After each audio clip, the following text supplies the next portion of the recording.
Christians versus Pharisees, choosing sides and how to fight for them in the Mormon Civil War. Episode 11C. Take Back Control. The shared eternal core of the general authorities and the pseudo-scientific Loonbats. Welcome back, intrepid listeners. In this mini-series 11, I am making the strongest case that I can for the need for radical reforms in the Church of Jesus Christ of Latter-day Saints if it is to survive the next 5 years in my country and the next 10 even in its strongest heartlands, without falling below thresholds of numerical decline in active members it can never recover from. We are probably already there in most of the UK and Europe, but I don't want it ever said of me that I didn't try while there was still a chance for change. I'm also mapping out exactly how to do this by using the Church's own scriptural constitution, canonized in the Doctrine and Covenants.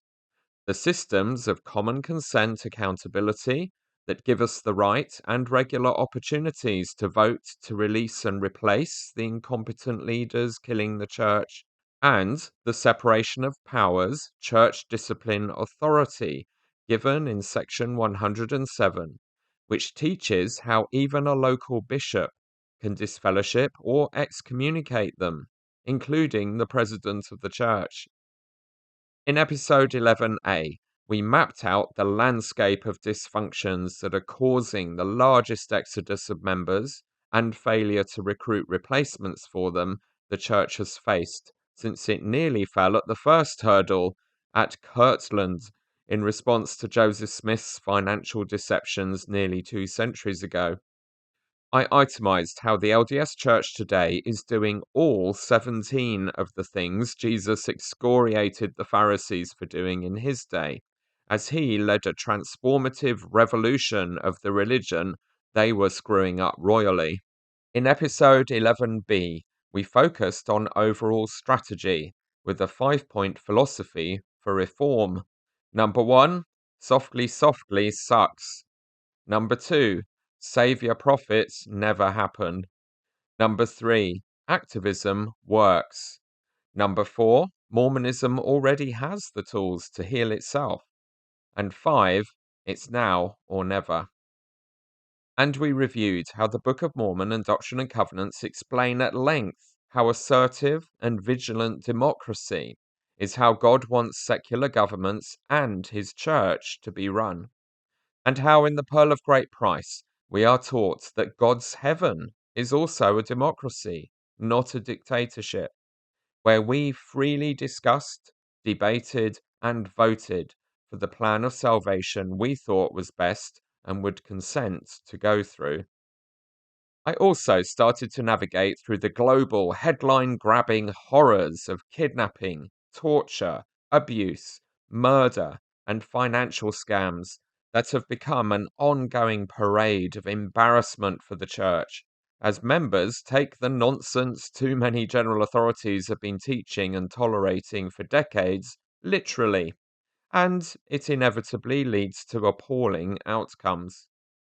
We started with Avraham Gileadi, one of the September 6, who was quickly reinstated in membership and as a teacher at BYU, who has since trained a whole movement of Latter-day Saints to believe his nutty interpretation of the book of Isaiah, pointing to a Davidic servant, savior figure, who is meant to come now to prepare the way for the returning Christ. So far, this has led directly to the kidnapping and rape of Elizabeth Smart by a man believing it was him, and a woman and her brother a few months ago to abandon their families and kidnap her 16-year-old son and try to raise him off-grid in Alaska because they are convinced that he is the Davidic servant. Avraham Gileadi is just one of a growing and increasingly influential community of loonbats and pseudo-scientists doing their best to liven up the utterly boring snooze fest the current clique and culture of general authorities have made of what should be the most exciting and interesting religion on earth. The church members have been raised to expect world changing drama on a much bigger scale than the announcement of 2-hour church and tinkering with missionary age thresholds in their lifetimes. So, not surprisingly, they have therefore started to take matters into their own hands. They are now freelancing fulfillment of their overclaiming patriarchal blessings and the rhetoric from the apostles and the correlated teaching manuals that prepped them for apocalypse. So, this episode is all about meeting the rest of the crazy gang and working out where their ideas are coming from and who is really running the LDS Church and its big ideas and political and social campaigns. Let's take back control from all of these official and unofficial leaders and make Mormonism Mormon again. A classic case of this phenomenon in Latter-day Saint world of these fundamentalists and amateur celebrities replicating the local ministers of the LDS Church who are winging it based on their own ideas and assumptions, mostly untouched by the steadying hand of rational thought or relevant professional education and qualifications, and reinforcing each other's madness and echo chamber, was the March 2019 Eternal Core Conference. With the mission statement, quote, exploring God-centric mental health, close quote, the Eternal Core Conference on the 29th and 30th of March at Little America Hotel in Salt Lake City was a who's who of Latter-day Saints feeding the pseudo-science and hysteria that eventually led the LDS Church and the state of Utah to declare pornography a public health emergency and declare all their teenagers and young adults who have totally normal hormone turbocharged obsessions with sex and masturbation and pornography to be addicts who will bring down civilization. Funnily enough, hormonal teenagers obsessed with sex and working out what their genitals can do don't seem to have stopped humanity from progressing for several 100,000 years so far. In a nutshell, my point in this episode is going to be that this rapidly growing movement in the American LDS heartlands that regularly spills out into the international church of therapists and parenting gurus claiming to offer Mormonism friendly, faithful, but also professional and science based approaches for church members in how they guide their children and anyone with mental health and relationship challenges is completely integrated into the mainstream church now. It isn't a sideshow. Several years ago, the church made what should have been a wholly positive, radical change in its policies and practices to stop expecting unqualified amateur clergy to fix everyone's relationship and mental health problems and instead refer them to professional therapists, and gave them permission to use fast offering funds to pay for this if members cannot afford it themselves. The harmful mental health impact of serving a mission has become so widespread for missionaries returning early or just trying to process what they experienced after serving the full 18 months for women or 2 years for men that bishops are now told they have an automatic allowance of funding for 6 sessions of counseling for returned missionaries if they want to use it. So, a huge reservoir of trust, clients, and money have become available to build a career and a business around as an LDS therapist, even though they are often completely unqualified to be treated as trustworthy experts in the fields of parenting, counseling, and mental health, even though their systems, practices, and philosophical foundations are often very obviously unscientific, unprofessional, and not even Mormon kosher doctrinally. All these people have had to do to be treated as trustworthy experts and authoritative influential guides is tap into the anti science and anti secular rhetoric all Latter day Saints have been raised on, particularly the constant literal demonization of the quote philosophies of men and quote worldly norms in wider society, as if that makes them inherently untrustworthy or dangerous and deceptive, part of Satan's conspiracy against the faithful. All these people have to do is present themselves as the completely religiously faithful insiders who one is led to expect and trust as the only alternative and safe option to the constant paranoia about anyone in the therapy and psychiatry professions who doesn't believe whatever the Mormon doctrines are this week. They basically get carte blanche, a free pass in their simple, intellectually infantilized binary state of mind that never allows for complexity, nuance, or healthy skepticism about the claims people make if they are Latter day Saints. Typical LDS members and leaders love it when they can find anyone with what appears to be worldly expertise or professional status who says something that seems to validate LDS doctrines and worldviews. This is in part because of our desperation to be accepted by mainstream society, while at the same time demonizing mainstream society as something we must always be different to and in conflict with. This love hate relationship with societal approval is one of the many exhausting paradoxes we constantly flip flop around with in our Mormon mental gymnastics. We love to find something scientifically accepted in mainstream society, proving that our weird religious beliefs are true, because in reality, just believing or having a spiritual witness of something alone is not enough to convince most normal people that our religion and its specific truth claims are true. So, secular authorities get quoted regularly in talks, including by general authorities in the past, although they tend more in recent years to just quote each other. A lot of the meaty General Conference talks of the past by big beasts like Boyd K. Packer would include a quote from something they had read in a newspaper, or by a Christian theologian or apologist like C.S. Lewis, where something they said, often quoted out of context, matched the ideas and terminology of the Mormons and made us all feel validated. Look, even these apostate Christians and secular journalists and physicists and social scientists know that we and our prophets are right about this thing. We really do have the obvious truth about everything in our church. Even these people can see it.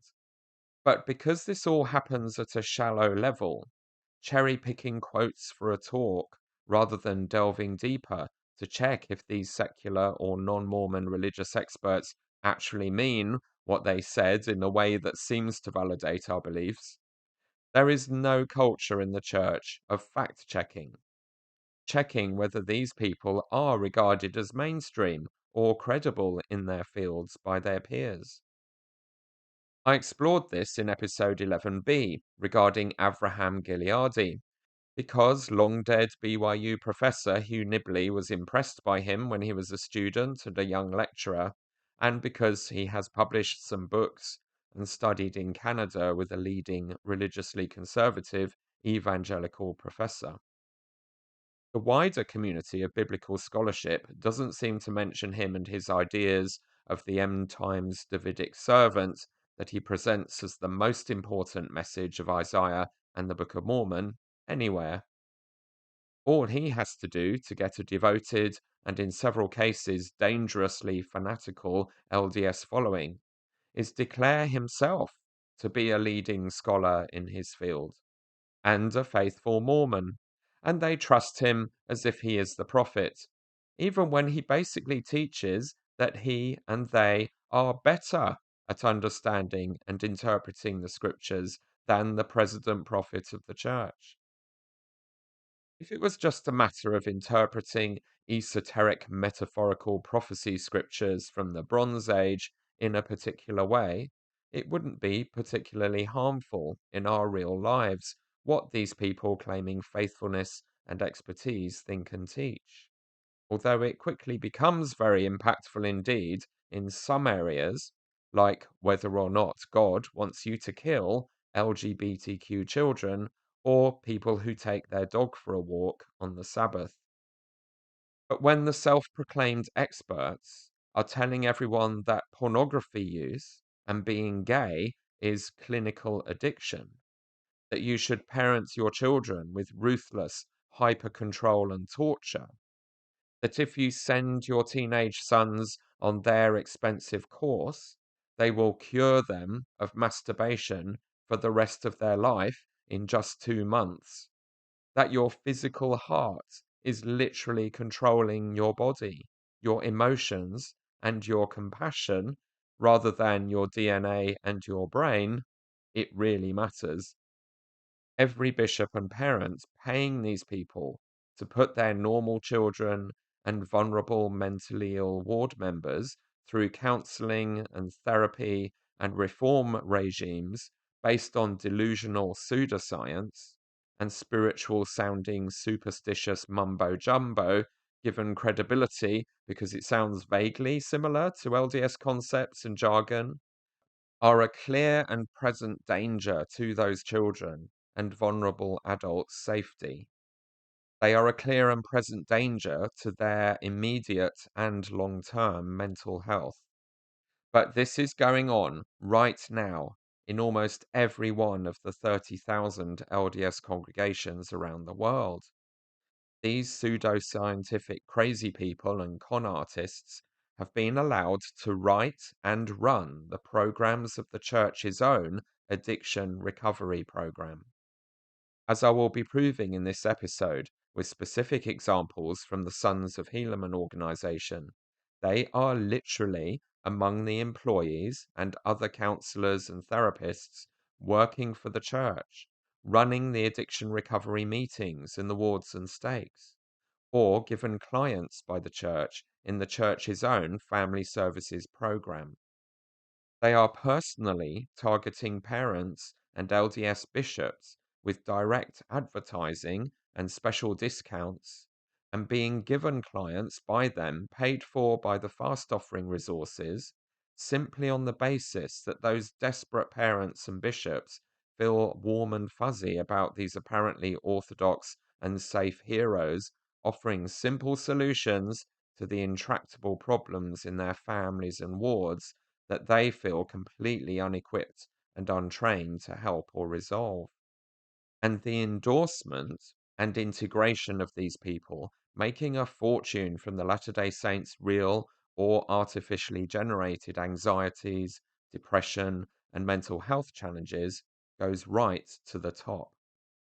The people we're going to get to know better in this episode, like Thom Harrison and Jody Hildebrandt and others like them, are reported to have had access and meetings and influence on the bureaucrats and the general authorities deciding and publishing church policy and programs.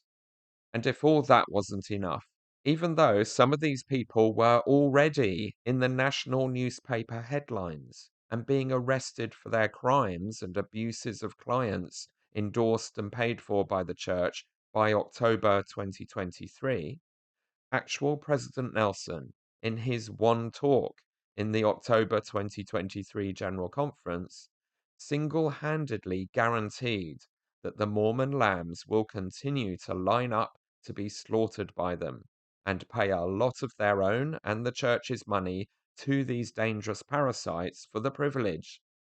You couldn't make it up. At the most basic level, the foundation of the money and power these imposters and pseudoscientists are able to take from Latter day Saints is the idea that non believing, non LDS psychiatrists, counselors, and parenting experts cannot be trusted by church members because they are highly likely to tell you your church and its teachings are actually the cause of your problems, not the solution for them. So, part of your healing requires that you stop believing the messages from your religion telling you that some behaviors, like masturbation or looking at pornography, are so sinful that they are second only to murder in seriousness. That if you have discovered your church leaders are lying thieves and you don't want to be in their church anymore, then that seems eminently sensible, rather than a clear and present threat to your well-being and marriage and a satanic deception. Those pesky, fully qualified and experienced therapists have the annoying tendency to tell people experiencing gender dysphoria or religiously induced anxious perfectionism about whether all their thoughts are pure enough and their sleeves the right length, and whether they can ever forgive themselves for drinking that cappuccino, that they are completely normal, and there is nothing wrong with them, thus undermining the religious control tactics of the church. In reality, there are quite strict rules and ethics for properly supervised professional secular therapists to work within a client's religious paradigms and to respect their boundaries and work around or within rather than against them. But I've never heard anyone say that at church, except once by an actual trained therapist and from my mum, who was a professionally trained relationship counselor in her later working years. Her training taught this principle very clearly, and she was required to be willing to counsel same sex and unmarried couples with the same respect as married heterosexual couples, whatever her religion's beliefs about each relationship. So, if, like the Scientologists and other cults do, Latter-day Saint leaders are telling their community of millions of people that they can never trust a normal professional counselor or psychiatrist, who are they meant to go to for help? All Latter-day Saints have left is their totally amateur, always male priesthood leaders in their bishoprics or stake presidencies, or the psychiatrists and therapists who claim to be faithful church members that stake presidencies and bishoprics are now told by the church to refer you to and pay for. This has created an unregulated sector of LDS therapists worth millions of dollars every year. And if you create a completely unregulated or very lightly licensed sector of therapists able to make millions of dollars with a large captive clientele religiously and financially obliged to use your services and trust you completely, what on earth is the inevitable outcome of that conflation of opportunities for mayhem going to be? Mayhem, of course, a free for all of often unregulated, unsupervised, self appointed experts feeding at the trough of an unlimited supply of clients and money. Let's watch the current president of the church, despite months of headline grabbing evidence that this whole system may not be a great idea, double down like never before on this foundation of their opportunity to exploit the Latter day Saints. You might have expected a responsible leadership, seeing where all this is very publicly heading, to have issued stark warnings in General Conference to parents and bishops about very carefully checking the professional training and accountability of the experts they choose to trust with the most high risk and sensitive aspects of their entire roles. But instead, we got this in his Think Celestial talk. Obedience paves the way for a joyful life for you today and a grand, eternal reward tomorrow. The Lord's perspective transcends your mortal wisdom. His response to your prayers may surprise you and will help you to think celestial. Consider the Lord's response to the prophet Joseph Smith when he pleaded for relief in Liberty Jail. The Lord taught the prophet that his inhumane treatment would give him experience and be for his good. If thou endure it well, the Lord promised, God shall exalt thee on high. The Lord was teaching Joseph to think celestial and to envision an eternal reward rather than focus on the excruciating difficulties of the day. Our prayers can be and should be living discussions with our Heavenly Father. As you think celestial, you will find yourself avoiding anything that robs you of your agency. Any addiction, be it gaming, gambling, debt, drugs, alcohol, anger, pornography, sex, or even food, offends God. Why? Because your obsession becomes your God. You look to it rather than to Him for solace. If you struggle with an addiction, seek the spiritual and professional help you need. Please do not let an obsession rob you of your freedom to follow God's fabulous plan.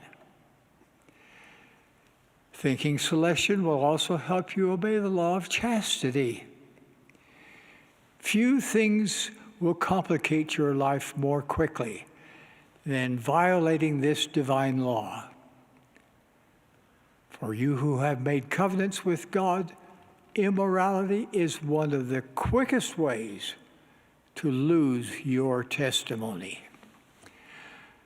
Many of the adversary's most relentless temptations involve violations of moral purity. The power to create life is the one privilege of godhood that Heavenly Father allows His mortal children to exercise. Thus, God set clear guidelines for the use of this living divine power. Physical intimacy is only for a man and a woman who are married to each other. Much of the world does not believe this, but public opinion is not the arbiter of truth. The Lord has declared that no unchaste person will attain the celestial kingdom. So when you make decisions regarding morality, please think celestial. And if you have been unchaste, I plead with you to repent. Come unto Christ and receive His promise of complete forgiveness as you fully repent of your sins. As you think celestial, you will view trials and opposition in a new light. When someone you love attacks truth, think celestial and don't question your testimony. The Apostle Paul prophesied that in the latter times some shall depart from the faith, giving heed to seducing spirits and doctrines of devils. There is no end to the adversary's deceptions. Please be prepared. Never take counsel from those who do not believe.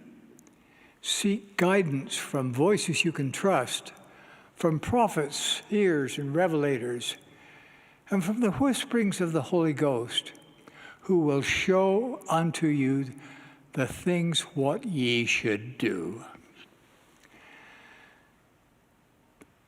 Please do the spiritual work to increase your capacity to receive personal revelation. Paying tithing requires faith, and it also builds faith in God and His Son, Jesus Christ. Choosing to live a virtuous life in a sexualized, politicized world builds faith. So, to recap, Your mortal wisdom is not good enough. What God wants for you may seem crazy and nonsensical, but just go with it.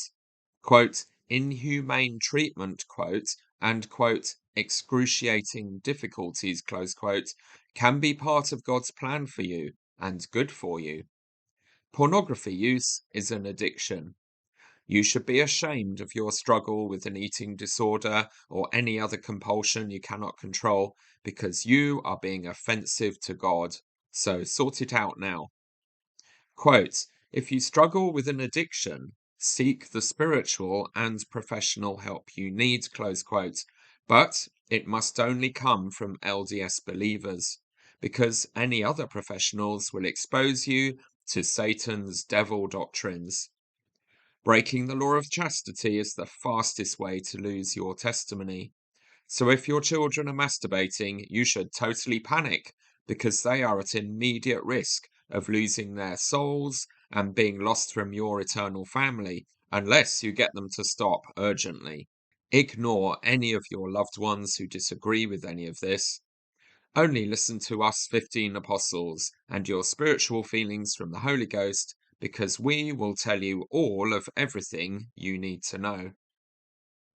So please bear in mind through the analysis that follows that all these people have been given the opportunity and encouragement to carry on doing what they were doing in 2019 in the clearest possible terms by the President of the Church of Jesus Christ of Latter-day Saints in his one keynote address at the very latest General Conference. The buck stops there. This talk was a manifesto for never trusting or seeking second opinions, qualifications, or accountability from secular professionals and authorities when deciding who not to trust as a psychiatrist or therapist. The only qualification that matters is that they claim to be a believer. Everyone else is literally controlled by Satan, and their ideas and professional norms are the, quote, doctrines of devils, close quote. Nice one, Rusty. What could possibly go wrong? This is going to be a long episode, I'm afraid, because these Eternal Core Conference talks are no longer available online. So, for the historical record, I want to include as much of their content as is relevant, or it will be forgotten. And this period in our church history and these particular characters and what they are teaching are turning out to be pivotal to the destiny of the whole religion.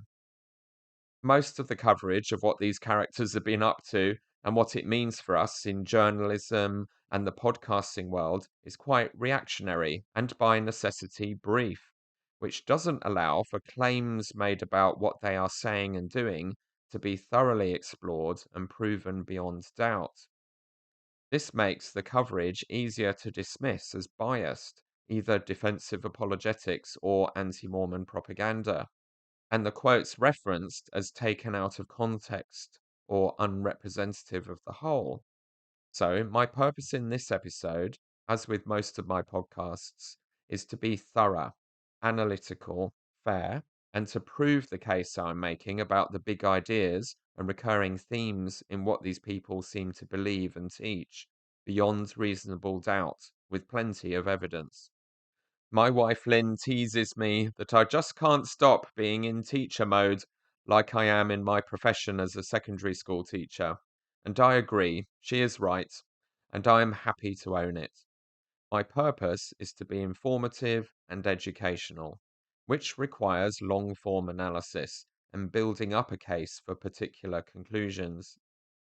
My fellow podcasters have been doing a fantastic job trying to keep up with rapidly unfolding events in the lives of these people and their consequences for the LDS community and institution. And some have referenced and used a few clips from this conference. But I don't think anyone has really explored the content and context and implications of it like we would analyze an LDS General Conference. So that's what I will attempt to do here.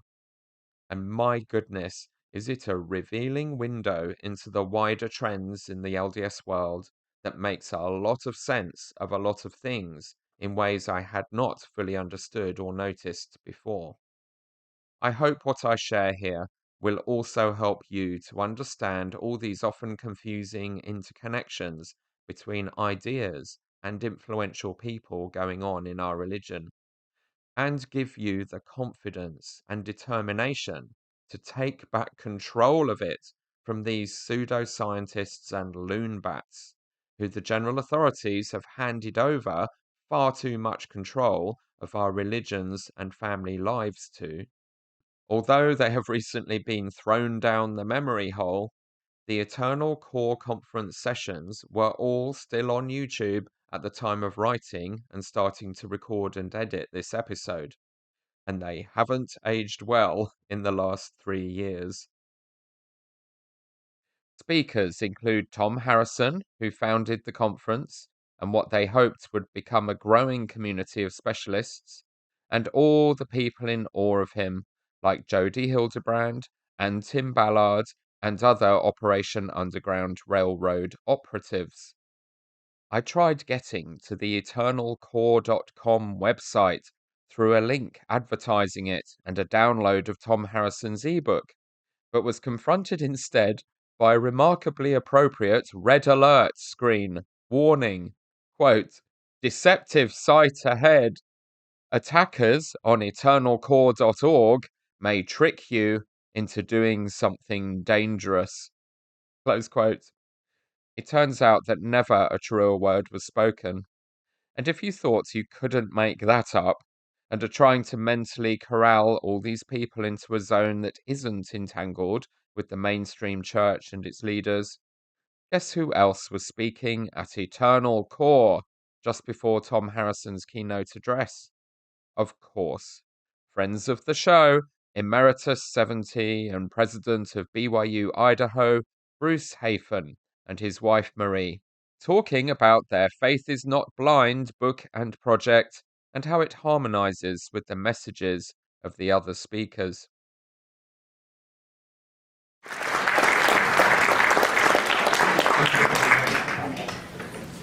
Knowing that Thom Harrison is going to talk after us, all I can tell you is the best is yet to come. We feel really blessed to be here, Thom and all of you. We know many of you, and we honor and respect you for what you're doing and what you care about.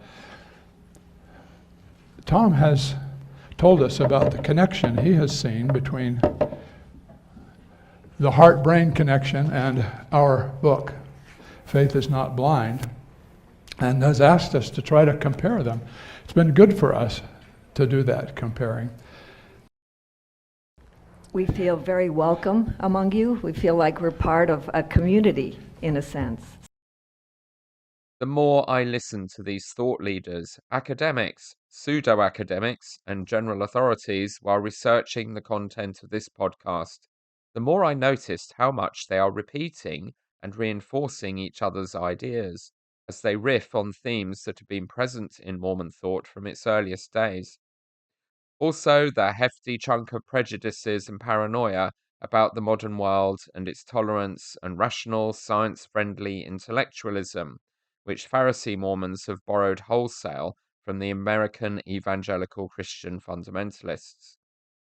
Having served a 2-year LDS mission in the heartland of American politicized, undereducated, evangelical collective madness, awash with speaking in tongues and millionaire televangelists fleecing their flocks and casting out demons in Alabama, I naively assumed my church was one of the few adults in the Christian room, and we would never go for that scale of blatant money and demon obsession.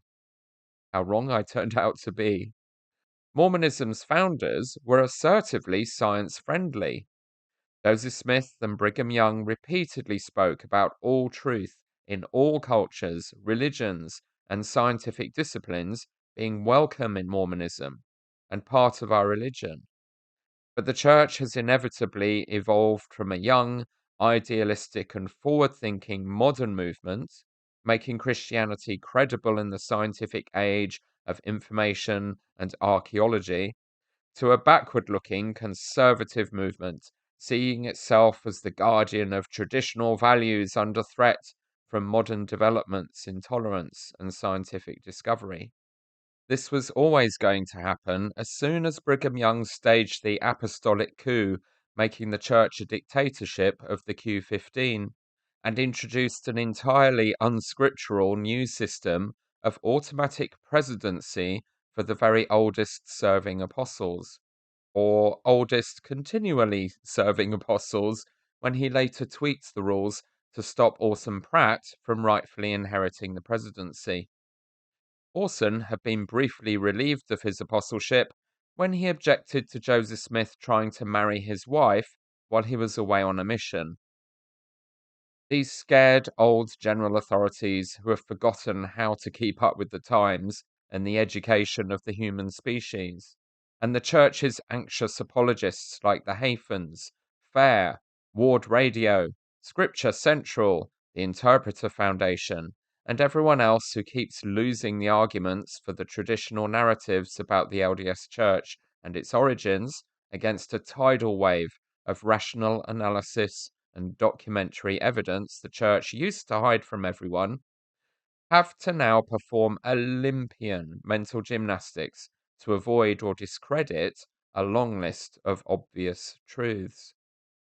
These manipulations and distortions of their own thinking and the solutions they are selling to church members to keep them unquestioning and faithful end up boiling down to a short list of 3 strategies. Number 1, only expose yourself to or trust evidence, arguments, and information that reinforces your preconceived and carefully conditioned faithful belief system. Distrust, avoid, and don't read or listen to any other evidence or arguments. Number 2, emotional blackmail.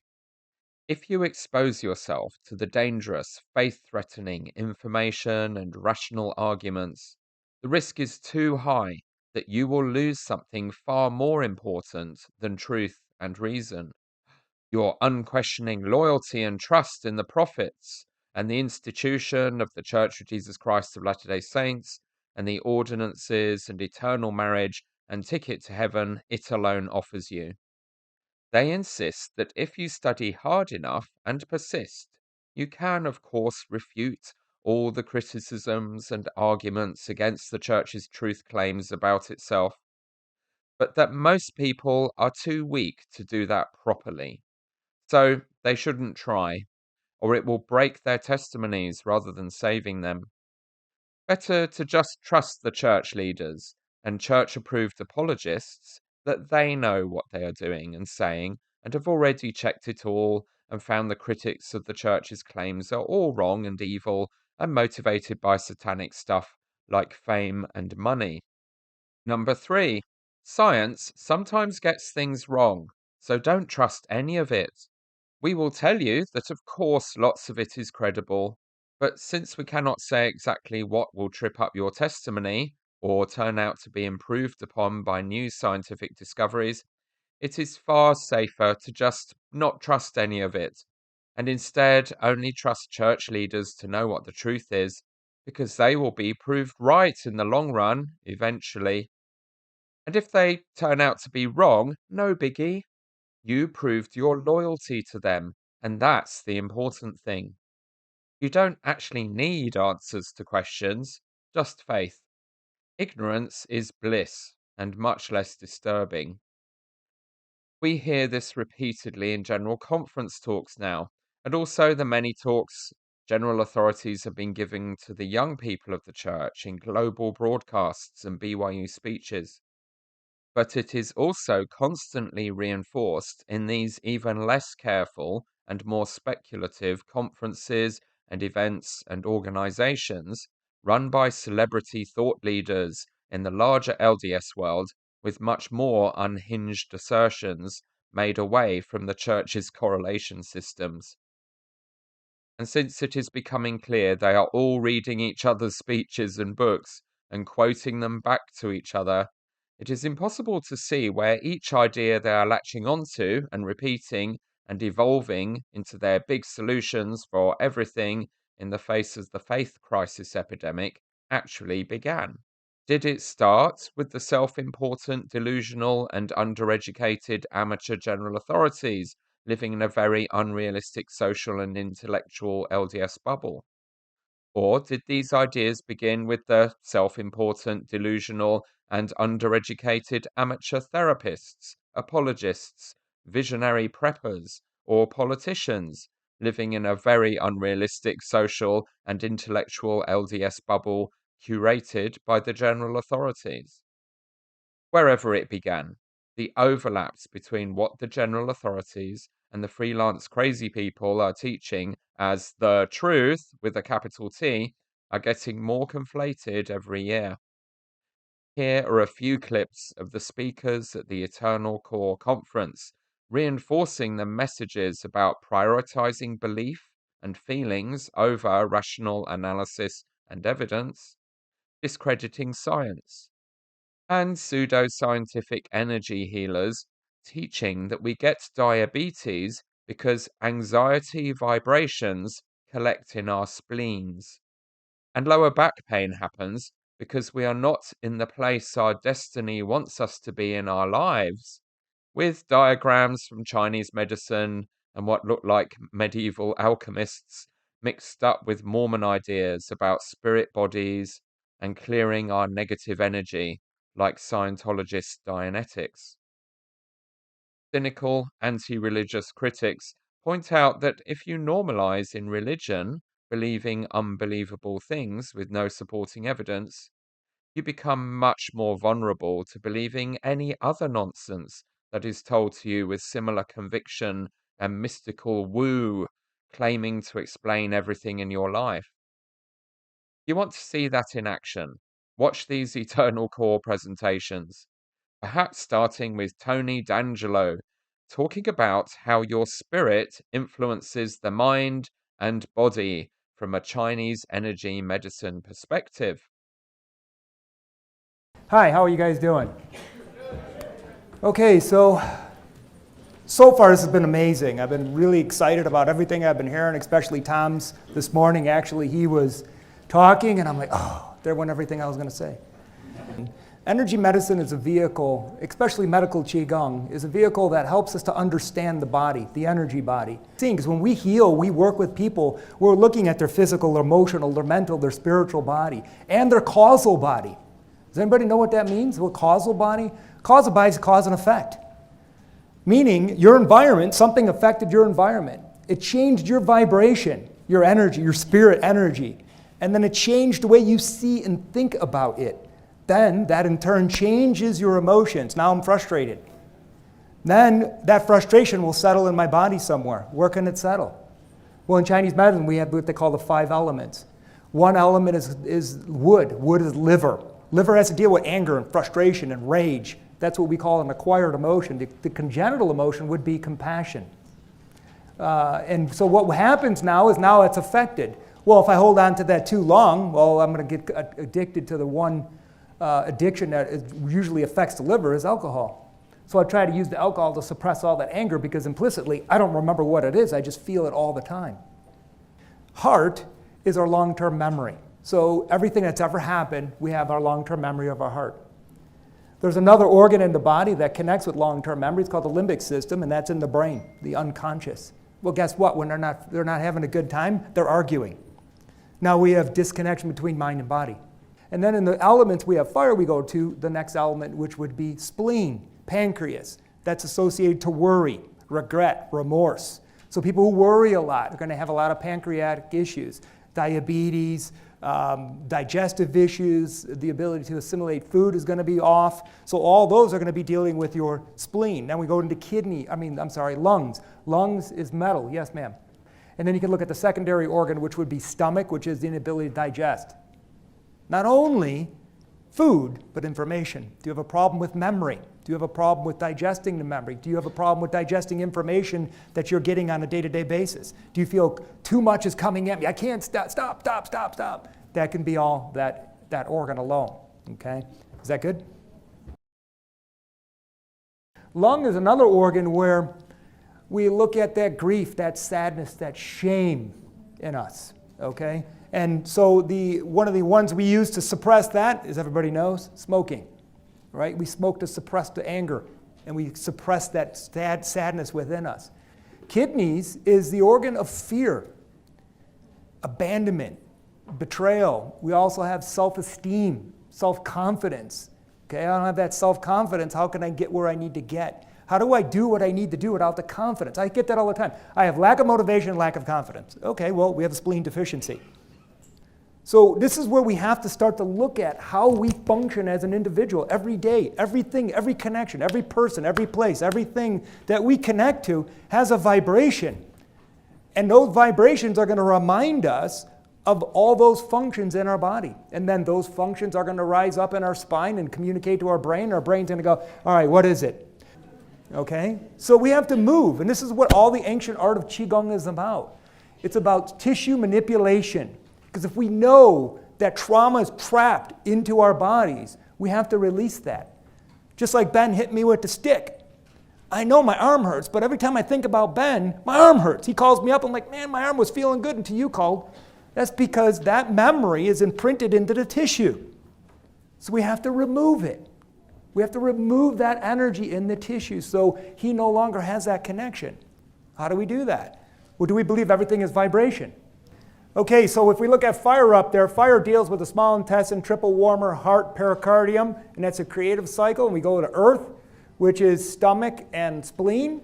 And then we go to metal, which is large intestine and lung. And then we go to water, which is the bladder and kidney. And then we go back to wood, which is gallbladder and liver. So any of those organ dysfunctions would play a part in that. For example, the best one, if we could look at, wood destroys earth. Earth insults wood. This is a good one. This we see all the time.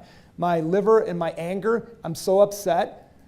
So we can actually say that this body that we have is a vessel that holds the spirit, correct?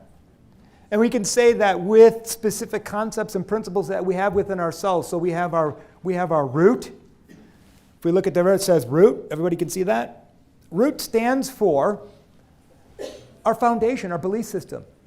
How many things in your life right now are part of your belief system that does not serve your true self? That's a big question. How many things in your belief system right now are causing issues in your tissues because you were born into a concept that you didn't have a choice for, and now you're stuck in it, and you do it just because that's what you're supposed to do, but it doesn't resonate with who you are? Well, that creates deficiency, massively. And belief systems are really, your belief about what money is and how it works for you. That's a belief system. So if you're not having a hard time making money or supporting yourself with that, you have support issues within yourself. Can you support yourself? If you can't support yourself energetically and emotionally, you're sure not going to be able to support yourself financially. And that has to do with root. Root is all of my beliefs and how I believe who I am and that concept. And everything I learned from all my teachers, my guides, my parents, everything, all that has a big aspect of that.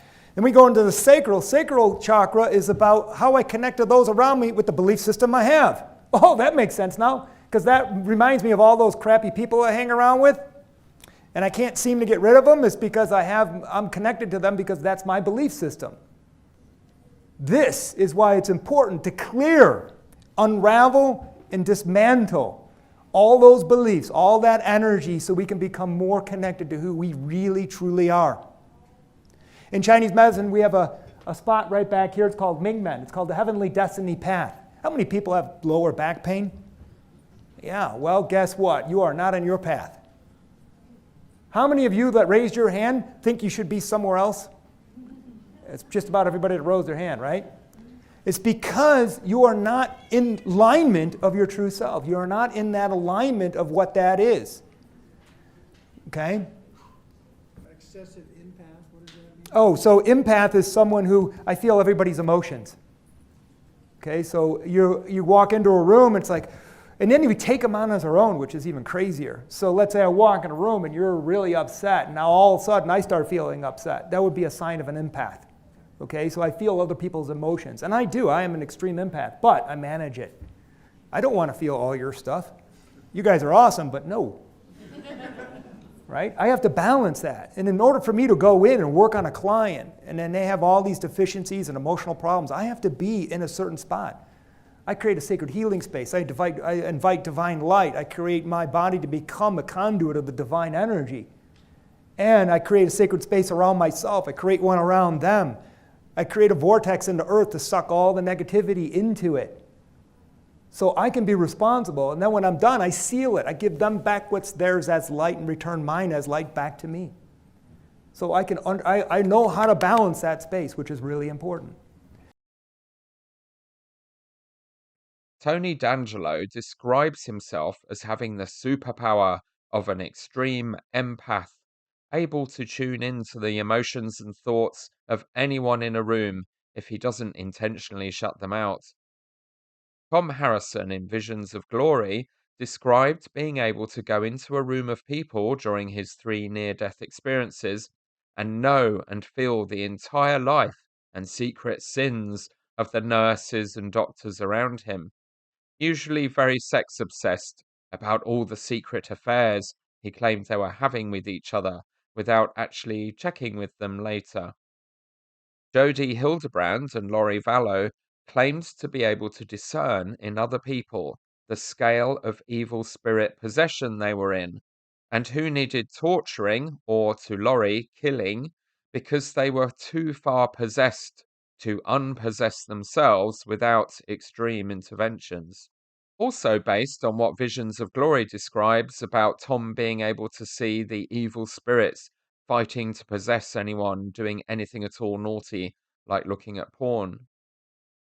You can see how they would all see a natural fit with these ideas extrapolated from superstitious and unscientific Chinese energy medicine, describing catastrophic physical and mental health sickness resulting from normal life experiences that need purging from the mind and body. In finding and presenting these connections with what seem to be ancient and respected healing traditions at conferences like this, they give their own irrational and oversimplified beliefs additional credibility in a confident flurry of psychobabble. Jodie Hildebrand's presentation was all about her unique, simple, and single, quote, brand new, unquote, solution to all the different things therapists are trying to heal, from gender identity to depression. It is a concept of extreme openness, which she calls humility and honesty, in which even children must open up to her as the therapist about every thought, action, or emotion.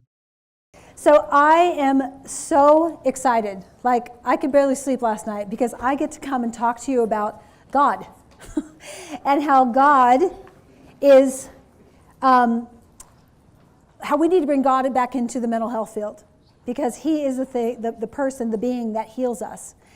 And so let me tell you a little bit about what I've been doing. For the last 20 years, I've been trying to figure out how to help my clientele. I've been working with tens of thousands of people for 20 years, and I've been asking God about how to help heal them from this array of mental and emotional illness, okay? So all of us know depression, anxiety, suicidality, all these presenting issues and symptoms that come into your office or in your families or maybe are even inside you. And so I have been on this journey trying to understand how to use principles that are God's in helping people heal. So let me back up and talk to you about when I was a child. So I was the 6th of 7 children. I have one sister. So I had all these brothers ahead of me. And my parents were both emotionally shut down. Now, I didn't know that as a child, but now I do. They were emotionally completely not available for me or for any of the other children.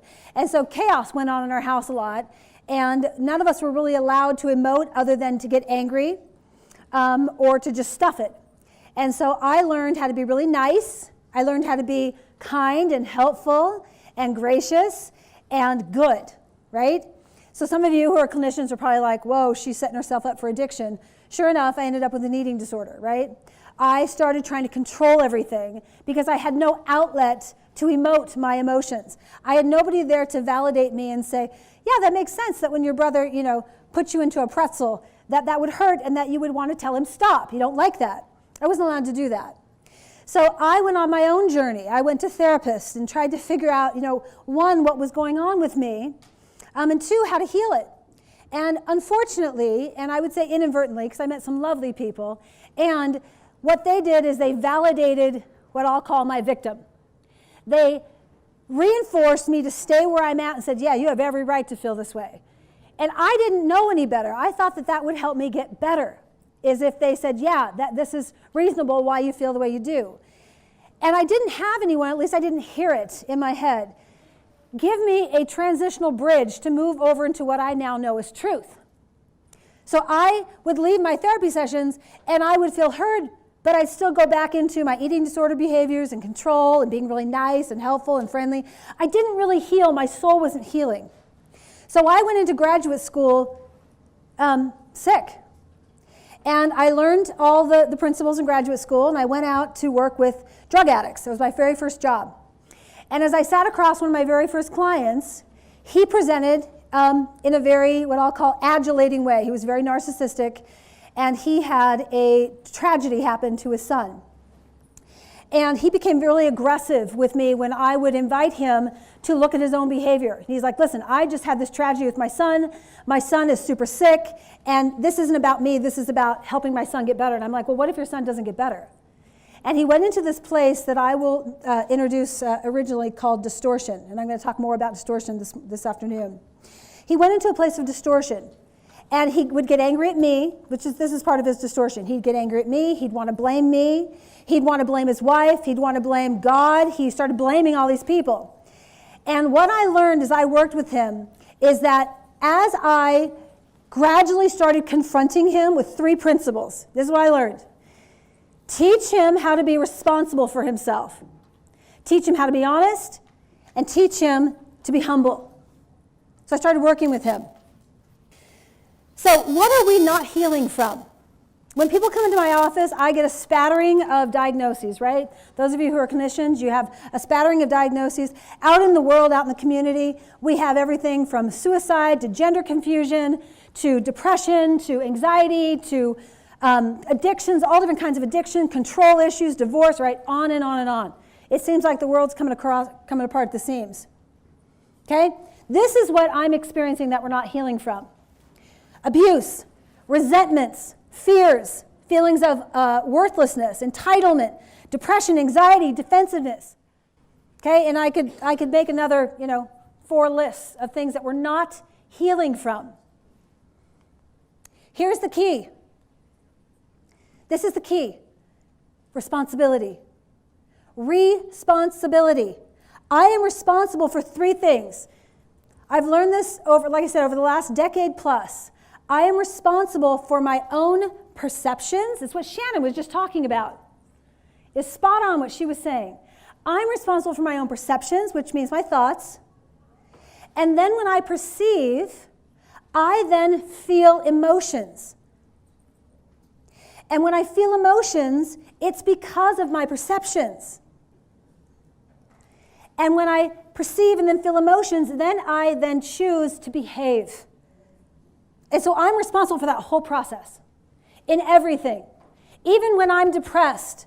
So when I talk to people, they'll say, yeah, that's nice and good, but I have depression. And I'm like, okay, wait, stop. You missed what I just said to you.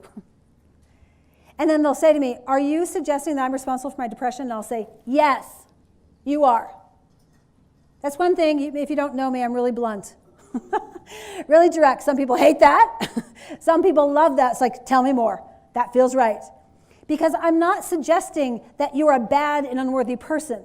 I'm suggesting that you don't have the skills and the tools to really understand how to apply these principles that are being governed by your choices.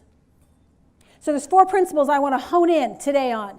Choice, honesty, responsibility, and vulnerability, which means be open, be teachable.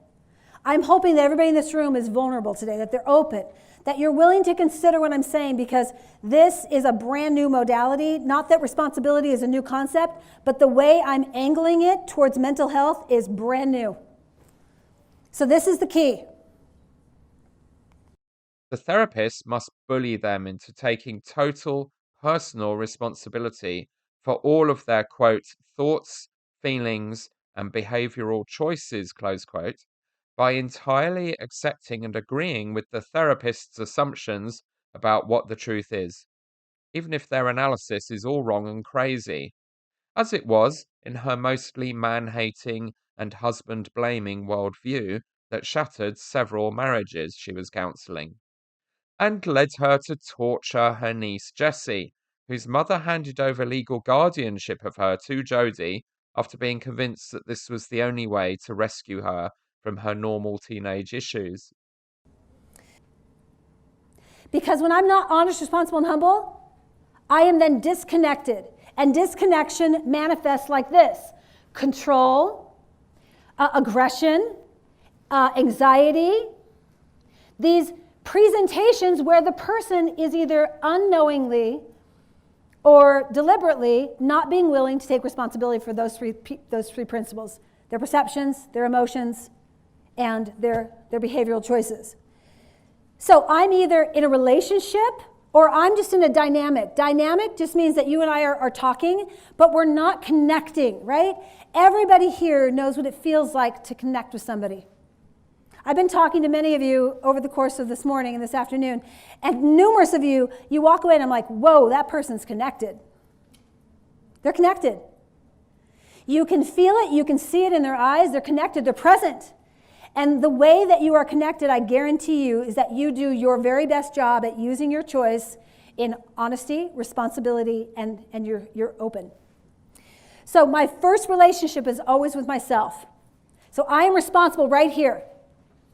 Another thing I learned: the only thing that I can control are my thoughts, my feelings, and my behavioral choices. That is it. I can't control anything else. And my guess is that many of you have been in relationships or child-parent relationships so you're like, oh, I wish I could control them. I wish I could get them to do what I want them to do, and you just can't. But when you try, you then disconnect from them because you go into a controlling posture. You go into a dynamic instead of a relationship with them.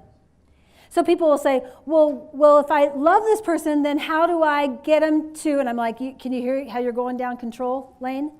You can't get them to.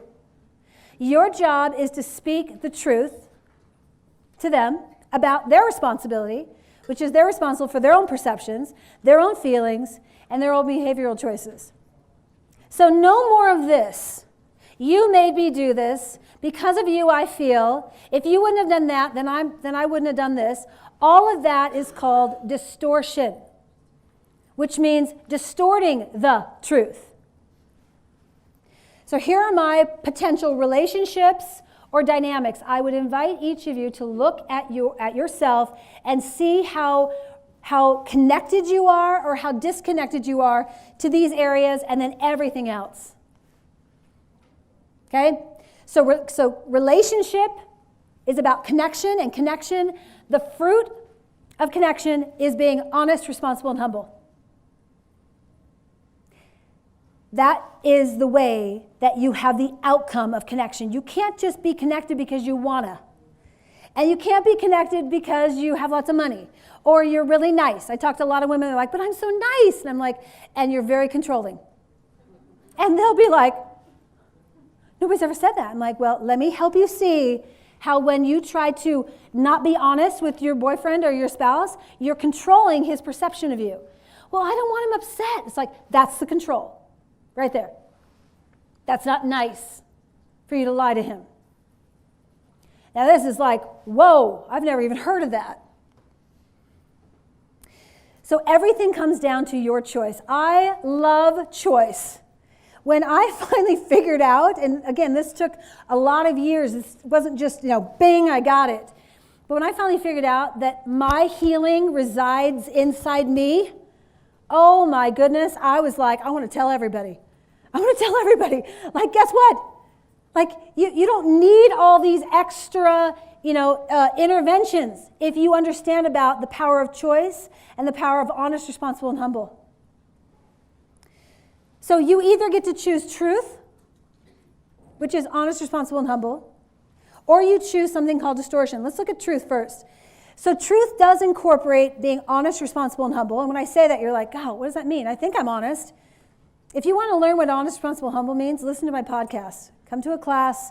Let me teach you. Let me hone you in on the nuances of what I'm talking about.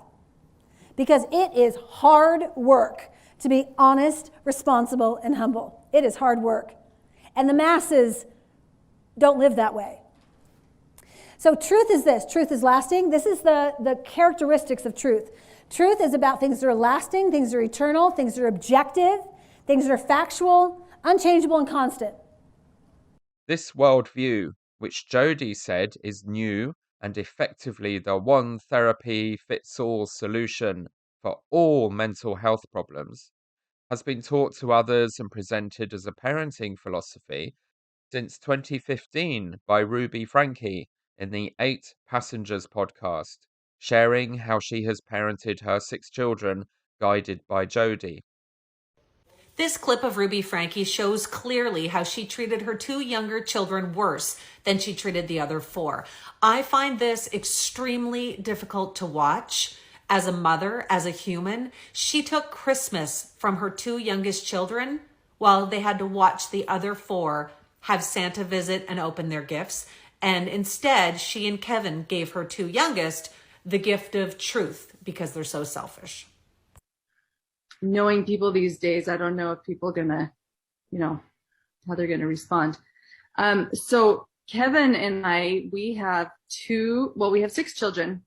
The 2 youngest are showing long patterns of selfishness. They have been showing through their choices, their unwillingness to repent, their unwillingness to feel sorrow over some pretty egregious choices that they've made. So Kevin and I have decided that we are going to give the gift of truth to them this year for Christmas. We are going to give them the gift of boundaries, and we're going to give them the gift of repentance. So we sat down with them, and we told these 2 what our expectations were again, and we let them know how deeply sorrowful we've been because of the choices that they've been making and how it's affected their teachers at school. It's affected their peers. And we just laid it out very clear. And we told them that this year they are not going to be visited by Santa. Christmas morning, their 4 older siblings will be getting Christmas presents to open, and that they will have the gift of love from their dad and I. So up until now, I was really hoping that keeping them home from school and wiping the floorboards would really bring pain. Oh my gosh, I really want to change this behavior that I've been exhibiting. And it wasn't painful for them. They're like, oh yay, we get to stay home from school and clean floorboards. This is kind of fun. It's so, they've had these visceral experiences, and they haven't affected them. It's because they're so numb. And so the more numb your child is, the greater experience, the bigger the outcome. They need to wake them up. You're not going to push a boulder with just your hands. You need some real leverage. And the biggest leverage that a little child has is probably Santa Claus. And so I expressed to them that I love your soul more than anything in this world. And I literally would do anything to invite you into repentance. And I know parents say that. I would do anything for my kid. But really what I think most parents are saying is I would give anything to you if I would pay any price monetarily.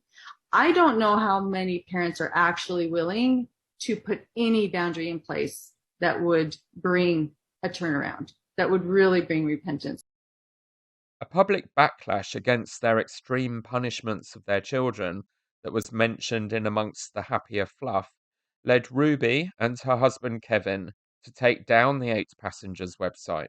But Ruby rebooted in June 2022 with a new podcast with her by now business partner, Jodie, promoting the same ideas as part of their Connections business, offering therapy and training for therapists. As the BBC article about this says, quote, recent posts on an Instagram account the two share, called Mums of Truth, offer parenting guidance, urging followers to avoid, quote, coping strategies, close quote, to distract from the, quote, pain and discomfort of reality / truth, close quote. It is not clear what this reality or truth looks like, but the coping strategies they list include social media, exercise, and socializing. Close quote from the BBC. The Connections project did not last long, although its website is still live. Ruby and Kevin Frankie separated. Their older children responded to the abuse by leaving and becoming estranged from Ruby and trying to get the police and social services to rescue their younger siblings for years. While most church members internationally had no idea this was going on, the world of social media has been all over it for years, doing far better due diligence regarding the harmful messages being taught in these parenting podcasts by Latter-day Saints with a huge online following than their priesthood leaders, including Callum Markey, an English social media commentator from Middlesbrough with an awesome Geordie accent and nearly 500,000 followers.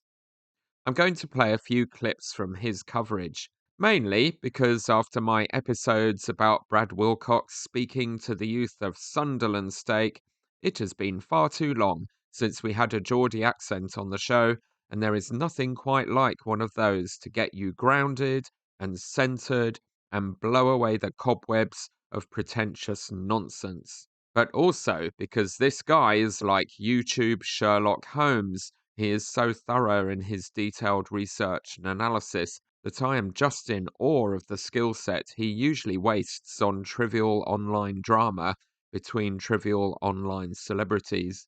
And most of all, because once again I cannot re-emphasize enough how devastating to the church's inept and shonky PR efforts all this is. There are only about 20,000 active members left in the British Isles, and their impact on the national media is negligible. But this one podcaster regularly got 300,000 views for his episodes covering Ruby Frankie and 8 passengers.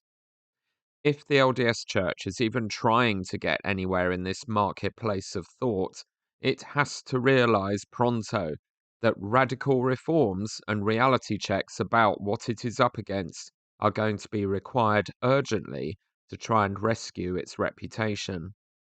And the UK and global members and leaders living in their media-phobic bubbles of ignorance need to wake up to the fact that they are entirely wasting their time thinking they are protecting the good name of the church by anxiously policing the opinions expressed in gospel doctrine lessons and excommunicating me for calling the apostles names they have thoroughly earned, because they have much bigger fish to fry.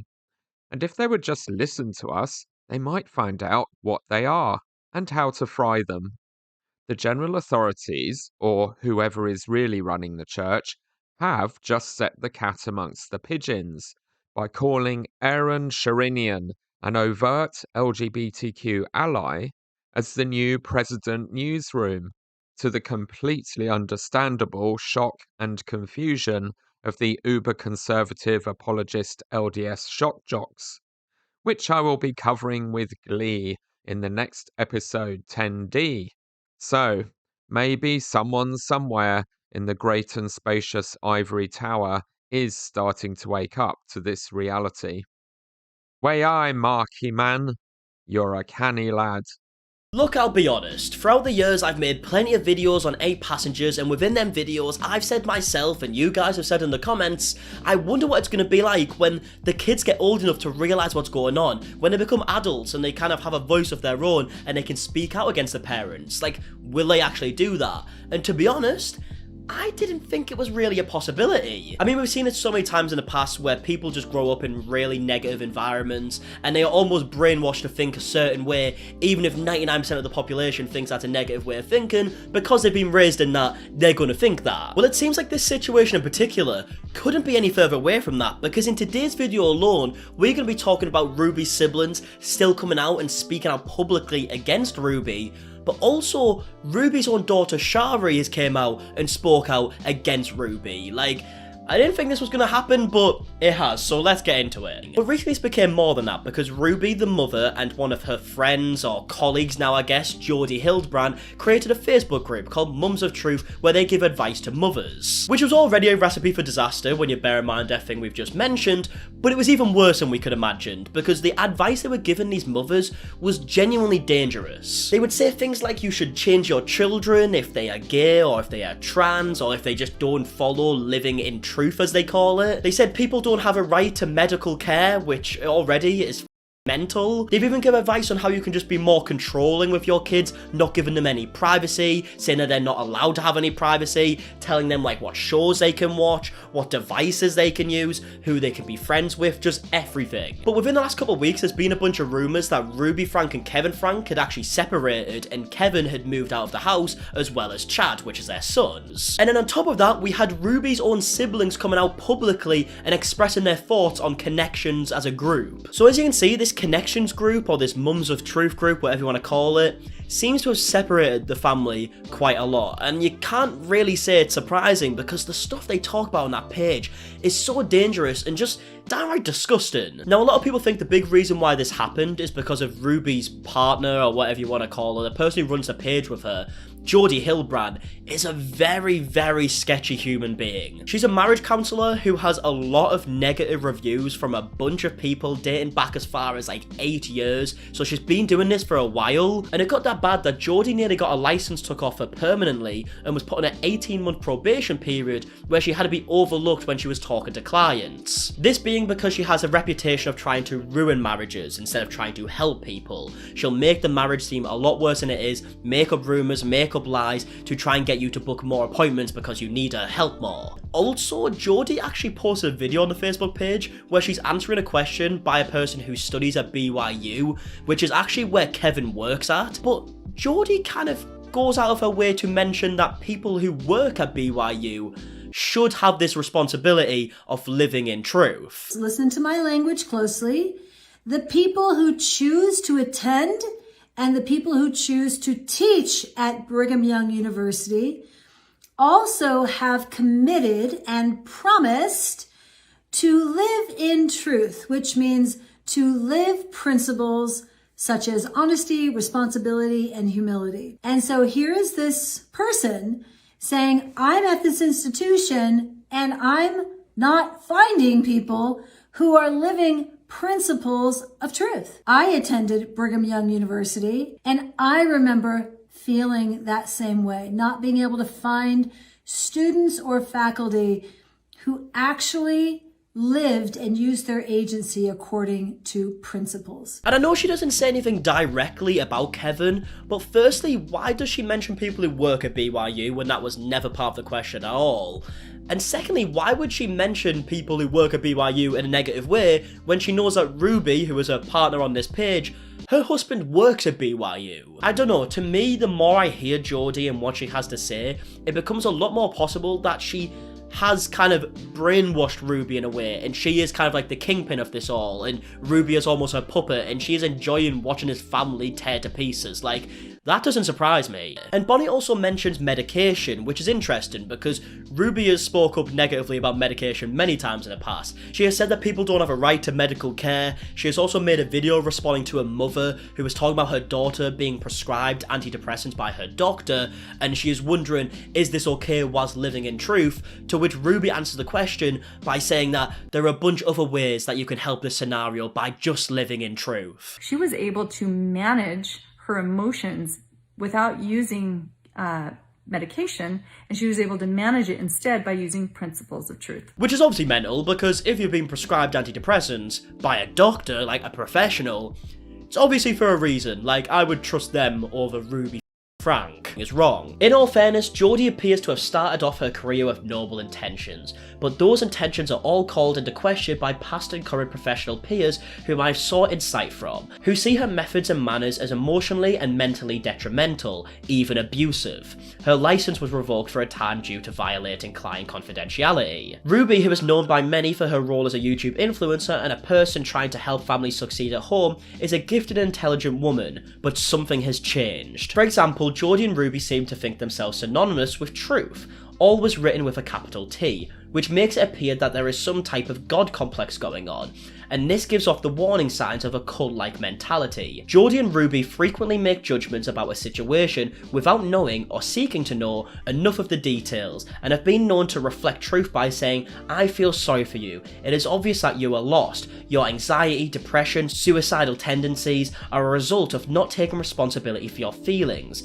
Your children have no right to privacy. I recommend you kick your daughter out of your home for her rudeness and take her off your health insurance, regardless of her serious heart condition, etc." The tone and way these mothers treat people and give advice commonly goes against nearly every principle taught in professional psychology, counselling, teaching, even most religious teachings, and mentoring. It is painful to watch and heart-wrenching to read about, knowing that desperate or faithful followers may very well follow this frightening counsel. I feel obligated to warn those investigating connections or mums of truth to be aware that these women have become master manipulators, who are expert at pulling vulnerable individuals in, making them doubt themselves, their spouses, children, siblings, etc., until they one day realise their own family relationships have disintegrated. Please look closely at the current lives and families of many of those involved and talk to their family members, immediate and extended, before jumping into any counselling or training with them. So it has been a few months since I last spoke about connections, mums of truth, 8 passengers, whatever you want to call it,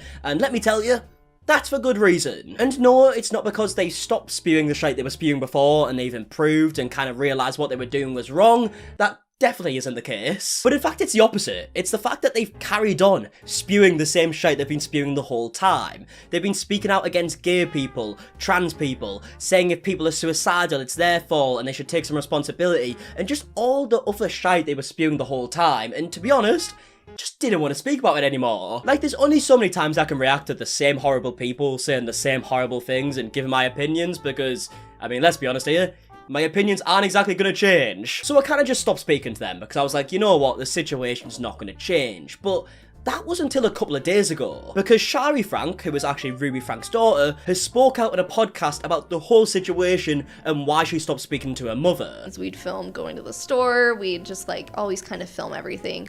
But over the years, like I got used to it more. It's like, yeah, this is like our job. This is like our job, she says, at the age of 12. Well, I guess she said she realised it was a job within a few years, but she had been on camera since she was 12 and then realised, oh, actually, when I'm on camera, this is me working. Which I think goes without saying, shouldn't be the case. When I was in 10th grade, so I was like 15, my family joined a group.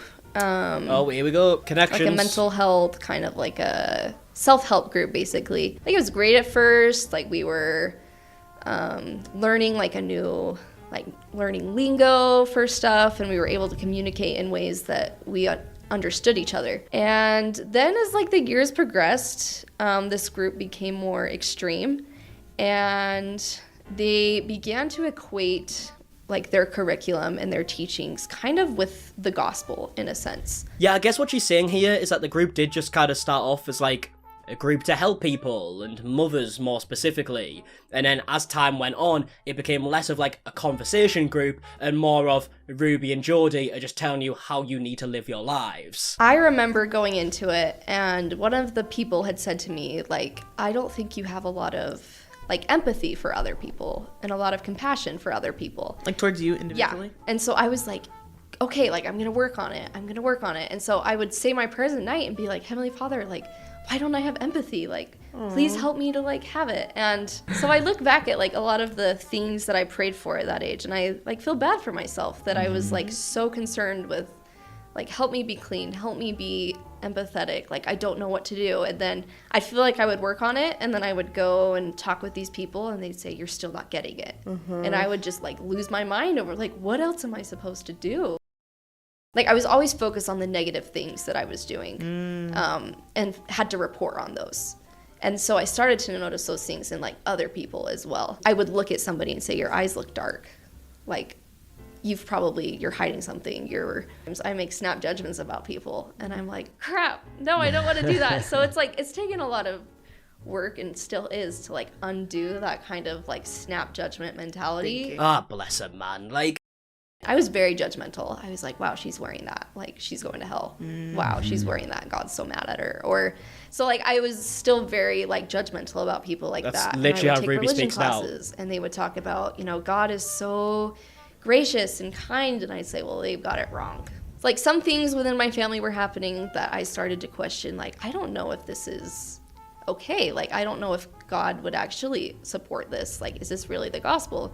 And so for a long time, for like 7 months of my freshman year in college, I was just debating. I was like, I don't know what to believe. And by the way, that must be such a hard thing to do. If you grew up your whole life being told, like, this is true, this is how you should live your life, and the other way is wrong, it must be really difficult to kind of think for yourself and be like, wait, is this how I should be living my life, or should I do it the way I feel is right? And she's done it, and I feel like a lot of people wouldn't. Like, maybe if I was in that situation, maybe I wouldn't. I don't know, because I've never been in that situation, but I can imagine that must be very, very difficult. At that point, I was very convinced, like, this is too extreme. I need to do something, change something. But I wasn't sure how, because, I want to honor my family. We're supposed to honor our parents, and I felt that to disagree with them was sinful, and that God would be mad at me too if I did that. Yeah, so as you can see, she's explaining that she did end up coming to the conclusion that these beliefs that she was taught were right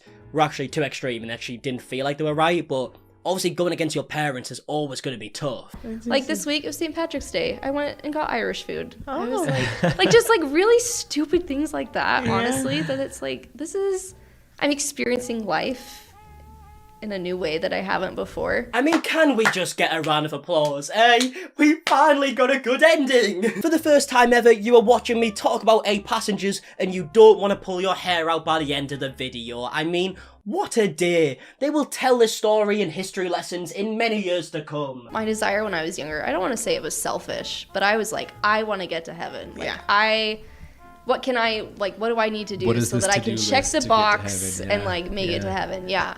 And now it's more of like, how can I like maximize the life that I have right now? How can I live in ways that, we get one mortal life? Like, what can I do to like do new things every day? Like live fully and be able to look back and say like, I don't regret anything. And you know what? That is a beautiful place to leave this video.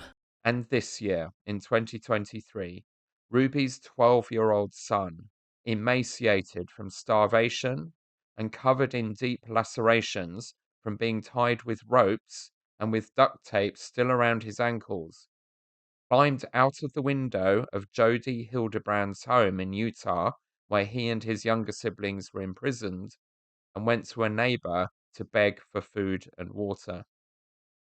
The children have now been rescued, and Jody and Ruby arrested and charged with several counts of child abuse. Let's have a look at the connectionsclassroom.com website and what it says about what Jody is offering on its front page. As we do, I want you to see if you can guess where we heard all these ideas recently somewhere else. It starts with, quote, "Connections is a different modality of healing that psychotherapy cannot offer you. Transform your pain into joy. Choose the life you want to have. Change your confusion for clarity." Does real change seem out of reach? You're a mum who doesn't feel good enough, and you're just trying to survive another day with your child. You're a husband that gave up on your marriage a long time ago. You're a teen, young adult who has been paralyzed by anxiety, depression, and addiction. You've gone to multiple therapists for yourself or your child without experiencing any real results. You have the power to choose what the story of your life is going to be. Empower your life with training that is built on principles of honesty, responsibility, and humility. Connections offers training that takes self-improvement to a whole new level. Start empowering your life with these training options. You don't have to be a victim to your circumstances or the people around you. You can have the life you want, but you must dispose of distortions, ugly lies, in order to live in truth, connection, and freedom. Close quote. It offers group therapy sessions for just men or just women for $75 a week for 3 months, which adds up to $1,000, or one-to-one training with Jody for 50 minutes for $181 a session. 3 months of that once a week would cost you around $2,500. Apparently, lots of bishops have been spending that much from their fast offering budgets as they referred ward members to connections and other similar services. As confirmed by Jodie's niece Jessie, who bravely shared in episode 1808 of Mormon Stories the torture, interrogations, and intentional physical neglect she experienced when her parents gave Jodie legal guardianship of her. Jodie's magic formula is to put the entire responsibility for change and healing on the ill person, to demand that they simply wake up to some kind of realization about their true nature, and then, with that realization, accomplish total self control and simply choose to be healed and change all their thoughts, behaviors, and feelings to acceptable ones. This is basically the whole approach of Scientology's Dianetics, where starting as young children, you have radically honest confessional conversations with a Scientology auditor and are ruthlessly challenged to admit all your emotional baggage and problems are not so much your own fault. In their theology, as you pay more and reach higher levels of auditing, you are told that they're the result of possession by disembodied, murdered alien thetan souls, but definitely in your power to change and purge from your being as an act of determined self-will. So, Tom Harrison's visions of glory and Jodie Hildebrand's therapeutic models are not new at all. They are basically Scientology for Mormons. The thetans possessing you in large numbers that need purging through a long process of ruthless interrogation and, if necessary, physical deprivation and an intensely controlled lifestyle of total submission to human mentors are swapped for Mormonism's evil spirits, the third of the host of heaven who fell with Lucifer and are desperate to possess human bodies if we allow ourselves to give in to their temptations. And to be fair, Scientology did not invent this stuff either.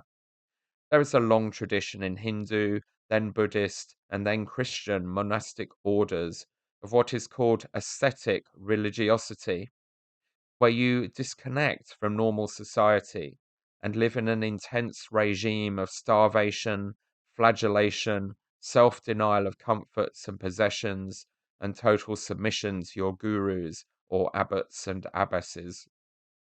This isn't aestheticism, the philosophy of defining what is beautiful, spelt Aesthetic. Ascetic is defined in the dictionary as, quote, characterized by severe self-discipline and abstention from all forms of indulgence, typically for religious reasons, close quote. Scientology is famously hostile to psychotherapy and psychiatry, engaging in relentless propaganda attacking it as an entirely mistaken approach to mental health, and obviously in conflict with their system of evicting thetans through Dianetics to sort yourself out mentally. How fascinating, then, that one of the first lines on the Connection website is, quote, Connections is a different modality of healing that psychotherapy cannot offer you, close quote. But there is an even more disturbing and important to us parallel of someone else teaching exactly these same ideas. Have you guessed who it is yet? is President Russell M. Nelson. Seriously. Just in his latest October 2023 General Conference talk, Think Celestial alone, he covered pretty much everything on this website front page, and has repeated it often in his other talks as President Prophet of the Church. He shares exactly the same ruthless, inhuman, unrealistic, and oversimplified belief system. Especially in his talk, Christ is Risen, Faith in Him Will Move Mountains, in April 2021 General Conference, telling people to just believe, and all they need is a morsel of faith and determination to fix anything at all in their lives, before then flip-flopping to teach the opposite, and then back again. Maybe Jody got it from him originally, but there has demonstrably been a codependent meeting of minds between the Pharisee Mormon general authorities and the community of Idaho and Utah therapists hoovering up influence, clients, and money from their fellow Latter-day Saints, and cheerleading for their own religiously delusional and dangerous distortions of professional psychotherapy. Professional psychotherapy definitely does not want God in the therapy room telling everyone that having normal sexual thoughts is possession by demons and addiction. The key messaging of President Nelson has been, quote, transform your pain into joy. Choose the life you want to have. Exchange your confusion for clarity by ignoring every other source of information or opinion in that confusing cacophony out there in the world and on social media that isn't me. You have the power to choose what the story of your life is going to be. Empower your life with training that is built on principles of honesty, responsibility, and humility. The Church of Jesus Christ of Latter-day Saints offers training that takes self-improvement to a whole new level. Start empowering your life with these training options. Close quote.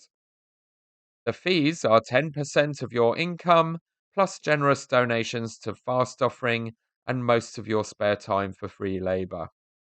Philosophically, the perfection now, if you just do as we tell you and realize how easy it is, religion offered by President Nelson and his fellow fundamentalists, and the therapy offered by Jody Hildebrand are not just totally unrealistic.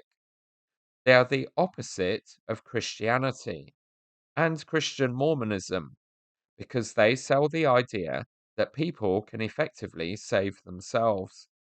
They don't need grace and won't be offered any, because their problems and failures are entirely their own fault.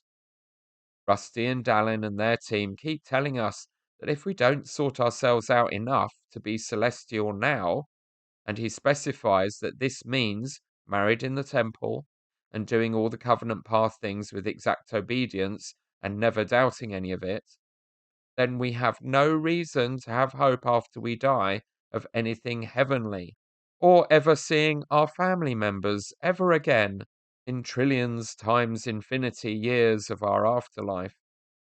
And they leave it right there, especially Rusty. Because of Jesus Christ's infinite atonement, our Heavenly Father's plan is a perfect plan. An understanding of God's fabulous plan takes the mystery out of life and the uncertainty out of our future. It allows each of us to choose how we will live here on earth and where we will live forever. Mortality is a master class in learning to choose the things of greatest eternal import. Far too many people live as though this life is all there is. However, your choices today will determine three things: where you will live throughout all eternity, the kind of body with which you will be resurrected, and those with whom you will live forever. So, think celestial. carefully considering where each of your decisions while here on earth will place you in the next world. The Lord has clearly taught that only men and women who are sealed as husband and wife in the temple and who keep their covenants will be together throughout the eternities.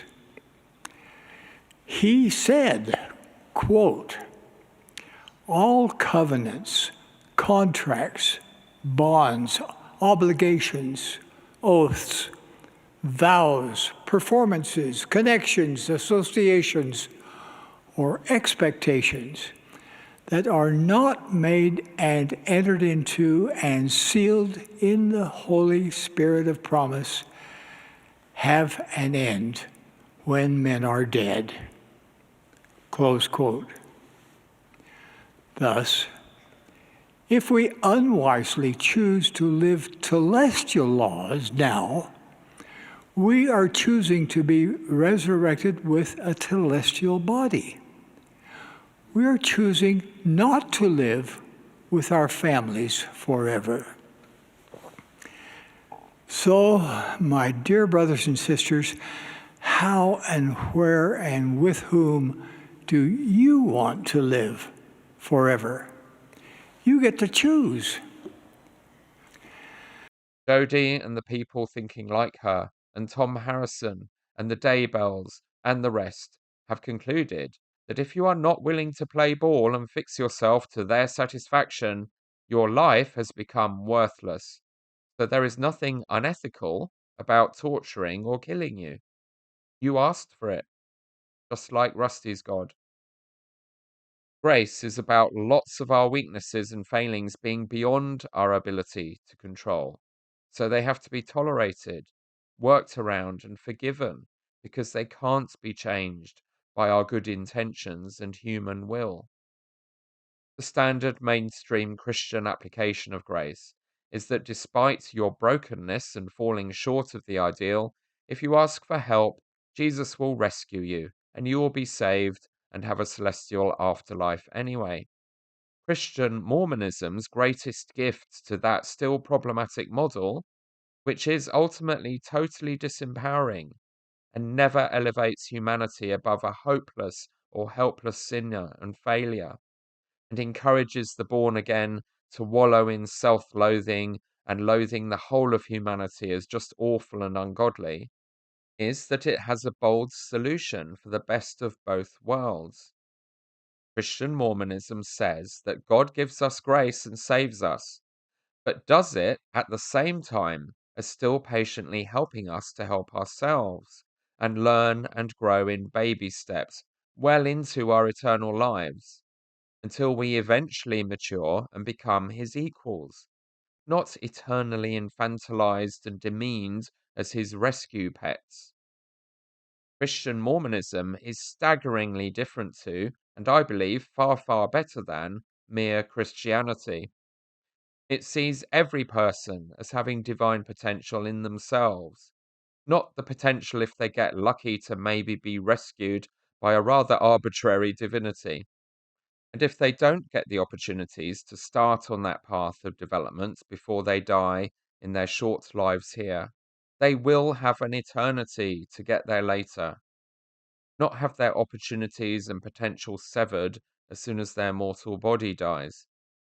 This is arguably the biggest unique selling point of Mormonism.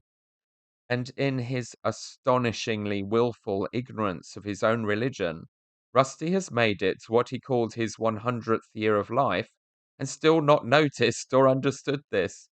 So he's thrown it in the bin and set fire to it.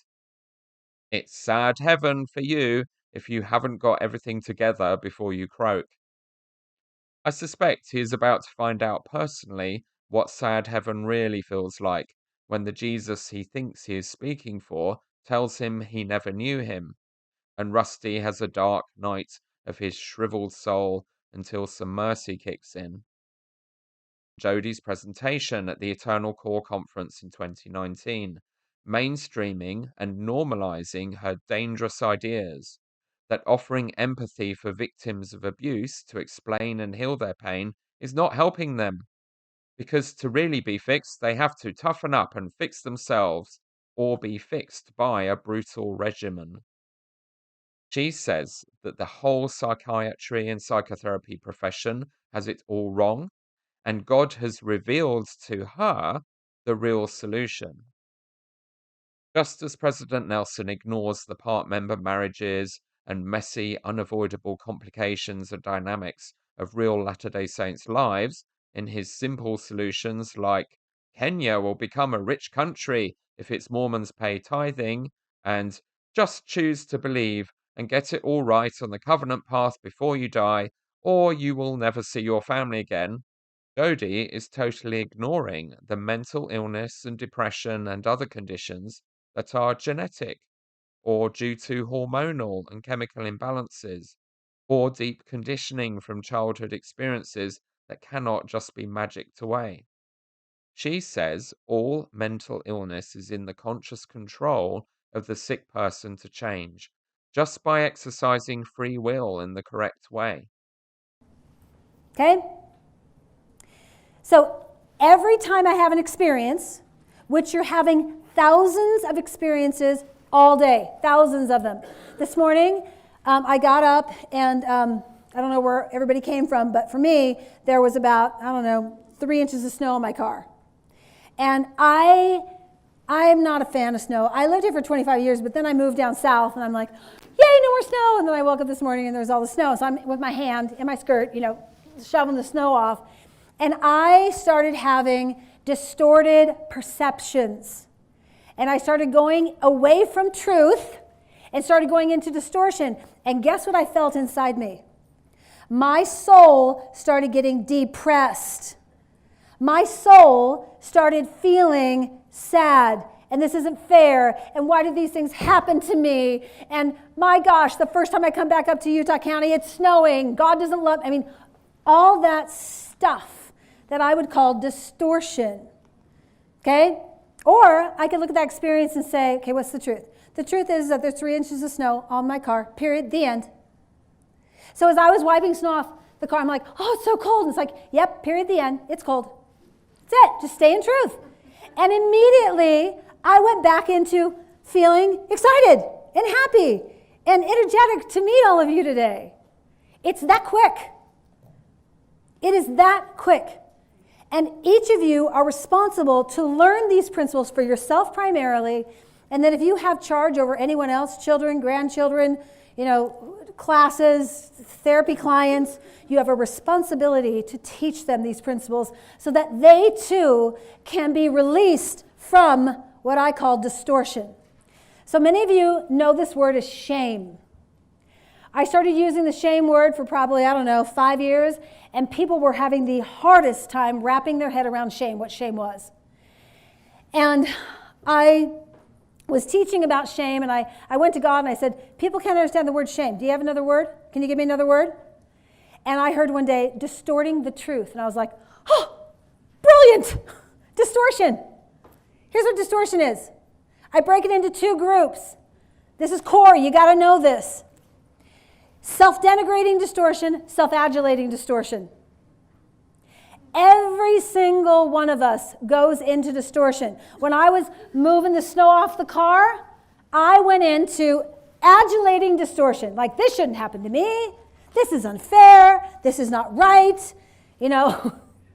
And because I know this stuff, my soul's like, Jody, stop it. I'm like, okay, you're right. Sorry, bad. My bad. The perception that I was going into was angled into distortion rather than truth. So self-denigrating is, it's my fault. Again, it's not fair, but like more of, I'm a victim, it's not fair. I'm stupid, I can't, I'm irresponsible. You can see how these lists could go on quite a long time. So you need to become an expert at your distortion. How do I help people heal? They come in and they do this. So I've been depressed for 25 years. I'm like, whoa, that's a long time. And I'll validate them and they'll tell me their story. And then I will take that diagnosis and put it over here. And I'll turn back to them and say, okay, you and I need to learn about truth and you need to learn about the power of choice, and you need to learn about perception and what you're responsible for and what you're not, and you need to learn about distortion. And as I teach people those 4 core principles, I and they have watched their depression heal. I'd call it miraculous if I didn't know what was happening. So it was all about my perception. Perceptions are everything. You get to perceive what's going on every single second of the day.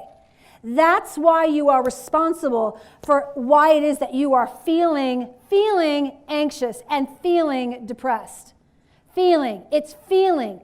It's not I am depressed. It's I feel depressed. Now, can you be depressed in truth? You bet you can. I just ran over a cat. It's appropriate to feel depressed. And depressed is a state that I go into and I come out of. You are being asked by your maker to stay inside truth. If you will stay inside truth, you will not become ill. You just won't. Now, I know there's some people in the audience who are probably like, I don't know about that. Try me out. You start living in truth. I don't know anybody who lives in truth that is emotionally and spiritually sick. I don't know anybody. And I know thousands of people who have done this. My desire is to spread this throughout the whole entire world, to teach as many people and therapists and mental health professionals and health professionals who want to start empowering their clients. Regardless of where your client has been, if they've had traumas or abuses, they can heal. If they have sinned, if they have been making choices such as, acting out an addiction, acting out contra their value system, if that is why they're having distortion, this can heal that as well. And then there's this third category called life. Life just shows up like the cat underneath the car. Who put that there? Right? Life. So outcomes of other people's choices have affected us. My own choices affect me, and then life shows up. That's how experience shows up. And inside all those experiences, you are responsible every second of every single day to be introspective and pay attention. Am I in truth or distortion? I am, not so much now because I've been doing it for 10 years, but I used to say to myself, where am I? Where am I? I'm like, I'm in distortion. And then my distortion would say, and I'm staying here. I have a right to be here, right? When you're saying that, you're in trouble. You're in distortion. That is the message that I want to share with you and just testify. I started making podcasts 4 years ago, and they are now 23 countries around the world, 700,000 downloads in 4 years with 0 advertising, because this message is resonating with people. Those people who want to take their power back and empower themselves to heal themselves, you can do that through living, using your agency inside this place of truth and understanding what distortion is and its vicious attack on each and every one of you, and how you can combat it by seeing, okay, is this in truth or is this in distortion? Distortion's characteristics are I'm dishonest, I'm irresponsible, and I'm not being humble. That's how you know you're in distortion. Truth is about I'm being honest, responsible, and humble. And characteristics of truth are also the facts, things that are objective, things that are eternal, things that are everlasting. So you can take any experience and go, okay, where am I? Because there's only 2 places for you to go. There's not a third option. Thank you very much.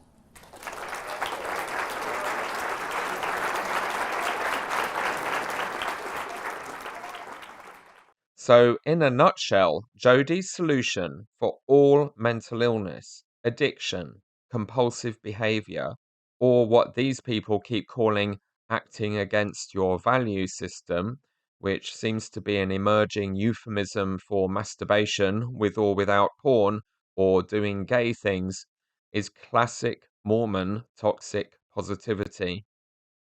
Stop feeling those feelings and turn it off, as the Book of Mormon musical puts it. We saw the London production for the 3rd time yesterday, and it just gets better every time.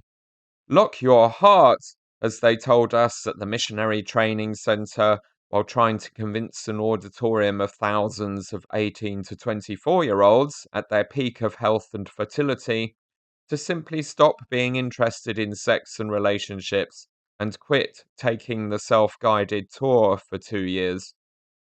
Stop being sad or frustrated about anything because your entire emotional range options are binary, happy and perky, or depressed and sick.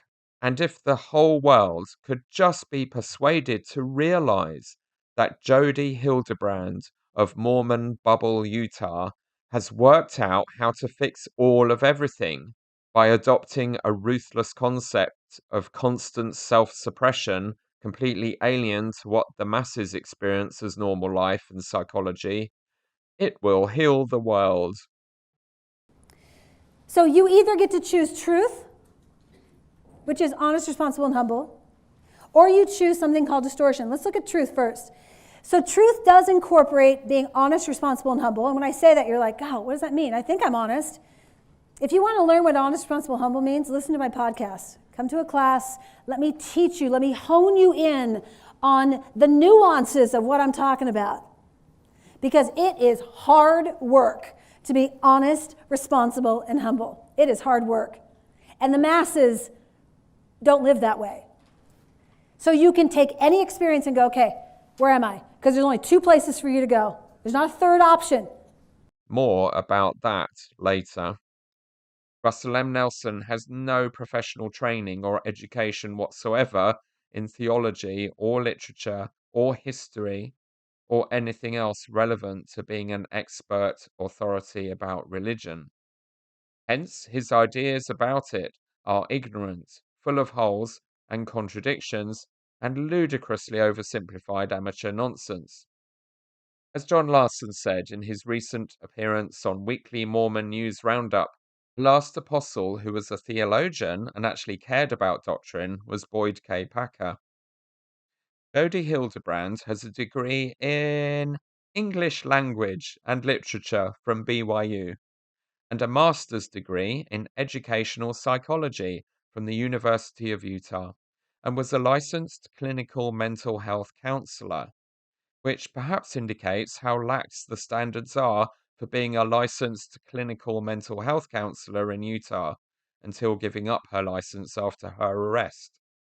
Her license was previously put on probation by the Utah Clinical Mental Health Counselor Licensing Board for 18 months in 2012 when she reported one of her clients, a BYU student whose marriage she was trying to destroy, to his LDS church leaders for allegedly being a porn addict, which was totally unprofessional and got him kicked off his course at BYU by the Honor Code Thought Police.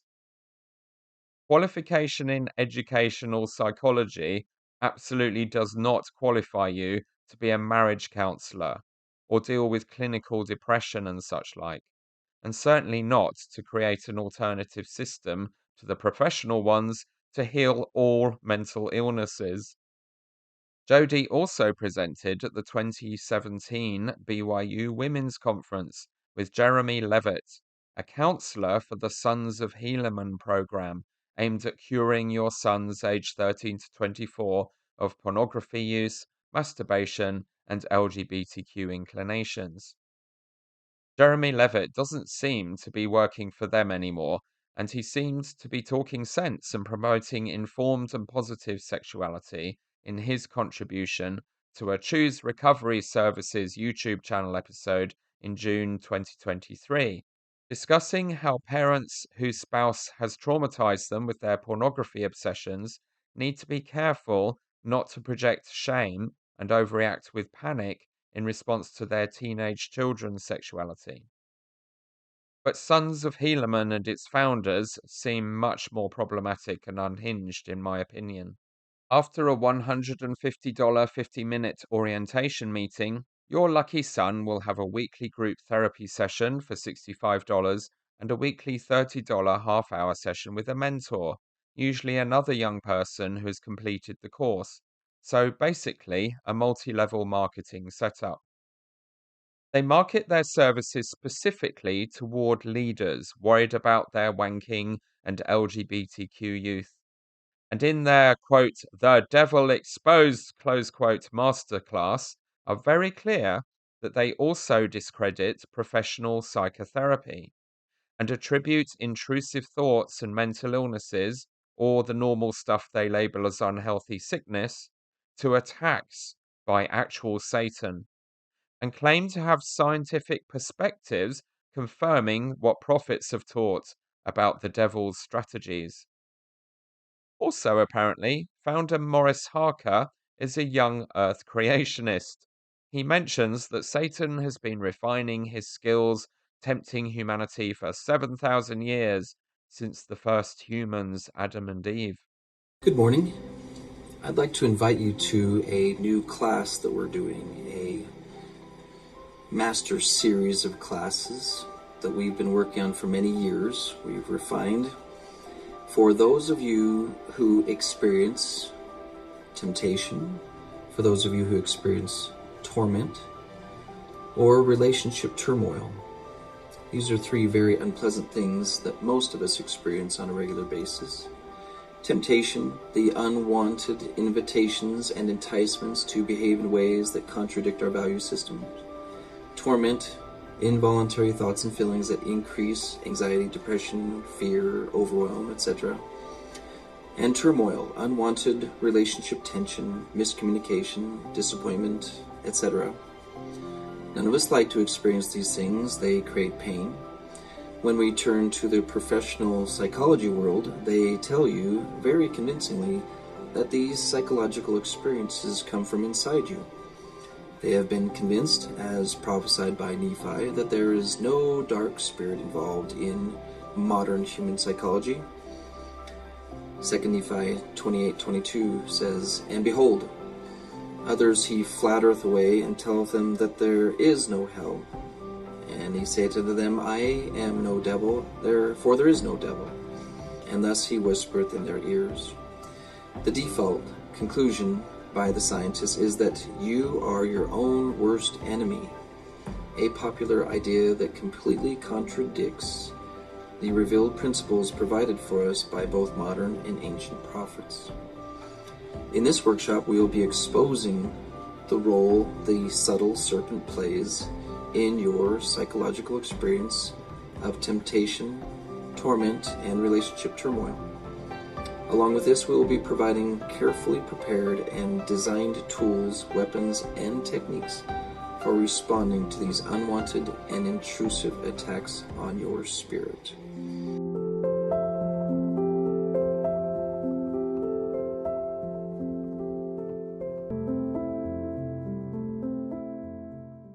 So, like Jody Hildebrand, Morris Harker and his quite large team of other adult therapists have decided to entirely reject the premises of mainstream therapy and psychiatry and take their LDS doctrines from basic Sunday school completely literally.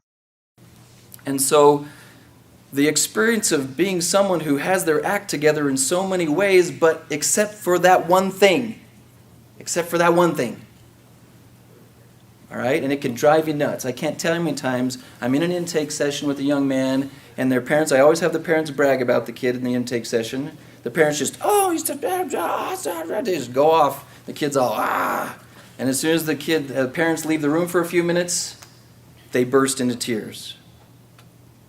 And they go, nobody gets it. Nobody understands. Nobody knows how horrible this is. Okay? And so, having my own version of those experiences, it suddenly occurred to me that I am in the field of psychology. Why don't I just study it? I could just study. Why do smart people do stupid things? That small clip speaks volumes.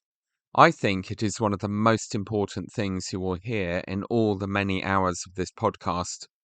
It encapsulates the whole machine of cliché cult control, particularly of the young, through sexual shaming and guilt. As Morris Harker describes, he and all the other predators exploiting the innocent for their loyalty and their money tell people who are fundamentally brilliant, well-behaved, kind people who wouldn't hurt a fly and pretty much always want to do the right things, that they have one thing wrong with them that is so awful it is second only to murder. They get sexually aroused and they masturbate. The one thing isn't any number of one things different for each person, as bishops and apologists and these therapists try to imply with their vague terminology of generalizations. It's all about the obsession with sex, and for the younger kids in particular, this means masturbation. Bishops and parents aren't taking their guilt-ridden teenagers to Sons of Helaman counselors because they are short-tempered, or they do shoplifting, or hate the poor, or are hypocrites, or any of the long list of things Jesus actually described caring most about. They are all there because they masturbate, like nearly all the other teenagers on Earth, and nearly all the adults. It's the one thing, and it catches nearly everyone in their trap. Because they are strictly forbidden to do it by the church under any circumstances, they are far more likely to get entangled in a codependent relationship with consuming pornography to break through those inhibitions and meet a basic biological need, rather than dealing with the need without the porn. If the church wants to redeem itself, stop driving most of its teenagers away with totally unnecessary guilt and torment, and be a safe place to raise your children in, I suggest it needs to start with this one thing. Just stop fluctuating between vague and hysterical and tell the kids there is nothing wrong with masturbation without porn. This mini-series is about arriving at the simple solutions for the complex network of dysfunctions killing the church. So there's another one for the shortlist. Most of the other Christian churches worked this out long ago. We are so used to agonizing about this stuff and worthiness interrogations of the young, we forget that this is nowhere close to mainstream behavior in the Protestant world. Worthiness interviews of the young people and scrupulous interviews for temple recommends for any age group were nowhere to be seen in the 1st century of Mormonism. They are an invention of the 20th century control freak prophets, borrowing the worst ideas from the Catholics, who are similarly notorious for making their members unhealthily sexually repressed and guilt-ridden, and we've all seen what that did to their clergy and retention of their children. Until the fatwa on porn-free masturbation is lifted, these financial and sexual predators and unrighteous dominators in the clergy will continue to descend upon our children like ravening wolves, making them despair and cry, and voyeuristically make themselves feel important by offering painful and mostly dysfunctional and ineffectual solutions to that artificially engendered pain. To do this systematically to children is unforgivable. It happened to me in ways I cannot forgive.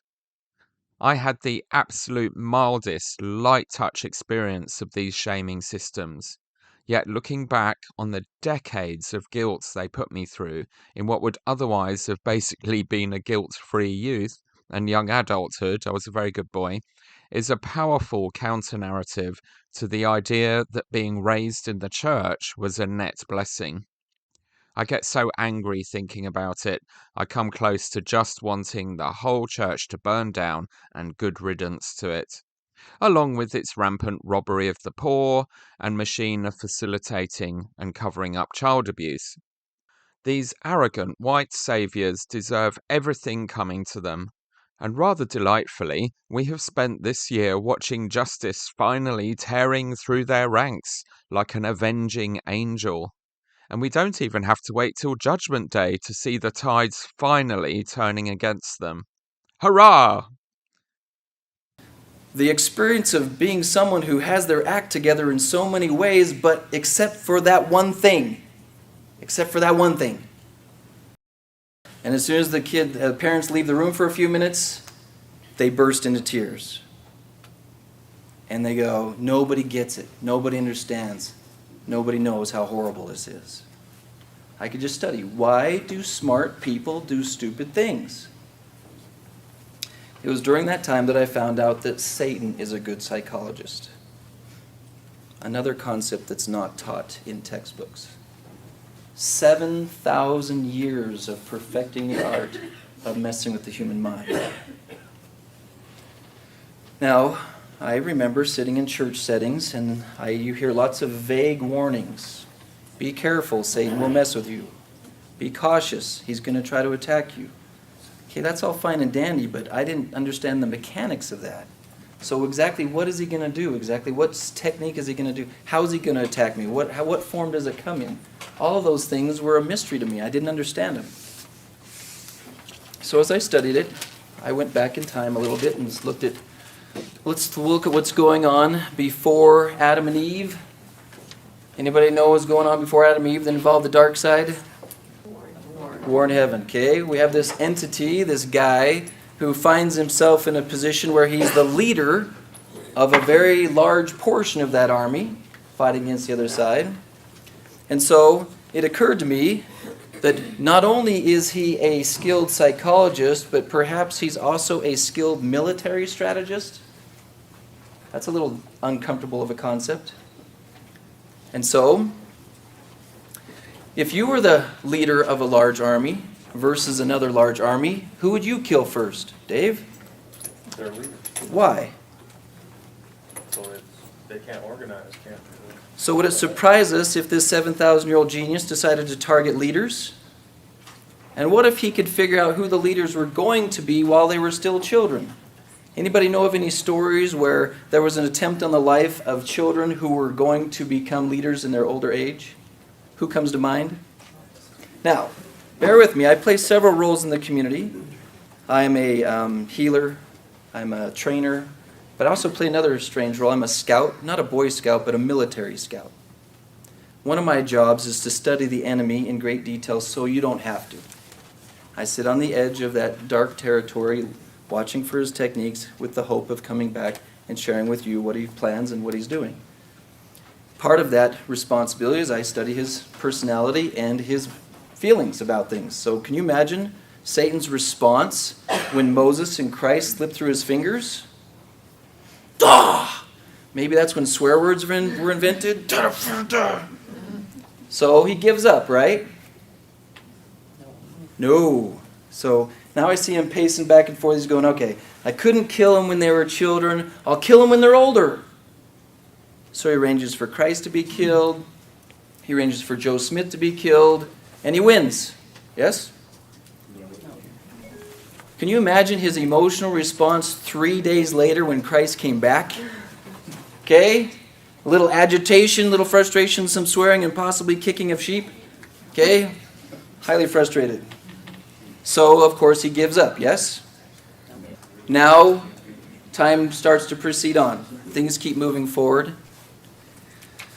Perhaps you've heard the rumors that in the final days there's going to be a wave of the noble and great ones, that there's going to be spirits that were held for the final days that are better than we've ever experienced, leaders by numbers, okay? And so this probably intimidates the dark side, right? And so he gets overwhelmed and gives up, yes? So then he ponders, I can't kill them when they're children. I even thought about that. How do you get the modern political leader to arrange for babies to be killed in mass? I was thinking, could he do that to Obama? Anyway, I don't have a lot of political information, but you have to cut that part out, okay, Lisa? Okay. I can't kill them when they're children. I can't kill them when they're older. How am I going to wipe out the leaders of the final generation? What's the strategy that will do that? I see him pacing back and forth until he discovers the concept of addiction. Okay? Perhaps many of you have seen it, whether it's your spouse, whether it's one of your children. You see them, as Karen described, you see them on the path of amazingness. You see them on this journey to greatness, and then something starts to go wrong. Something happens to them. Something starts to mess with their heads, and you can't quite put your finger on it. As a mom, you sense it really early, going, something's weird here. Something, the Shakespearean phrase, something wicked this way comes. I don't know what's going on, but something's wrong here. And that starts to freak you out. And so Satan has learned that if you can turn a youth into an addict, then his leadership skills, his confidence skills will fall apart. And so the more I've studied it, the more I've analyzed what's going on, not only in each individual's lives, but across the board, is Satan is so afraid of these leaders. He's so afraid of them that he has to come up with some sneaky psychological technique to convince them that they actually aren't leaders. You see, if I was a deviant person, I even studied deviant military psychology like Hitler and stuff like that, if I could pinpoint the leaders of the other side and put them in barracks and every day point out to them what's wrong with them, point out to them why they're broken, point out to them all the mistakes they make, if they get to age 18 years old and they are convinced that by identity there's something seriously wrong with me, what will that do to their leadership confidence for the next 80 years? You don't have to put much work into slowing them down because they'll slow down themselves. And so that's why I've targeted this adolescent group. The resources are available for other ages, but to make sure they can win this war by the time they're 18, 19 years old is my primary focus so that they can continue to learn for the rest of their lives. All right, I hope that helps you understand why the dark side is approaching it this way and that he's not attacking the broken ones, but the warriors, the heroes. Okay? Okay, most of you know me. This is Maurice Harker. I'm here with Pete. Okay, Pete Simona. This harmonizes as Pete and I have studied and pondered the whole psychological experience of trying to live up to your value system and being told that the Book of Mormon was written for our day and close to 50% of the Book of Mormon is about war. Yeah. To approach life as the soldiers of the Book of Mormon, the sons of Helaman and Moroni and other warriors. They built these strong relationships with God. They understood the power of healing and of the atonement, but they did the training. They did the work to know the enemy. Captain Moroni did not just hope that his men would win. And so, as we've learned how to expose, pull him out of the weeds, improve the spirit of discernment, finding the serpent is the most subtle of all the beasts of the field. He has been working for 7,000 years to trick us. And even the most noble and great ones of the final generation will be tricked. So Pete and I feel an unstoppable commitment to sifting this information out of the scriptures, out of the conference talks, providing them for you in a setting that not only gives you a place to hear it, but also discuss it. This workshop that we'll be starting on the 6th of January is designed to be interactive, but we hope to give you things you've never thought of before. We hope that you will hear things like, oh, I never saw that before. We're gonna do what Elder Christiansen asked us to do in last spring conference, where he said, we need more bridges between science and the gospel principles. Now, I want to make sure you know that we're not going to show you things that prophets have not already shown us. That's right. Everything we're going to show you is a scientific perspective on what the prophets have already revealed. We're not claiming to be prophets with further light and knowledge beyond the intelligence, wisdom, and perspective of prophets. We are scientists, we are servants, and it is our goal to make your life better and your life easier and give you some invigorating and comforting information at the same time. Thank you for joining us. We'll see you in January. Check yourself. Are you voluntarily having that internal experience, or is it intruding upon your cognitive process like a brother with pots and pans? This is the most common thing I'm seeing with youth and adults, is they're not asking the question, what role is Satan playing in my psychological experience? And on the flip side of it, what role is the Holy Ghost attempting to make? And remember, if you lose some of those battles, you are going up against a 7,000-year-old genius, and it's really mathematically likely that you're going to lose many of those battles. If you're ever confused about the voices in your head, get a piece of paper out, cut it into 3 columns. On one side, put the dark side, or whatever your reference is to Satan. On the other side, put the Holy Ghost, and in the middle, put myself. And here's what you're going to notice about yourself. The only thoughts that are going on in your head that are you are when you're intentionally trying to make something happen. When you're planning, when you're trying to get organized, when you're gathering things for cooking, and you'll notice you never plan to have negative self-talk. Check your schedule sometime and look for the last time you wrote down from 3 to 4:30 today, have some good quality negative self-talk. Pretty dang sure you never plan that. So if you're not planning it, then it's intrusive. And intrusive means it's someone else walking into your space.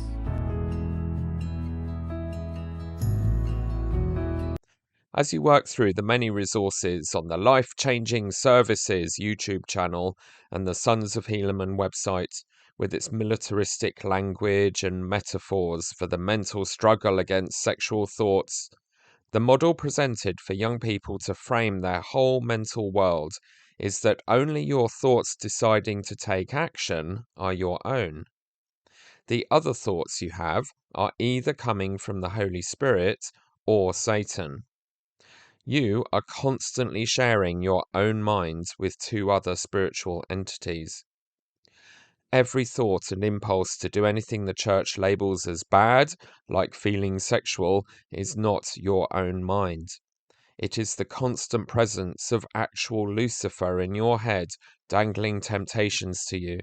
So the only way to deal with this and maintain control of your own mind and body is constant hypervigilance.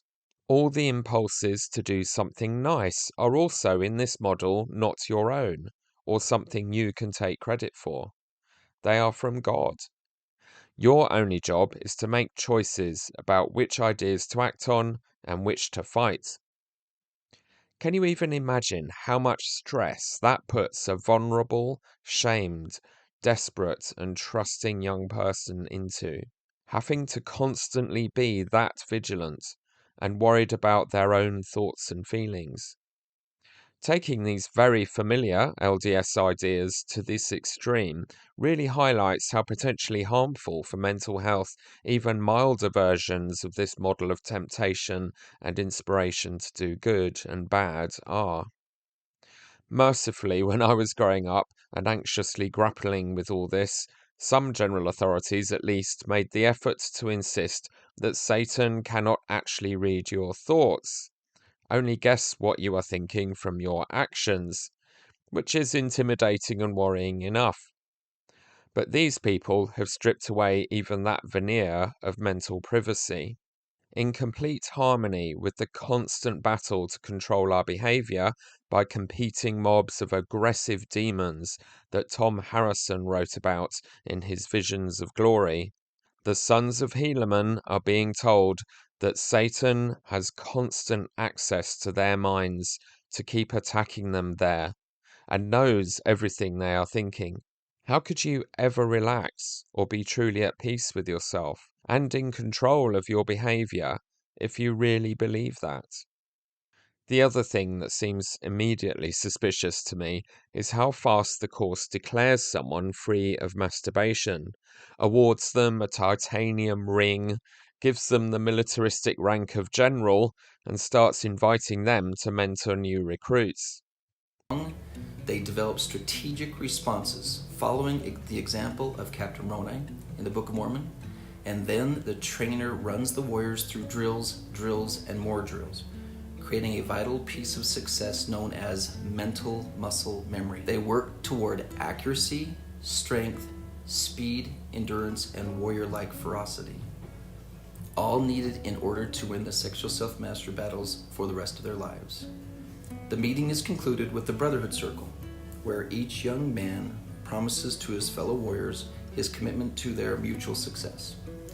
The warriors leave each meeting feeling brotherly love, encouragement, and commitment to another week of success. They are given special progress awards when they reach 4 weeks and 8 weeks, and then at 12 weeks, after they have demonstrated the ability to master their sexuality, demonstrate consistency in their daily manpower, and commence transitioning into their passion energy into passion projects. They not only receive the coveted titanium Sons of Helaman ring, but they also acquire the confidence and the admiration of their fellow warriors.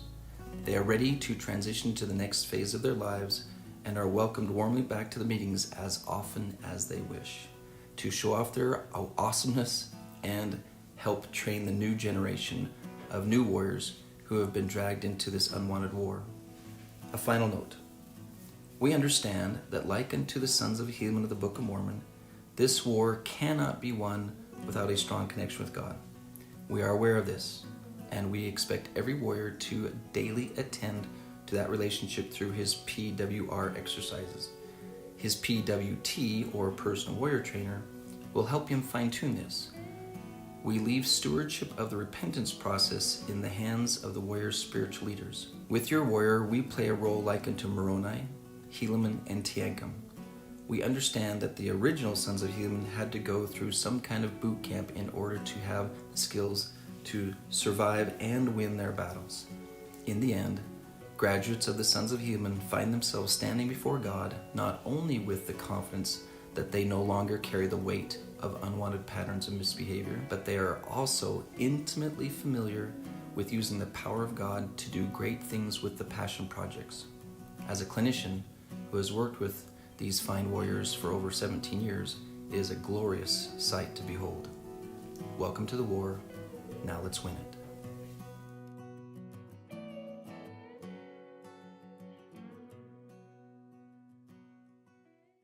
You can only imagine the guilt and trauma when they discover a few weeks or months or years later that they are very much not cured of sexual attraction and the lure of masturbation or pornography that comes with that. At that point, young Latter-day Saints coming out of a curated repentance process with their bishop or in a program like this mostly give up in despair. Believe they are irredeemably wicked, there's no point trying to persist with Mormonism and its requirements, and they drop out of participation in the church. Or they learn to lie to the worthiness interviewers, either cynically or with ongoing secret guilt, like I did. Or they keep diving back in to confessing to their exasperated bishops and more programs like this on an endless loop and get even more thoroughly messed up. The numbers of people harmed by these kinds of toxic beliefs about sexuality and pathologizing normal adolescence as sin and addiction are staggering. Post-Mormon communities have hundreds of thousands of people in them, and as soon as these things get brought up for discussion, the outpouring of rage and frustration at how much unnecessary misery and lasting harm to their self-esteem and ability to function sexually in healthy ways is overwhelming.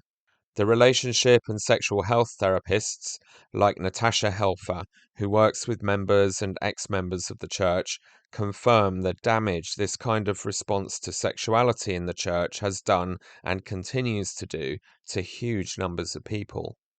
All of this comes from creating an alternate reality based on the accumulated hive mind of unqualified, uneducated, elderly male general authorities from Utah, mistaking their local cultural norms and their opinions gained from reading the journals of discourses rather than professional textbooks for revelations. They then proclaim forth in general authority voice sweeping generalizations greeted as the ultimate truth from God by a huge community of people that have then been quoted and repeated on a loop in the church's lesson and marriage preparation courses. Until, in recent years, the professionals at the church's family department seem to have finally won the battle to replace the GA quotes with guidance more in keeping with professional norms and common sense. My mum, working as a relationship counsellor for the church's family services and delivering the marriage and relationship courses from these resources, was delighted when that shift occurred and she could actually trust and use the official materials. But that has not been the dominant experience or messaging in the church as a whole. All along, and more today than ever in the past, there has been a context of being repeatedly told to distrust other sources of information, however experienced and scientifically credible, as ultimately written by Satan. In a nutshell, a superstitious and blind faith, rather than a rational faith, taking on board all the lived experience and knowledge of the world and moderating religious beliefs accordingly, which I am arguing is how Mormonism was originally intended to be and will have to become again if it wants to survive this century. But still, the keynote addresses of the church's President Nelson are telling us not to trust or take any counsel from unbelievers. So perhaps originally well-meaning, Latter-day Saints like Jody Hildebrand and Morris Harker believe that, and then take it to its absolutely logical conclusion in the counseling programs and businesses they create for fellow church members, abandoning secular professional norms and standards and ethics, and thinking little old them have worked out something much simpler and much better than the entire global community of therapists and psychiatrists have ever thought of. I guess there is a simple way to determine which are getting this stuff right. Jody and Morris reinventing psychiatry in their own religion's image, or those other people. By their fruits ye shall know them. Oh dear, it hasn't turned out well for Jody and Maurice. These programs haven't even worked for them personally, never mind the hundreds and thousands of clients they claim to have inspired and helped. Morris Harker's cheerfully named program called Sons of Sacrifice is all about supporting same-sex attracted men, quote, who want to keep their covenants with God, especially of a sexual nature, and remain active members of the Church of Jesus Christ of Latter-day Saints, close quote, but also claims that, quote, we are not reparative therapy, shame-based, or anti-gay, close quote, which is surely a completely contradictory statement. The video advertising it and the course materials are more honest, describing repeatedly how the group functions on the basis of an addiction recovery therapeutic model, how their impulses to act on their sexuality are an addiction, and teaches men how to pass and participate in a heteronormative man's world, all at the bargain price of $80 a week, or $4,169 a year. The biggest fears that men have in joining the Sons of Sacrifice program is probably being seen. A lot of men who are members of the Church of Jesus Christ of Latter-day Saints who experience same-sex attraction have never been in a group where they are acknowledging the feelings that they have, and it can be embarrassing the first few times they join, and everyone in the group understands that. We also follow the program of the Men of Moroni, designed by Maurice Harker, that is an addiction recovery. We follow the same basic meeting outline that those groups do, with the addition that we also spend some time talking about male bonding and connecting issues. The reason we have a male bonding section of our meetings is that most of the men who join us feel some type of disconnect, some type of distance between themselves and other men. When they join the meeting, there can be some fear about making friends with men. A lot of the men will express that they've got one or two good friends, but that in general, that they don't feel one of the guys. They don't feel like they fit in. And part of our goal is to help them learn how to become one of the guys, how to maintain authenticity as who they are and however they express themselves, but still be accepted as a man in a man's world. That takes some practice, and it takes some leaning into the fear. And the group is here to support and encourage men. I was working my way through the Sons of Helaman website and doing a bit more Googling, and it took me a while to realize that Morris Harker has also been charged with sexually assaulting his clients. I had heard in all the Daybell and Hildebrand mayhem podcasters and journalists have been trying to wade through and make sense of in the last couple of months that a male LDS therapist had also been accused of some kind of sexy exorcism thing, lying on top of his female client to get the devils out of her. But I had no idea it was the actual founder of Sons of Helaman. You really couldn't make it up. Rolling Stone magazine had a really thorough article all about it a year ago on the 3rd of October 2022. Yet another nail in the coffin of the church's PR operation, as yet another national publication goes into lurid detail about exactly how abusive, creepy, crazy, and culty the Latter-day Saints are. As the Salt Lake Tribune summarized it, quote, "A former Farmington therapist and founder of a Utah-based life coaching practice, who was charged in Davis County this week with assaulting a vulnerable patient to rid her of, quote, demons, is also facing professional sanctions. Morris Harker, 54, is accused of forcing the female patient to the ground, dragging her on the floor, covering her nose and mouth so she couldn't breathe, slamming her against his office door, and not allowing her to leave the room, according to charging documents filed Tuesday in 2nd District Court. Is also accused of encouraging the patient to watch pornography to get rid of the demon he claimed possessed her, telling her he needed to, quote, teach her about sex, and creating an online dating profile for her where he would pose as the patient to talk to suitors, the charging documents state, close quote.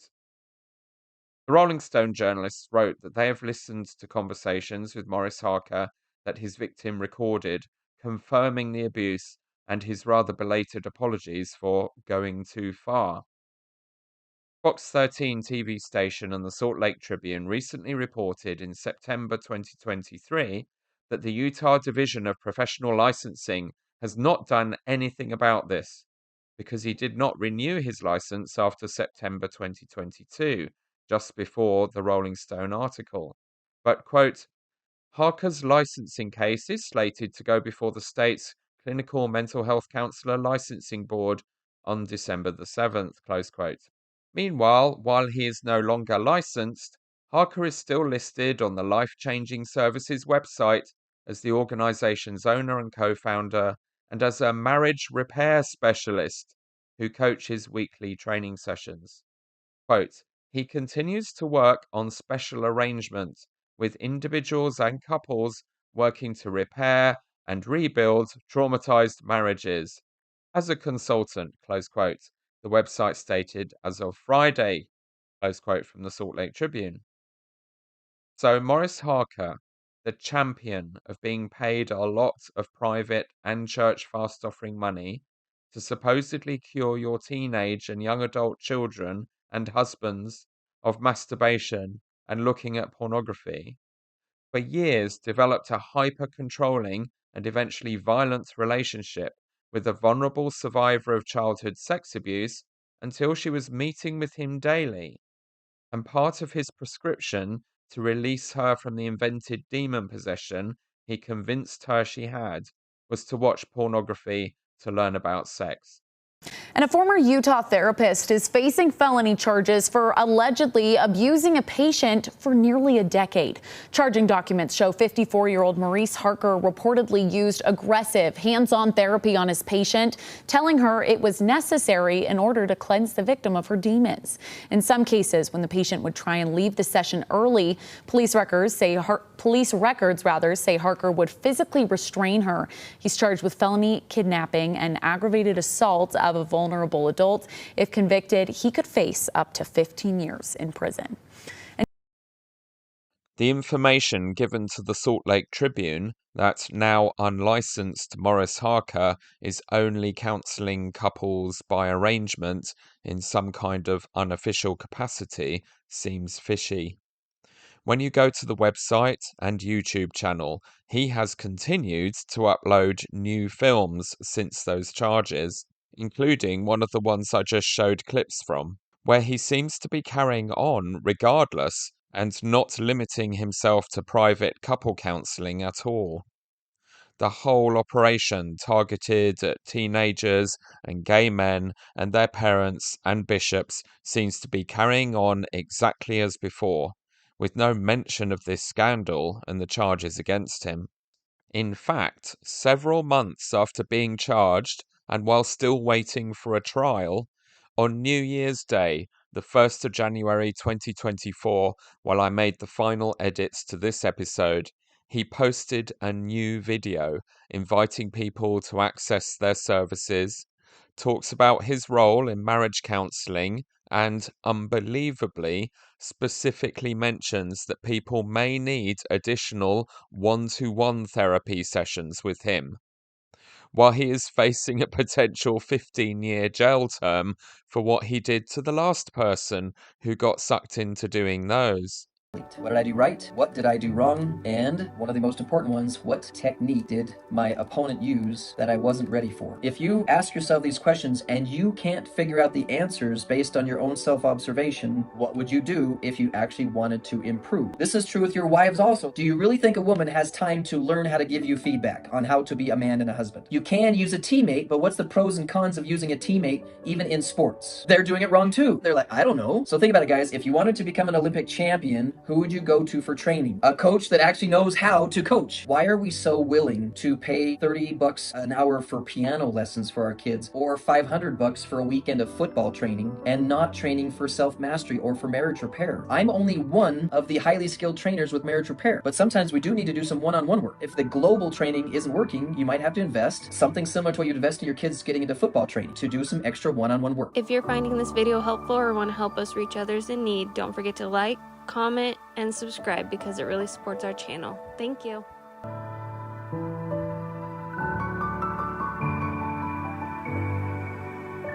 Yes, you just heard blatantly sexist Morris Harker telling married men he is trying to recruit that rather than asking their wives how they can be a better man and husband to them and spending their money on something like advanced sports coaching for their children, they should instead spend the money on having him tell them because their wives are far too busy. Great sales pitch, Morris. And in the notes under this YouTube film, he offers people a free 30-minute one-to-one session with him if they forward the life-changing services details to their bishop to drum up more clients paid for from church fast offering funds. So Morris Harker, the Latter-day Saint, who has been repeatedly exposed in the national press for abusive practices that re-traumatize and harm the abuse victims he promised to help, is carrying on offering exactly the same services to other people with no change of marketing strategy or methodology. Who on earth could he have learnt such chutzpah, such astonishing, arrogant defiance of accountability and responsibility from? I wonder. You couldn't make it up. My guess is that in his desperation, as his world collapses around him, entirely due to his own foolishness and predatory corruption and exploitation of the vulnerable, he is panicking and needs to rebuild a client base quickly to keep the business afloat. My guess is that Morris has been recruiting and convincing LDS bishops to use his services for nearly 2 decades now, and knows full well that they are far too busy with their overwhelming callings to have had the time to keep up with the news about him. That they are particularly desperate and easy to manipulate in their intense zone of Mormon magical thinking, and stress about all the secret sexual sins being confessed to them by pretty much everybody under 30 in their congregations on a loop. He knows that bishops have been carefully selected and trained to be far too trusting of an authority figure man in a suit who can give it the Mormon speak general authority vibes with earnest conviction and lots of manly military metaphors and promising miraculous transformations. Maurice knows that those bishops have been told that they can trust their own emotional and mental impressions as revelations from God, turbo-powered by their bishoply mantle of discernment. So, if he can just get them to listen to his well-rehearsed sales pitch, they will be convinced the Holy Ghost is telling them to trust him.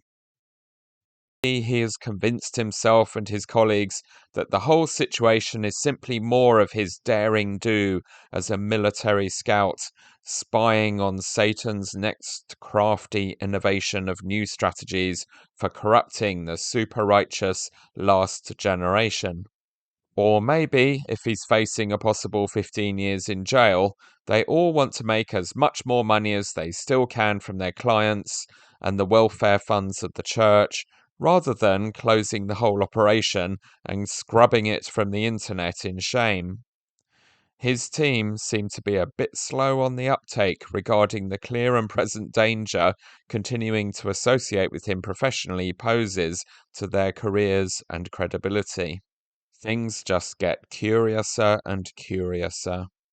My purpose in this episode is to demonstrate beyond doubt the total conflation of the mainstream Latter-day Saint community and its beliefs and practices, and the beliefs and practices of these headline-grabbing monsters exploiting the vulnerabilities and trust that the church engineers in people for money and power, as well as sexual gratification and opportunities to literally torture children.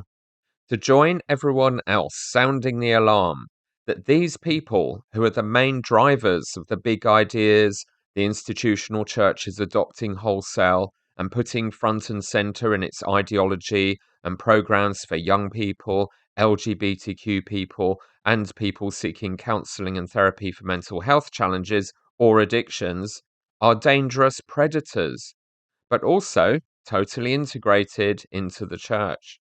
The profiles on the Sons of Helaman website for the other counselors it employs demonstrates this clearly. They have nearly all been employed or are still employed by the church, while at the same time declaring their fervent conviction that everything Maurice Harker is doing and teaching in these operations is excellent and the best approach they have seen. Maurice Harker has been running life-changing services for 17 years, since 2005. But before that, he worked for LDS Family Services for 7 years. Samuel Feliki Tonga Brown is currently employed by the LDS Church as well as Maurice Harker, giving mental health care to people in its welfare and self-reliance department. Cody Hawes has divided his time between Sons of Helaman and working for the Church Family Services Department. Markham McReynolds has been employed by the Church to teach at LDS Business College, now renamed Ensign College, presumably in honour of the fortune the Church is making investing tithing money in commercial enterprises through Ensign Peak Advisors. Trampus J. Rowden is a currently serving bishop. Greg Dunford was employed by the church education system for 20 years, then immersed himself in the world of the Mormon corridor's dozens of controversial outward bound and residential programs and schools you can pay to send your children to sort them out with often militaristic tough love. He and his wife, quote, are both currently serving as missionaries for the church's addiction recovery program. Greg leads a men's pornography and sexual addiction group, close quotes. So, there really is no difference between Maurice Harker's Sons of Helaman and Jody Hildebrand's Connections and other programs like them, and the Church of Jesus Christ of Latter-day Saints. They employ the same people at the same time. They deliver in their roles, working for the church, exactly the same approach to counseling and sexuality and mental health and addiction as they deliver in these organizations.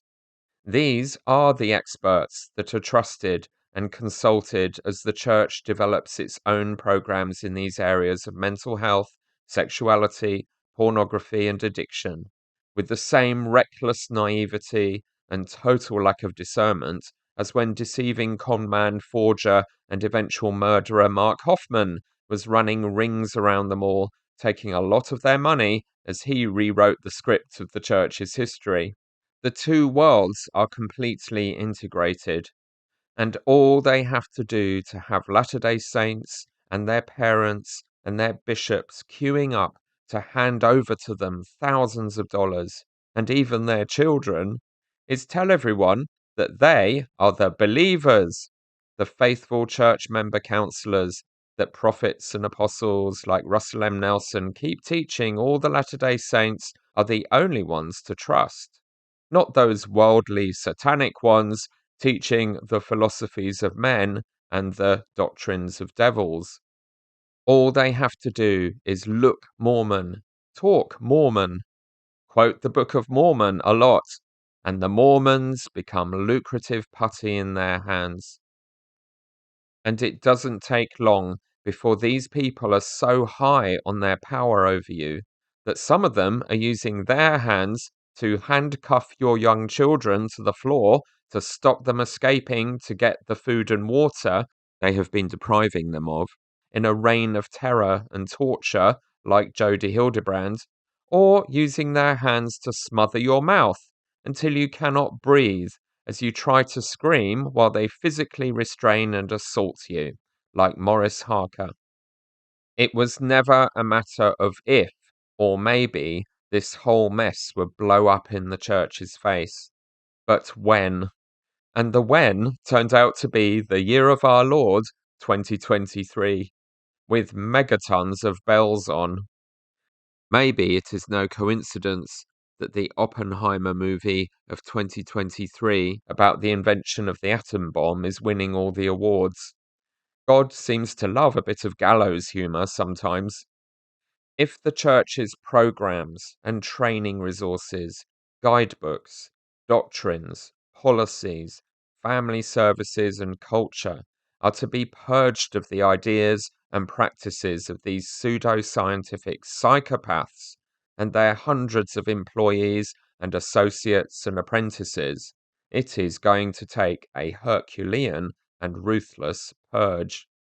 It will probably have to take out the entire network of the church's employees and bureaucrats, burn it to the ground, disavow it all as a terrible mistake, and start again from scratch. It will need to be like the Inquisition or the Nuremberg trials. Dozens, maybe hundreds of people will need to be fired from church employment. Literally thousands of employees and local church leaders, including all the bishops, will need significant retraining, or rather, training, because most of them have had diddly squat real training.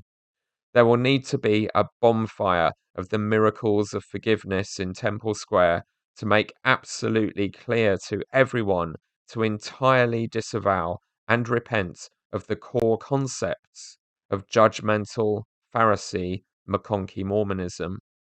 A humble and penitent church leadership will need to invite Natasha Helfer's Mormon Mental Health Association and the professional secular mental health community to guide them in constructing an entirely different program and systems of counseling and guidance for young people around sexuality.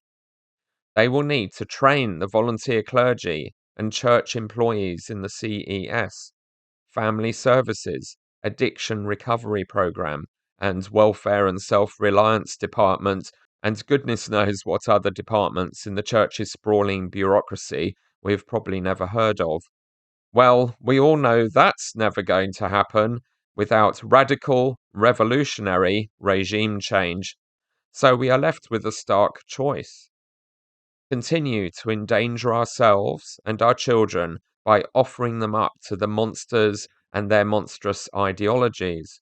Run the hell away from this religion as far and as fast as you can get, or radical revolutionary regime change and get stuck into the purge of the child abusers. You'll notice that after criticizing them for being dangerously binary, I'm offering 3 options here. None of them is easy, but seriously, are there really any others? I'm all ears if there are, but as far as I can see, in this mess, where in every direction I start digging into, I discover more and more dysfunctions and dangers. It seems to me that this really is how bad and messed up it all is. And none of it needed to happen or get anything close to this bad if we simply practice democratic common consent scrutiny and accountability in the Church of all its official policies and practices, as we were meant to be all along. Remember, until recently, the Church's correlated Institute Manual for the Doctrine and Covenants taught, quote, "Not only are church officers sustained by common consent, but this same principle operates for policies, major decisions, acceptance of new scripture, and other things that affect the lives of the saints." See Doctrine and Covenants, section 26, verse 2, which reads, quote, "And all things shall be done by common consent in the church, by much prayer and faith, for all things you shall receive by faith. Amen." Close quote. There are a lot of mysteries in our church's history that I would give a lot to discover the truth about. But as I've mentioned before, when discussing this astonishing paragraph with such enormous implications for what has gone wrong in our church, the top of my wish list is to know who wrote this and how it ever got published front and center of our teaching curriculum for young adults and older grown-ups. It isn't a specific quote from anyone, it just states what should be the obvious truth of what this commandment and doctrine and law of common consent requires.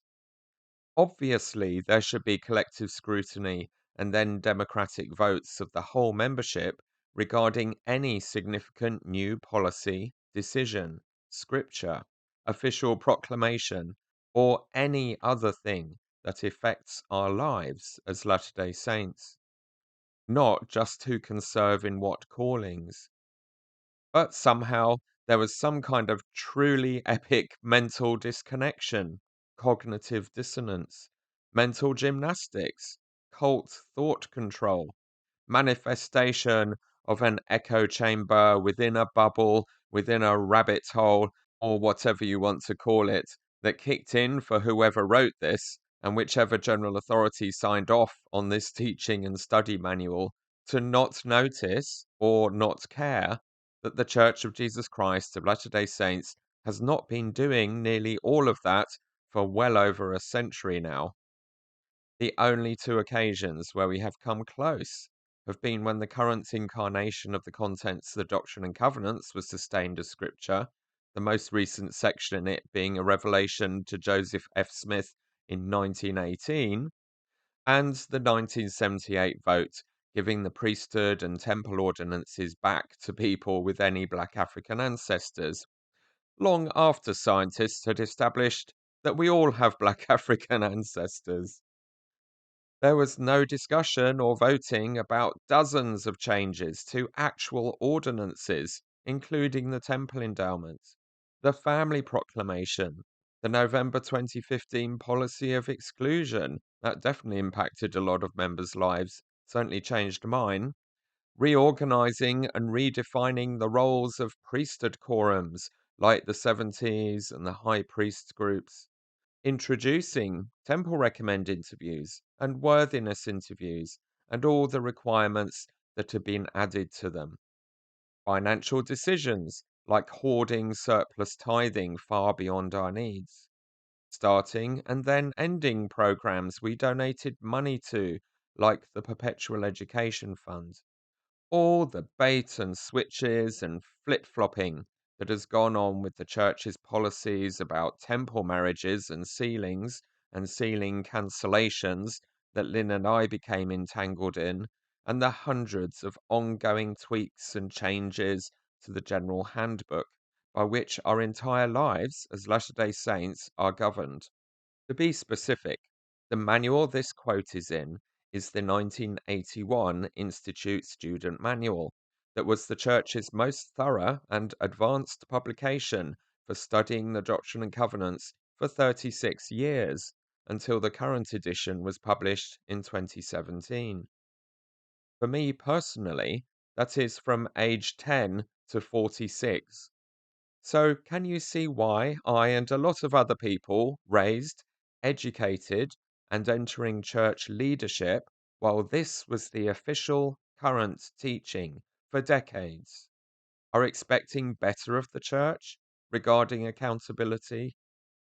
Can you see why it was an existential shock for us when, specifically in the mid to late 2010s, the First Presidency and most of the apostles completely U-turned the concept of what sustaining votes mean and started running amok as they took the final steps to ideologically establish themselves as an unaccountable dictatorship, where your vote to sustain a leader is you making a binding covenant to be loyal and obey them unconditionally, even if they are wrong for the job or teaching and doing bad things, because only God can judge or discipline and restrain them. In the Pharisee Mormon religion, they believe or pretend to believe common consent votes are for leaders to hold us accountable, not reminding leaders that they should be humble and know their place because they can only serve with our ongoing consent. And to leave no doubt about this dictatorship, they took the final steps started by their ideological predecessors among the general authorities to totally disempower women by cancelling the women's sessions of General Conference, reducing the female conference speakers to an average of 3, and frequently replacing female general officers. They started publicly throwing previous more open-minded prophets under the bus by condemning I'm a Mormon as a victory for Satan and offensive to Jesus. They made sweeping changes to shun the innocent children of innocent LGBTQ parents from our ordinances and fellowship, in complete violation of everything Jesus taught about children, and turned their homophobic obsessions with America's culture war into the defining purpose of the LDS Church's existence in the 21st century. They abandoned a growth mindset and went wholesale for purging and sifting the church of anyone who doesn't unquestioningly comply with their constantly changing doctrines and ordinances. We need to sift and purge them pronto, or there will soon be none of the rest of us left, or ideologically compliant enough to please them. Having neutered and taken over the once independent Relief Society decades ago, and now silenced the women and made their global leaders mostly irrelevant, to make absolutely sure that only that tiny handful of senior general authority alpha males in the ranks of the male priesthood patriarchy have any influence on decision making, they have removed any reference to consultation and common consent votes applying to canonizing scriptures, authorizing doctrines and policies, or making changes to ordinances and other practices in their new seminary, Sunday school, and institute manuals. Institute's 1981 course number 324 to 325 manual and its second edition, which both have variations of brown ink marbling in their cover design, was replaced by this in 2017. Quote, Doctrine and Covenants 26:2. All things shall be done by common consent in the church. The principle of common consent was first implemented in this dispensation when the church was organized on April the 6th, 1830. The believers who were gathered at the home of Peter Whitmer Sr. were asked to give their consent that Joseph Smith should serve as the presiding first elder in the church, and that Oliver Cowdery should preside under Joseph as the second elder. This practice of common consent has continued in the church since that time. It demonstrates it's such a lie. No one votes first anymore for first presidencies. Anyway, as we've discussed many times. Where am I? This practice of common consent has continued in the church since that time. It demonstrates a belief in the principle that every person is free to express his or her willingness or unwillingness to sustain those who are called to positions in God's kingdom here on earth. The principle of common consent was reaffirmed in several revelations in the Doctrine and Covenants, lots of quotes of those, D&C 26, 28, 38, 42, 104, 85, and 124. President Russell M. Nelson of the Quorum of the 12 Apostles explained what sustaining our leaders means for us today. Quote, "Often we sing, we thank thee, O God, for a prophet. Do you and I really understand what this means? Imagine the privilege the Lord has given us of sustaining his prophet, whose counsel will be untainted, unvarnished, unmotivated by any personal aspiration, and utterly true. How do we really sustain a prophet? Long before he became president of the church, President Joseph F. Smith explained, "It is an important duty resting upon the saints who sustain the authorities of the church to do so not only by lifting of the hand, the mere form, but in deed and in truth." That's a quote from Teachings of Presidents of the Church, Joseph F. Smith. President Joseph Fielding Smith, 1876 to 1972, taught that the purpose of a sustaining vote is not to express personal preference regarding whom the Lord has duly called. Quote, "The priesthood selects under the inspiration of our Father in heaven, and then it is the duty of the Latter-day Saints, as they are assembled in conference or other capacity, by the uplifted hand to sustain or to reject. And I take it that no man has the right to raise his hand in opposition or with contrary vote, unless he has a reason for doing so that would be valid if presented before those who stand at the head. In other words, I have no right to raise my hand in opposition to a man who is appointed to any position in this church simply because I may not like him, or because of some personal disagreement or feeling I may have, but only on the grounds that he is guilty of wrongdoing, of transgression of the laws of God, which would disqualify him for the position which he is called to hold." That's a quote from Doctrines of Salvation, compiled by Joseph Fielding Smith's son-in-law, Bruce R. McConkie, in 1956. Close quote from the manual. I am delighted that at least the concept of the opposing vote being a safeguarding measure still features in this teaching. Our current First Presidency and several of the publicly lying apostles are clearly, quote, "guilty of wrongdoing, of transgression of the laws of the Church, which would disqualify him for the position which he is called to hold," close quote. So, let's get voting opposed. Then, when we have replaced them with leaders following the scriptural constitution of the church, they will give us back our right and opportunities to vote regarding all the, quote, "policies, major decisions, acceptance of new scripture, and other things that affect the lives of the saints," close quote, which have been imposed on us without our sustaining vote or common consent for over a century now, and apply these commandments regarding any new decisions thereafter.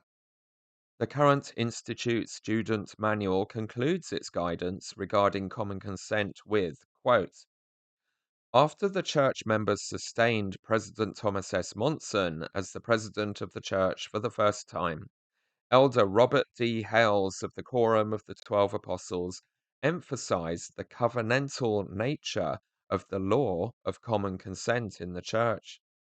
He taught that when we raise our hands to the square, it is not just a vote, but more, quote, "a private and personal commitment, even a covenant, to sustain and uphold the laws, ordinances, commandments, and the prophet of God." Close quote. That's from Gaining a Testimony of God the Father, His Son Jesus Christ, and the Holy Ghost in the Ensign of May 2008. So the punchline is that your sustaining vote is a covenant of obedience and being accountable for that to the authoritarian leader. not the leaders and their decisions being accountable to you, because you have the final authority to authorize them. It's a 180-degree U-turn from the previous manual to the current one. This is further re-emphasized in the teacher manual for the current course, which adds a quote with a similar message by Henry B. Eyring, who I have for years been identifying as one of the leading proponents of this false doctrine of dictatorship, especially in his The Power of Sustaining Faith talk 5 years ago in April 2019 General Conference. The teacher manual references his similarly titled and themed First Presidency message in the June 2012 Ensign magazine, titled Called of God and Sustained by the People. Quotes from the teacher manual. What does common consent mean? Common consent refers to church members using their agency to express their willingness or unwillingness to sustain a person who has been called by the Lord to serve in his church or to be ordained to an office in the priesthood. Common consent is manifested by raising the right hand. What is the difference between common consent and electing or deciding by majority vote? Invite a student to read aloud the following statement by President Henry B. Eyring of the First Presidency. Ask the class to listen for what it means when we manifest our common consent. Quotes from President Eyring. By our sustaining vote, we make solemn promises. We promise to pray for the Lord's servants and that he will lead and strengthen them. Doctrine and Covenants 93:51. We pledge that we will look for and expect to feel inspiration from God in their counsel and whenever they act in their calling. See Doctrine and Covenants 138. As we raise a hand to sustain a person, we commit to work for whatever purpose of the Lord that person is called to accomplish. That's from Called of God and Sustained by the People in the June 2012 Ensign. Several other general authorities, as well as Henry himself, have emphasized this new Pharisee Mormon doctrine of a sustaining vote being an unconditional commitment to obey leaders without question, signing a blank check with our souls, in even stronger language in recent years. Guess what Henry Eyring's 2012 First Presidency message says immediately before that part quoted in the Institute Teacher Manual. Quote, even though the Lord calls his servants by revelation, they can function only after being sustained by those they are called to serve. Close quote. How interesting. So that means Elder Patrick Kieran, who was chosen and ordained an apostle in secret by President Eyring and his crew on the 7th of December 2023, is officially dysfunctional, unable and unauthorized to perform any duties as an apostle, as the entire church membership he has been called to serve will not be voting about his appointment until 5 months later in the April 2024 General Conference.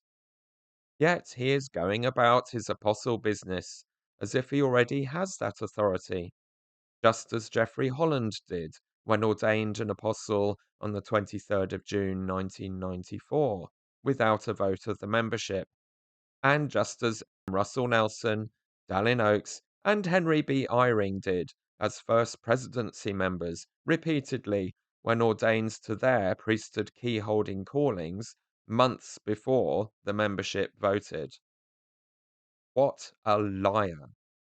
Henry B. Eyring is a shameless liar.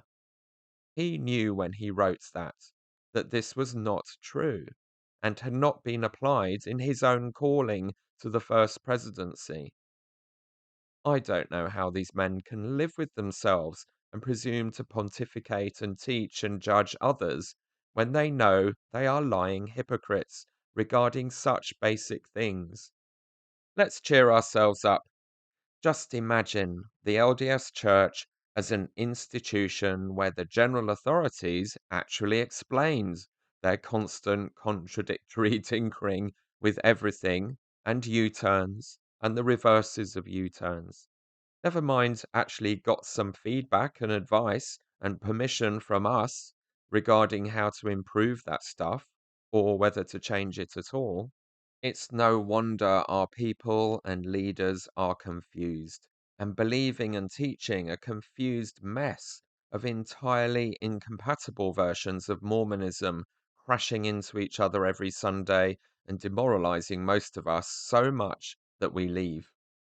The first presidencies and apostles are so used to absolute power with no accountability that they have been absolutely corrupted by it and don't even feel any need to explain anything to us about their decision making and reasons for all these changes anymore. They just demand compliance to them as the most important measurable indicator of our faith in God. We should never have ended up in this mess, and this beautiful paragraph, sitting like a precious jewel, twinkling with truth and hope in a pile of poo in our correlated teaching curriculum, is a seer stone we can look through to see the real Zion we should have had all along, and could still have if we believe it is possible, and then use our common consent voting power to insist on it. Let's memorize this.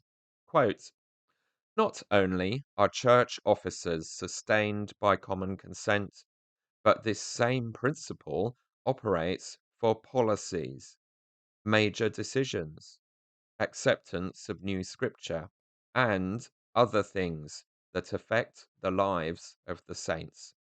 Close quote. My invitation to anyone interested is that we do not rest until this is actually happening in our church. It would fix everything. It is our only hope now.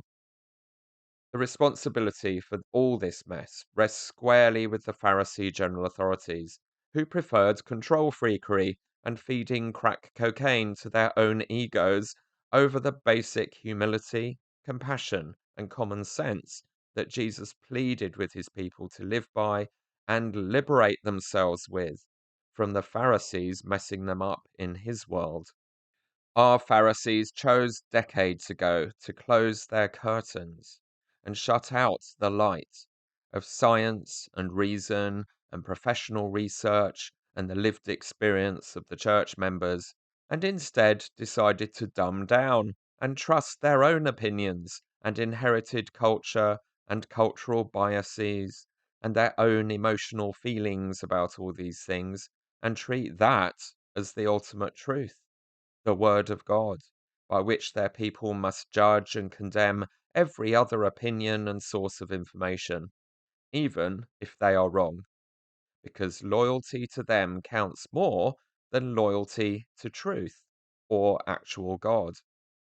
So, until the church members are allowed or willing to scrutinize the decision makers in the Church of Jesus Christ of Latter-day Saints, we have to predominantly rely on secular democracy, journalism, government agencies, and criminal justice systems to restrain the most extreme practices and individuals exploiting the Latter-day Saints.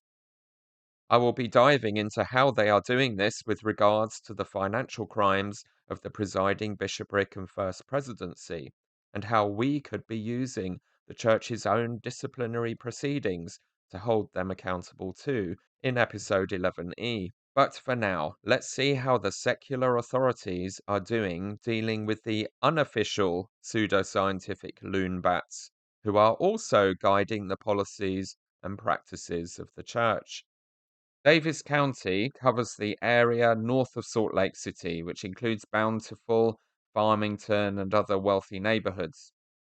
After initially deciding not to prosecute Morris Harker, Davis County's District Attorney Troy Rawlins has decided to proceed with criminal charges, but a date for the court case has still not been announced. Troy Rawlins is going to be a very busy man for the next while. Because Utah State Attorney General Sean Reyes is completely compromised as the first choice to investigate and prosecute his close friend Tim Ballard, that job has now been passed to Troy Rawlins. Oh, scratch that. In order to try and restore his battered reputation, Utah State Attorney General Sean Reyes has announced his retirement, met with the women accusing his best buddy Tim Ballard of sexual assault, apologized for not doing enough to believe them sooner, and promised to devote his remaining time in office to properly investigating Tim Ballard's fraud and abuse operation. So, his ethics are as flexible as ever. Oh, there's another. Scott Owen, another Utah therapist doing conversion therapy on gay LDS men, paid for by their bishops and fast offering funds, has been arrested for sexually assaulting his clients and performing the acts he is meant to be deterring them from while taking advantage of their vulnerability. He has been remanded in custody this month, November 2023, without bail as he poses a threat to society, and now been charged with multiple felonies that could result in sentences ranging from 5 years to life in prison. As a side panel on pro-Republica's reporting of this case, titled Breach of Trust, Utah's Troubled Handling of Sexual Assaults, puts it, quote, when healthcare workers sexually abuse their patients in Utah, survivors confront obstacles to justice in the law, in the courts, and in the culture as a whole. Close quote. The Mormon hegemony and total conflation of church and state and culture in Utah leads to layer after layer of conflicts of interest and corruption in an epidemic of legal injustices and therapeutic and psychological exploitation that easily matches the state's status as the capital of financial affinity fraud. Throw into all that the ongoing atrocities of facilitating and covering up endemic child abuse, and you have a toxic soup that surely calls for an end to the complacency and long overdue decisive action to reform it all. The Mormons have had the best part of 2 centuries to perfect their Zion in the Rocky Mountain utopia, and it is still an internationally notorious shiz show of abuses of power and sexual exploitation. It's always amateur hour in LDS leadership and discourse, and the madness that has spiraled out of control in the perpetuation of a machine of child abuse and money hoarding by President Nelson's regime, and the horrors and affinity fraud that have spiraled out of control in the careers of Tim Ballard and Jody Hildebrand, are stark warnings of just how dangerous it is for any community to give leadership and power to delusional, narcissistic amateurs. People are just lining up to monetize and exploit the solutions they offer to the deep fears about being normal humans that the church stokes up to existential crisis point. Getting back to Jody Hildebrand's presentation at the Eternal Core Conference, also notice how she presents a model of a controlling dynamic rather than true relationship or connection between people. But in reality, her idea of the connected relationship is staggeringly controlling, as her victims have described it. It involves the person she is trying to change having to agree totally with her opinion about who and what they are and what they need to do to change, and then complying with it. Any resistance to her control freak madness was labeled a, quote, distortion, close quote, from the truth with a capital T. Just like the church treats anyone challenging its regularly changing dominant narratives about what the truth is about salvation and history.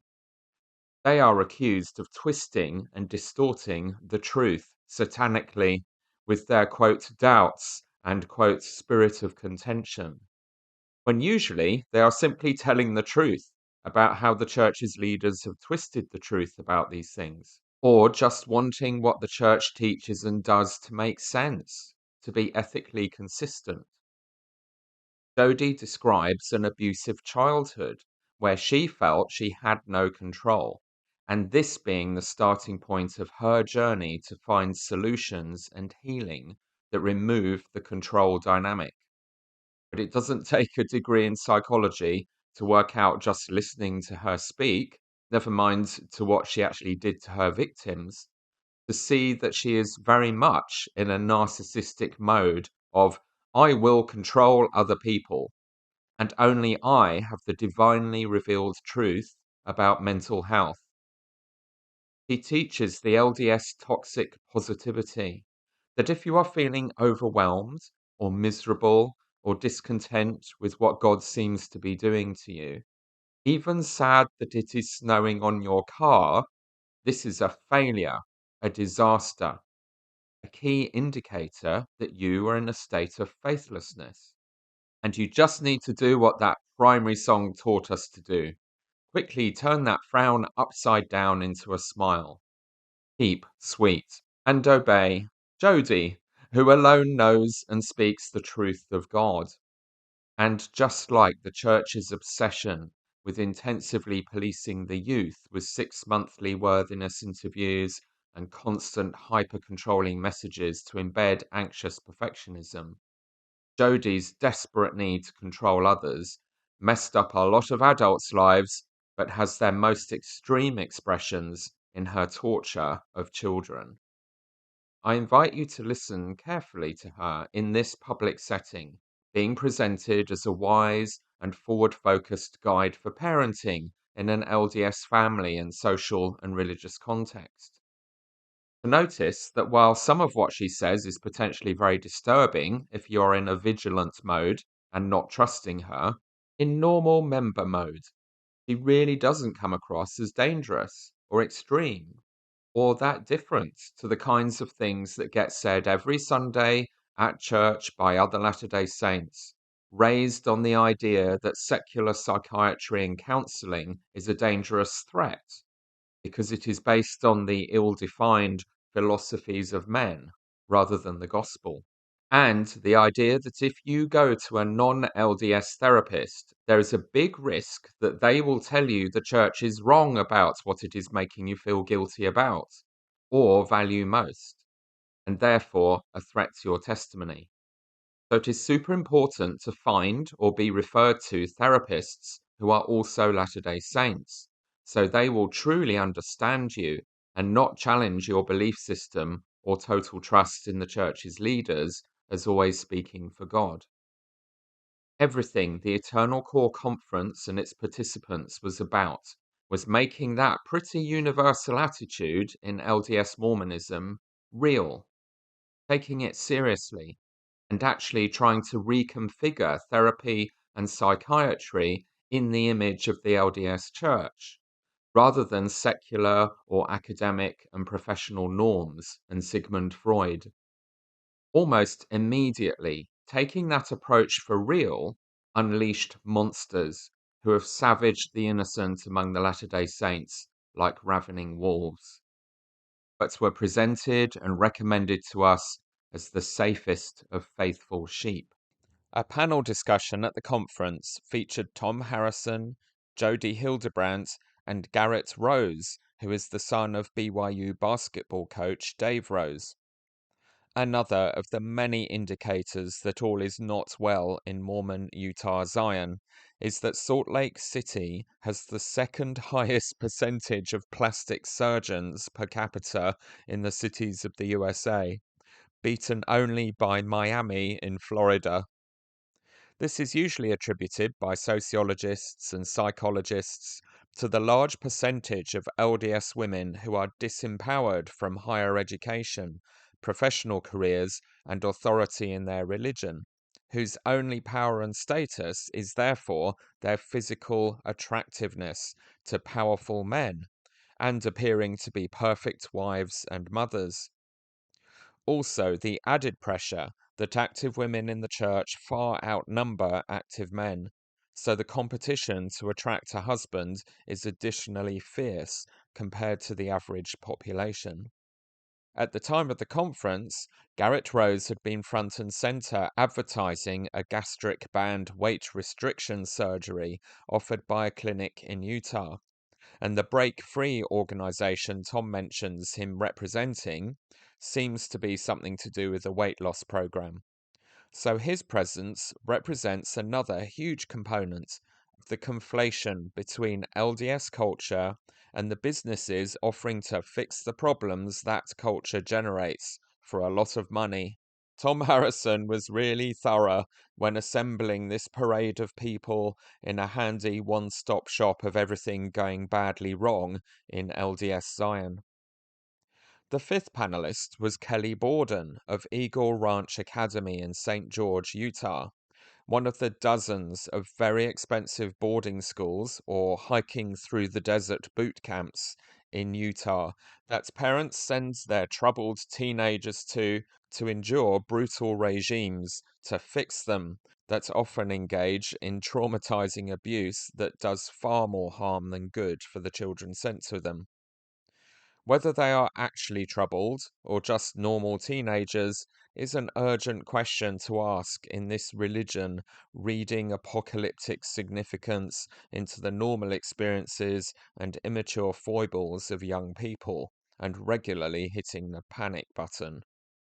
British and European Latter-day Saints and our culturally similar Commonwealth cousins in Australia and New Zealand, particularly the few like me born in the USA but raised here with dual citizenship, are, I think, uniquely positioned to experience and offer insight into the sometimes subtle differences between our cultures as we navigate being members of an assertively American religion in a non-American culture. We have Americanized a lot as we have adopted a lot of aspects of American capitalism and aspirational desires for consumer goods, particularly in the UK, which has for centuries been called a nation of shopkeepers. We consume a lot of American music, TV, cinema, computer games, and social media culture as well. But there are still some profound differences that have become clearer to me as I've experienced living in Alabama in the Florida Tallahassee mission for 2 years and continue to closely follow American religion and politics and how all these things impact my religion. We all have our own problems, but over and over again, the thought keeps occurring to us Brit Vengers watching this madness unfolding that this would never happen here, or certainly not on the scale it is.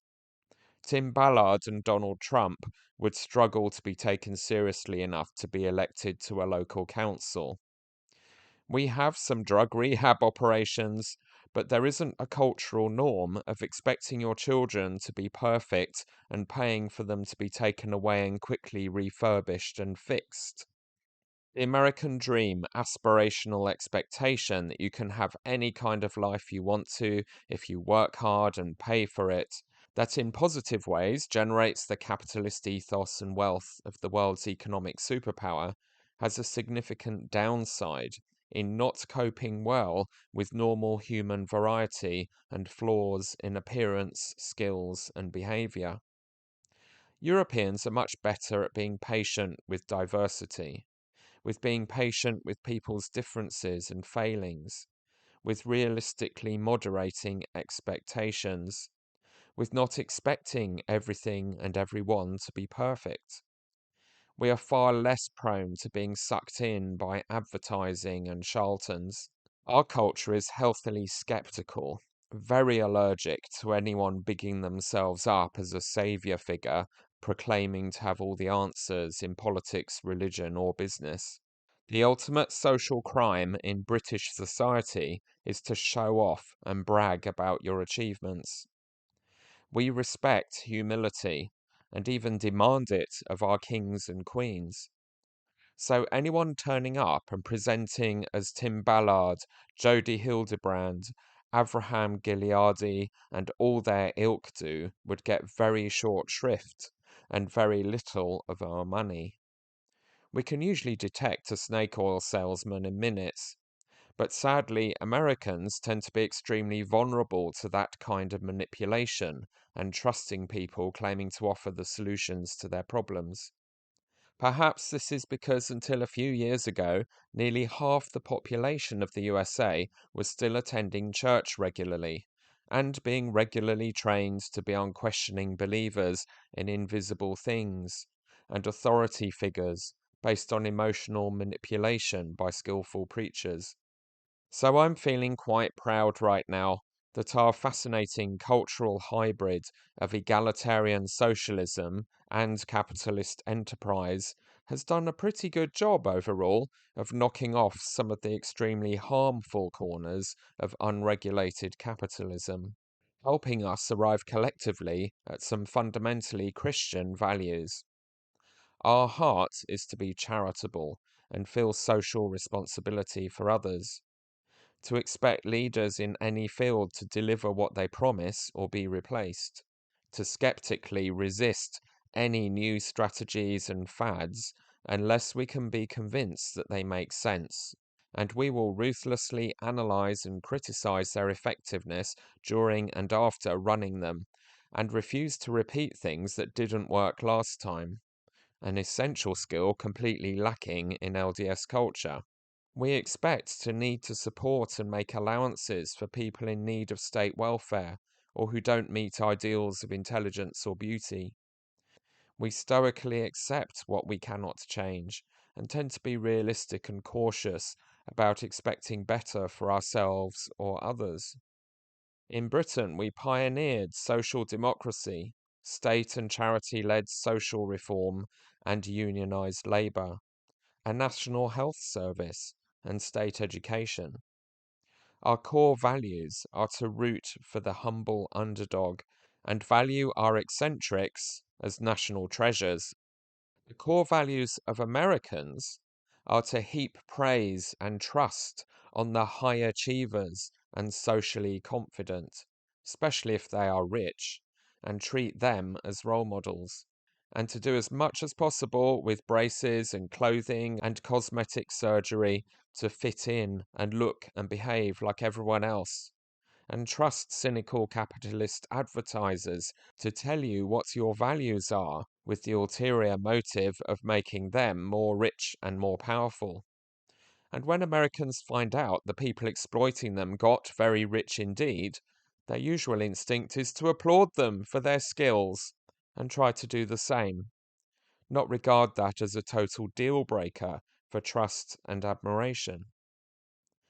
This has been spectacularly demonstrated by the responses of the brainwashed faithful to being told that their first presidency secretly hoarded hundreds of billions of dollars of tithing in Wall Street.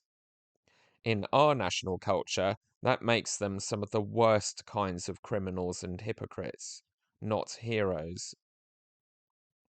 Jodie described in this conversation how she steels herself to be ruthless with the young people she is counseling and ignore their pleas with her that she is being harmful or unreasonable, and persist with her insistence that her view of what is going on in their lives is the only truth.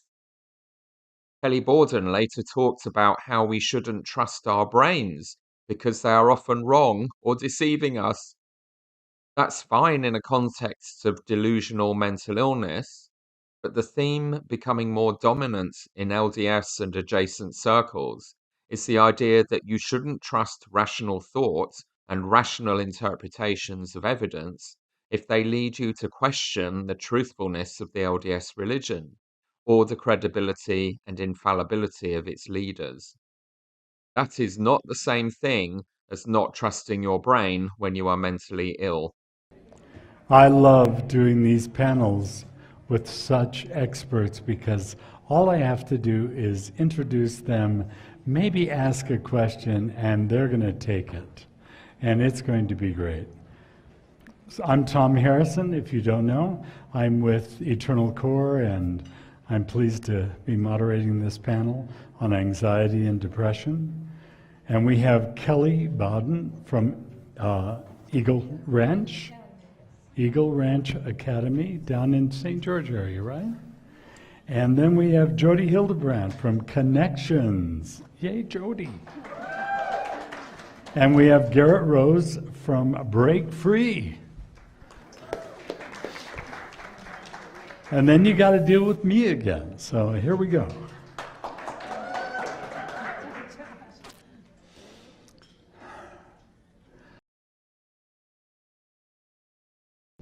And my, that experience that you were just describing is my opportunity. I'm going to keep going back to this thing of distortion.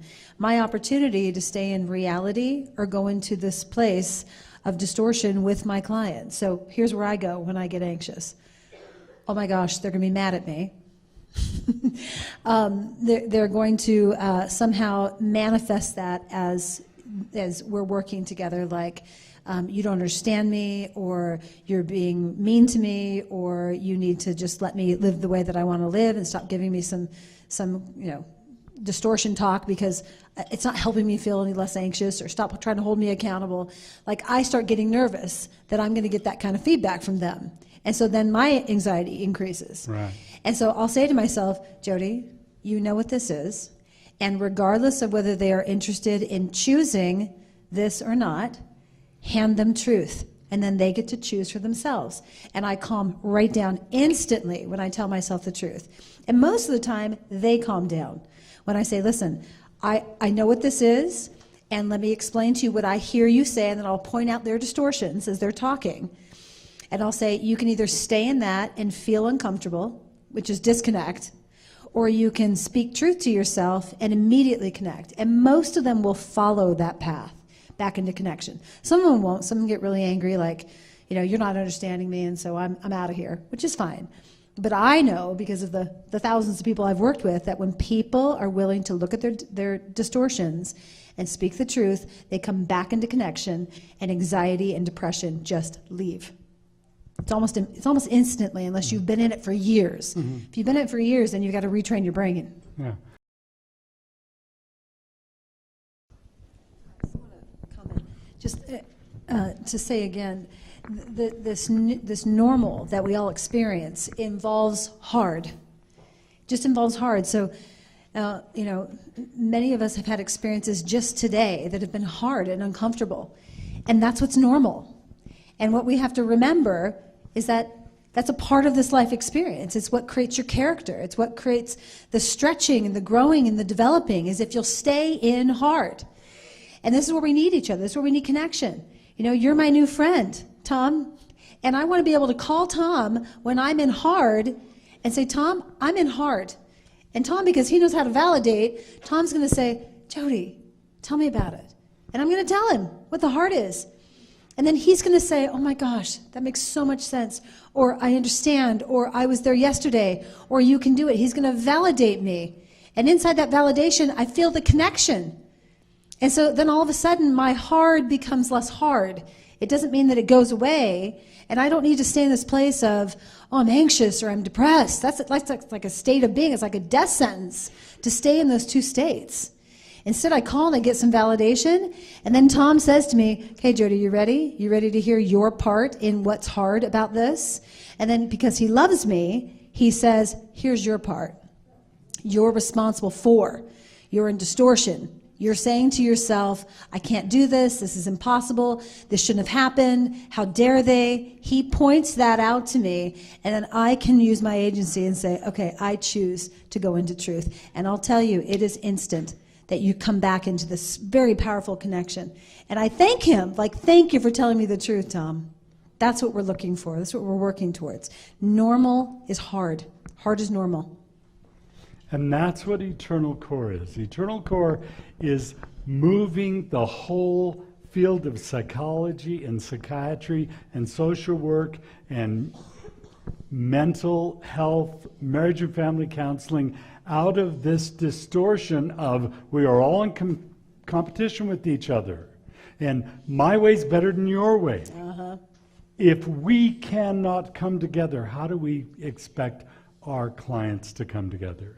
If we can't be united, how do we expect them to learn how to be united? Right. If we are not living in truth, how can we expect them to live in truth? better.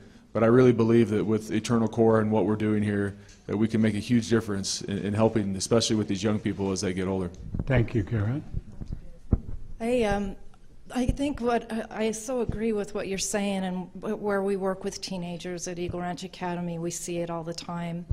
And I think the one thing that I want to leave you guys with is that you don't have to listen to your brain noise. All those negative thoughts, all that negative brain noise, it is just noise.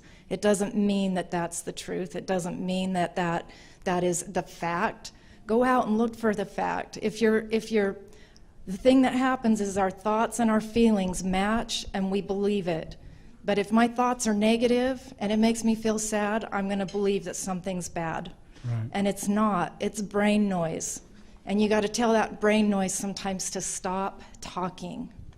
50% of the time, our brains lie to us. Our brains are not always our friends. So every time it tells us something, say, is this the good side of our brain or is this the not so good? And some of our brains lie to us even more than that. So remember, the distortion is not always telling us the truth. Thank you so much for being with us today on the panel. We're thankful for Garrett and Kelly and Jody. Thank you very much. I don't know how much she has drunk the Eternal Core Kool-Aid, but 2 months later, Kelly Borden of Eagle Ranch Academy recorded a training video in May 2019 titled Choice-Based Theory, which seems to lean heavily towards this idea that troubled mentally ill teenagers can choose their way to health.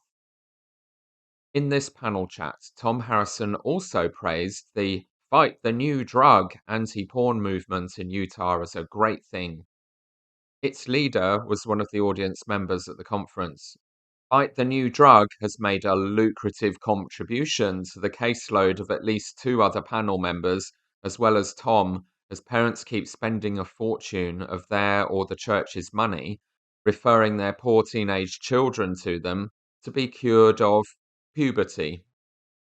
Are you starting to see why this conference was an interconnected who's who of nearly all the key players in this cluster Moriankama?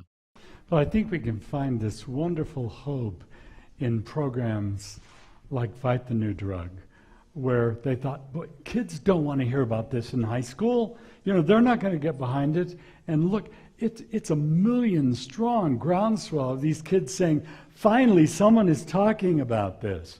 I mean, Karchner, finally, someone has the courage to talk about these things and give us voice. Jessica Zurcher, a BYU professor, spoke about a God-centered approach to parent-child communication about pornography. It seems mostly to be sensible stuff about removing shaming from conversations about difficult matters like pornography, being less authoritarian, and encouraging comfortable communication relationships with children. And quoting Dallin Oaks in one of his more sensible moments, warning against labeling even compulsive use of pornography as an addiction. It was mercifully pretty much the opposite of what Jody was saying. She used the same terminology, but gave it very different meanings, and ended with the sensible advice to not just take social media technology away from children, which is one of Jody's go-to punishment and control strategies, but to teach them to use it responsibly and positively. Along with Elena Fong's presentation about checking whether mental illnesses are actually the result of a previous concussion, this showed that there were some sensible adults in the room, and as always in LDS-related conferences, there were people totally contradicting each other. But the rest was mostly full-on visions of glory, extremism, and crazy people promoting their money-making scams. Anne Tanner, a PhD scientist, talked about how science isn't always as certain as it seems, or might be wrong about something. As a teacher, I was disappointed that she slipped into anti-intellectual and anti-science propaganda and slandered schools and education systems by implying that we teach things to students as overclaiming certainties, when of course we educate young people about how scientific models have been refined and improved over time and will continue to be.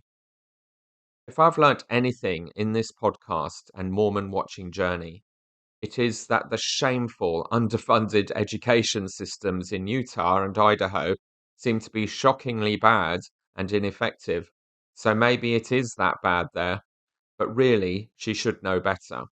The entire point of her presentation seemed simply to be to sow general seeds of doubt about trusting science, based on some pretty flimsy examples regarding different theories about what is at the Earth's core.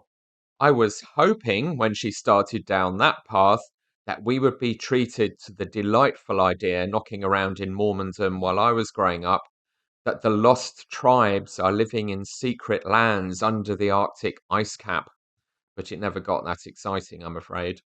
It was titled God, the Master Scientist, How Science Correlates Perfectly with Belief and Faith in God. She did not prove at all that science correlates perfectly with belief in God, but she did reinforce the Hafens and general authorities and LDS apologists' message that you should start by assuming your religious beliefs are true and then judge scientific ideas by whether they agree with those or not. President Nelson revealed that his entire approach to his medical career was based on doing the same in his toe-curlingly embarrassing interview with the University of Utah on 2014 that I analyzed in episode 6D. He said, on the nexus of science and faith. Well, welcome everyone to our first Dean's Roundtable this year. At a recent General Conference session, you spoke about the importance of letting your faith show and referenced a time when a faculty colleague chastised you for failing to separate your professional knowledge from your religious convictions. I won't ask you to elaborate on that, but I was also struck by the fact that Francis Collins, who's the head of the NIH, has received a lot of criticism for being very open about his religious beliefs. And so I'm curious about how you've drawn lessons from your faith and how that may have improved your practice of medicine and vice versa. Well, that's a really important question because you're one person. You can't fragment your life and you can't fragment truth. If something's true, it ought to be part of you. And whether it comes from the scientific laboratory or from the scriptures or from God himself, it's got to be part of you. And you can't say, I'm going to check my religion at the door. So it gives you strength in raising your family. It gives you strength in caring for your patients. It gives you strength in reading the literature. In my day, I subscribed to 17 different journals. And you don't have time to read 17 journals a month, but you have time to read the abstract. And if the abstract is inconsistent with what you know to be eternally true, then you don't read the abstract. I mean, you don't read the article. So it accelerated the rate at which I could read and study and know what things I wanted to incorporate into my own life and practice, and those things which I knew I didn't want to keep. So it really saves you a lot of time in the long run to have a single focus on eternal truth. Take infection, for example. Who knows when Koch and Pasteur, those health heroes, came along and discovered bacteria as the cause of infectious disease? Latter part of the 19th century. One of the greatest causes of morbidity and mortality in the 19th century was infection. In fact, Lord Lister in 1867 said the great cause of infection is miasma,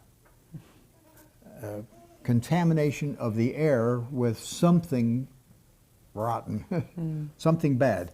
And so 2 years later, Simpson in Edinburgh published in the Edinburgh Medical Journal that hospitals should be destroyed every so often, every 5 years or so.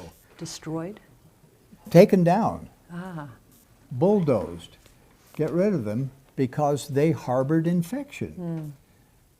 Well, that was an extravagant proposal, but that was part of the thinking in the 1867, 1869 era. Well, Koch and Pasteur did their work in the latter part of the Semmelweis in the 19th century, and they showed that bacteria were the cause of infectious disease. And all they would have had to do would be to have read in the Old Testament, one of the oldest books in the Old Testament.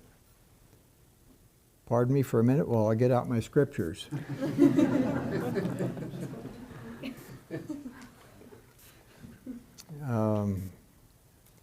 In the book of Leviticus,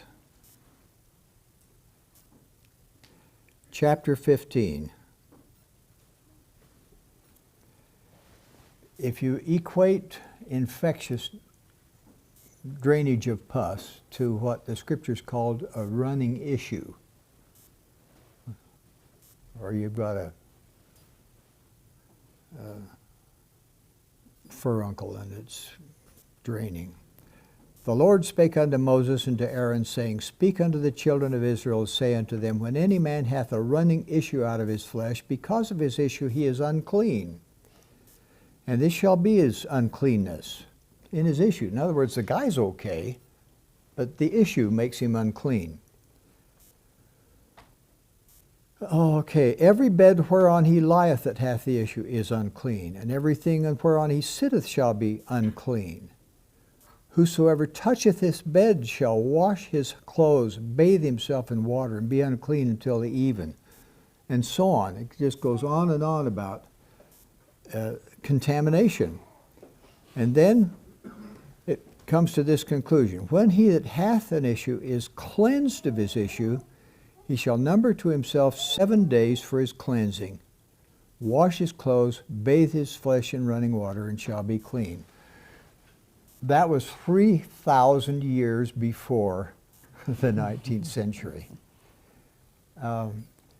So, you know, it's very easy for people to be self-centered and think they're really smart, to the exclusion of truth that can come from heavenly messengers, even in forms of the scriptures. So I think it's important for you to assimilate truth from wherever it comes and don't exclude divine revelation. It's a great answer.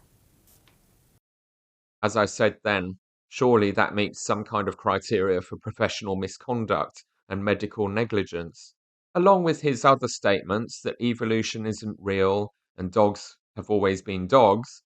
He is the poster child for intentionally avoiding information that challenges you to think more deeply about your religious assumptions, and still is just as persistently 10 years after that interview.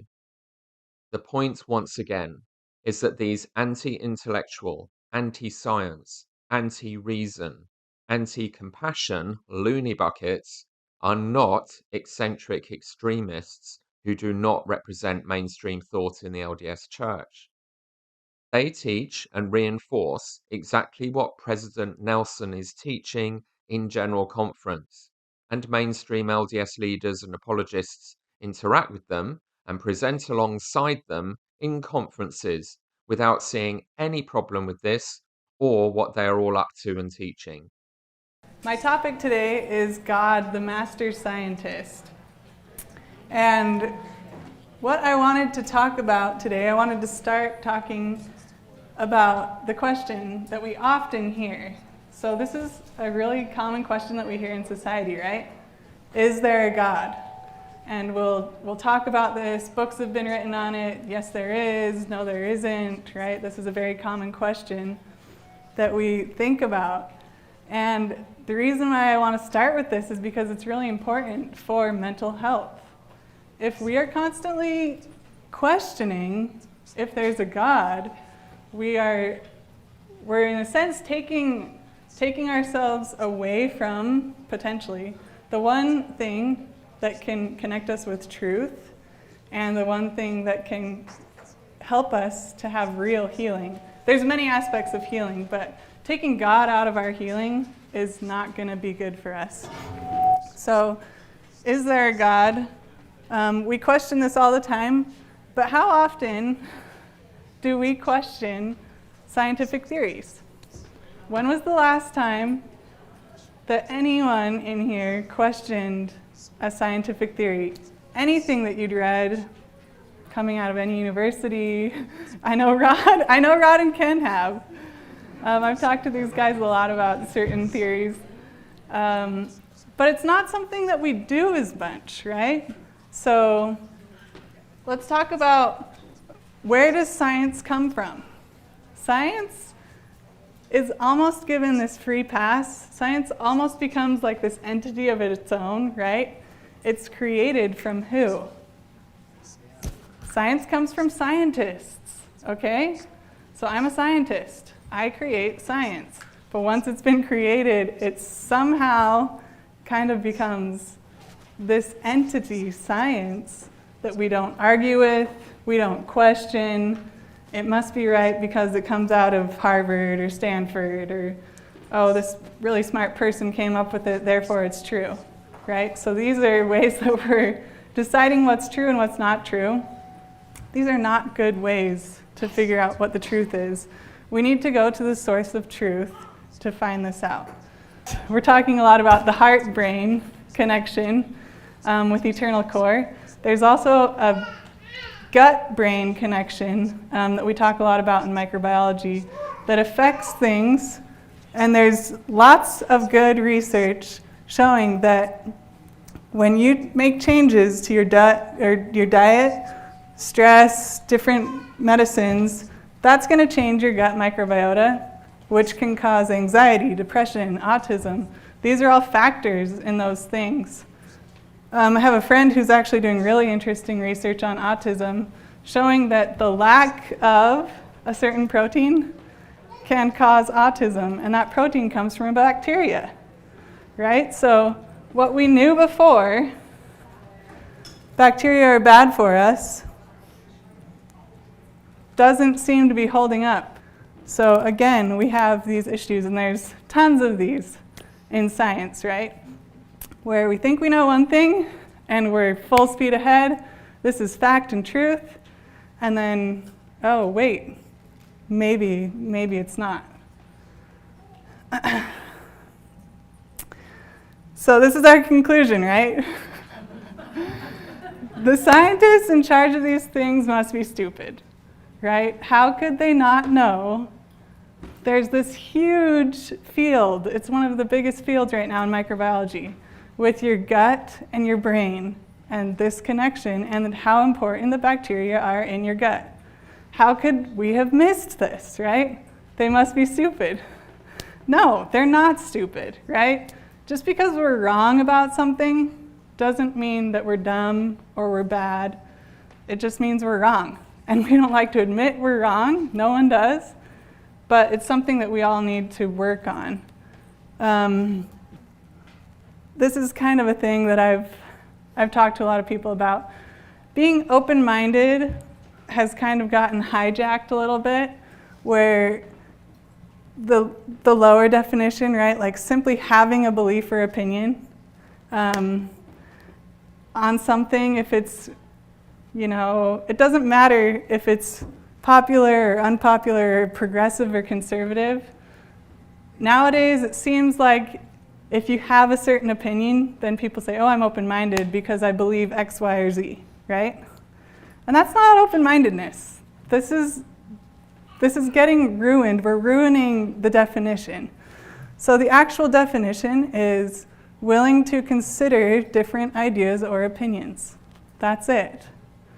So I'm going to ask you guys to be open-minded and just be willing to consider different ideas or opinions. It doesn't mean being open-minded, you may or may not change your mind on certain topics, but be willing to consider new topics and new ideas. So as I was mentioning, there's many scientific theories that have been accepted as fact and truth that simply are not true. The wrong conclusion has been made. Okay, so we're at the Eternal Core Conference, and I wanted to talk about another eternal core, which is the Earth's eternal core. This is probably something that none of us have really gone back to, excepting a few. Probably since what, like 4th grade, 5th grade, when we learned it in elementary school.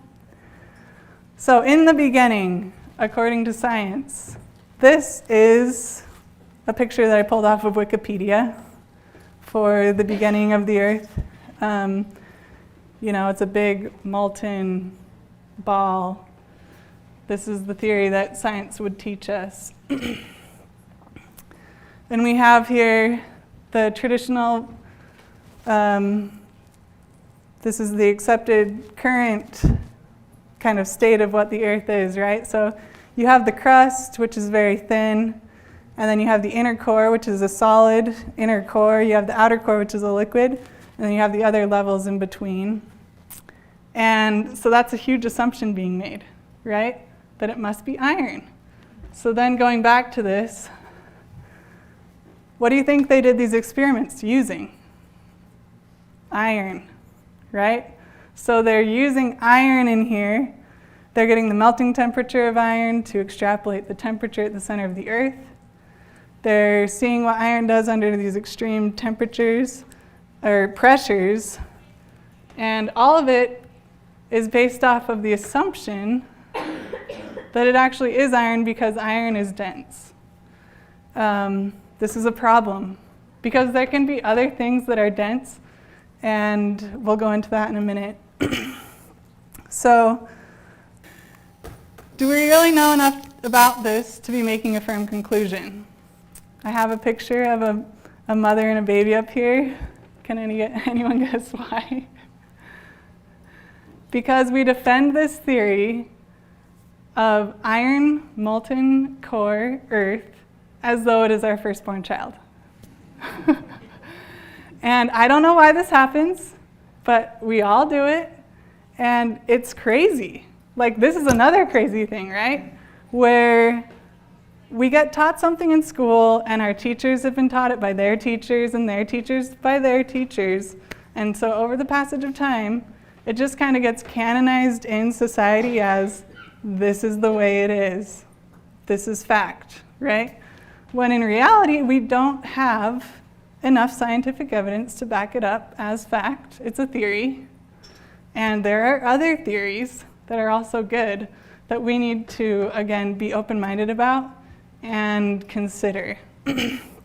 So, if you ever find yourself defending something that you really haven't studied and you haven't prayed about and you don't really know a ton about as though it were your firstborn child, maybe pump the brakes and think, am I being open-minded here? Or you might have a car accident. Or you may get forced to be open-minded like Ken. Let's hope that doesn't happen. Okay, so this is a quote by Lawrence Corbridge. The challenge is not so much closing the gap between our actions and our beliefs. Rather, the challenge is closing the gap between our beliefs and the truth. This is the challenge. I think a lot of us are pretty good, honestly, at acting the way according to our beliefs. But remember, going back, our beliefs can be wrong, okay? Our conclusions that we make can be wrong. We just need to get comfortable with that and go to the source of truth, God, to get those answers about truth. And to remember where science comes from. Science comes from scientists, and lots of scientists are really smart and good at what they do, and they come out with really good, important information. And a lot of it helps a lot of people. I'm not saying that all science is bad or that scientists are bad. I am a scientist. But we need to be more critical about the way we accept or reject science and scientific theories, not just be critical and skeptical about religion, which we're really good at, but let's not give science and theories a free pass just because it's science or just because it came out of a certain university. Right? But ultimately, you cannot know what is true without a positive confirmation. You're never going to know what the color I thought was the color, right? Until I told you, yes, that's correct. It's moon dust, right? So, same thing goes with science. Yeah, we can disprove a lot of things, and like more and more theories can come up, and we can disprove those, or we can, if there's theories that are trying to disprove the existence of God, we can maybe like knock it down or do what a lot of us do, where we try and kind of like, as someone who believes in God, we try and like mash it into being okay, where it's like, okay, this doesn't really fit, and it's kind of like almost saying there's not a God, but God could use that, right? So then we're like, okay, because we bring God back in and say he could use whatever way he wants, which he can. He can. But instead of like trying to do all these weird mental manipulations, maybe we should consider that that theory might not be true, the scientific theory.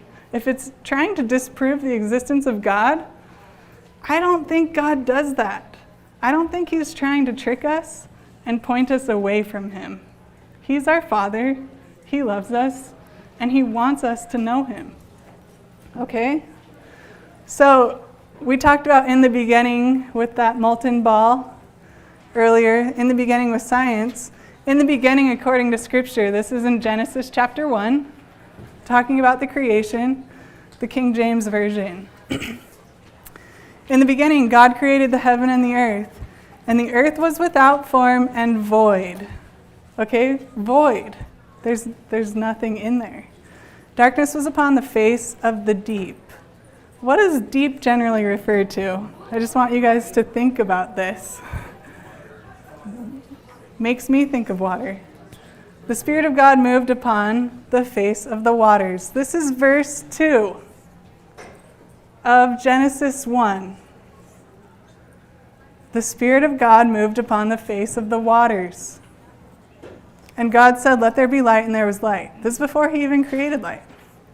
God saw the light, that it was good, and God divided the light from the darkness, and God called the light day, and the darkness he called night. Verse 6, God said, "Let there be a firmament in the midst of the waters, and let it divide the waters from the waters." Nowhere yet have I seen anything that's talking about molten ball of magma, fire, brimstone, anything that's even mentioning solid, right? I have not seen any words like this so far. Verse 7, and God made the firmament and divided the waters which were under the firmament from the waters which were above the firmament. And it was so. And God called the firmament heaven. And God said, "Let the waters under the heaven be gathered together into one place, and let the dry land appear." And it was so. So verse 9, okay, verse 9 is where the dry land appears. And to appear, in my head, appearing means it wasn't there before, okay? That's what it means to me. But you guys can make your own interpretations of that. I would recommend asking God. So there's this quote by St. Ansel of Canterbury: "Believe in order to understand, rather than understand in order to believe." I think this is a really important principle that if we implement, we will be able to access a lot more truth, because we're going to God as the source of truth. We believe in him. We believe that he will reveal his truth to us, rather than letting science be king and letting science dictate what we think about God. whether he exists at all. Okay? Believe first, and the understanding will come. So why does this matter? Believing in false scientific theories affects our eternal core.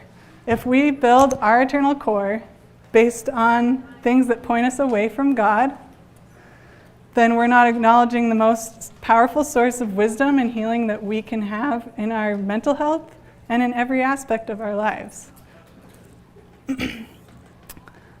So let's be good scientific consumers and remember, false theories do exist. Not everything is a lie in science, but be smart, question it, go to God, and ask Him what is true, because He will reveal it to us. And I'm just grateful that I had this opportunity to talk to you guys. Question and question God. He will answer.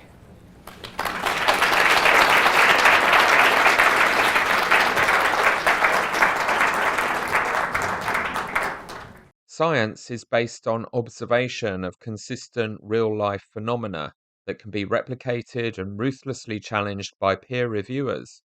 It isn't a belief system based predominantly on the opinions of scientists, as Anne Tanner describes. She subtly but persistently discredited evolution.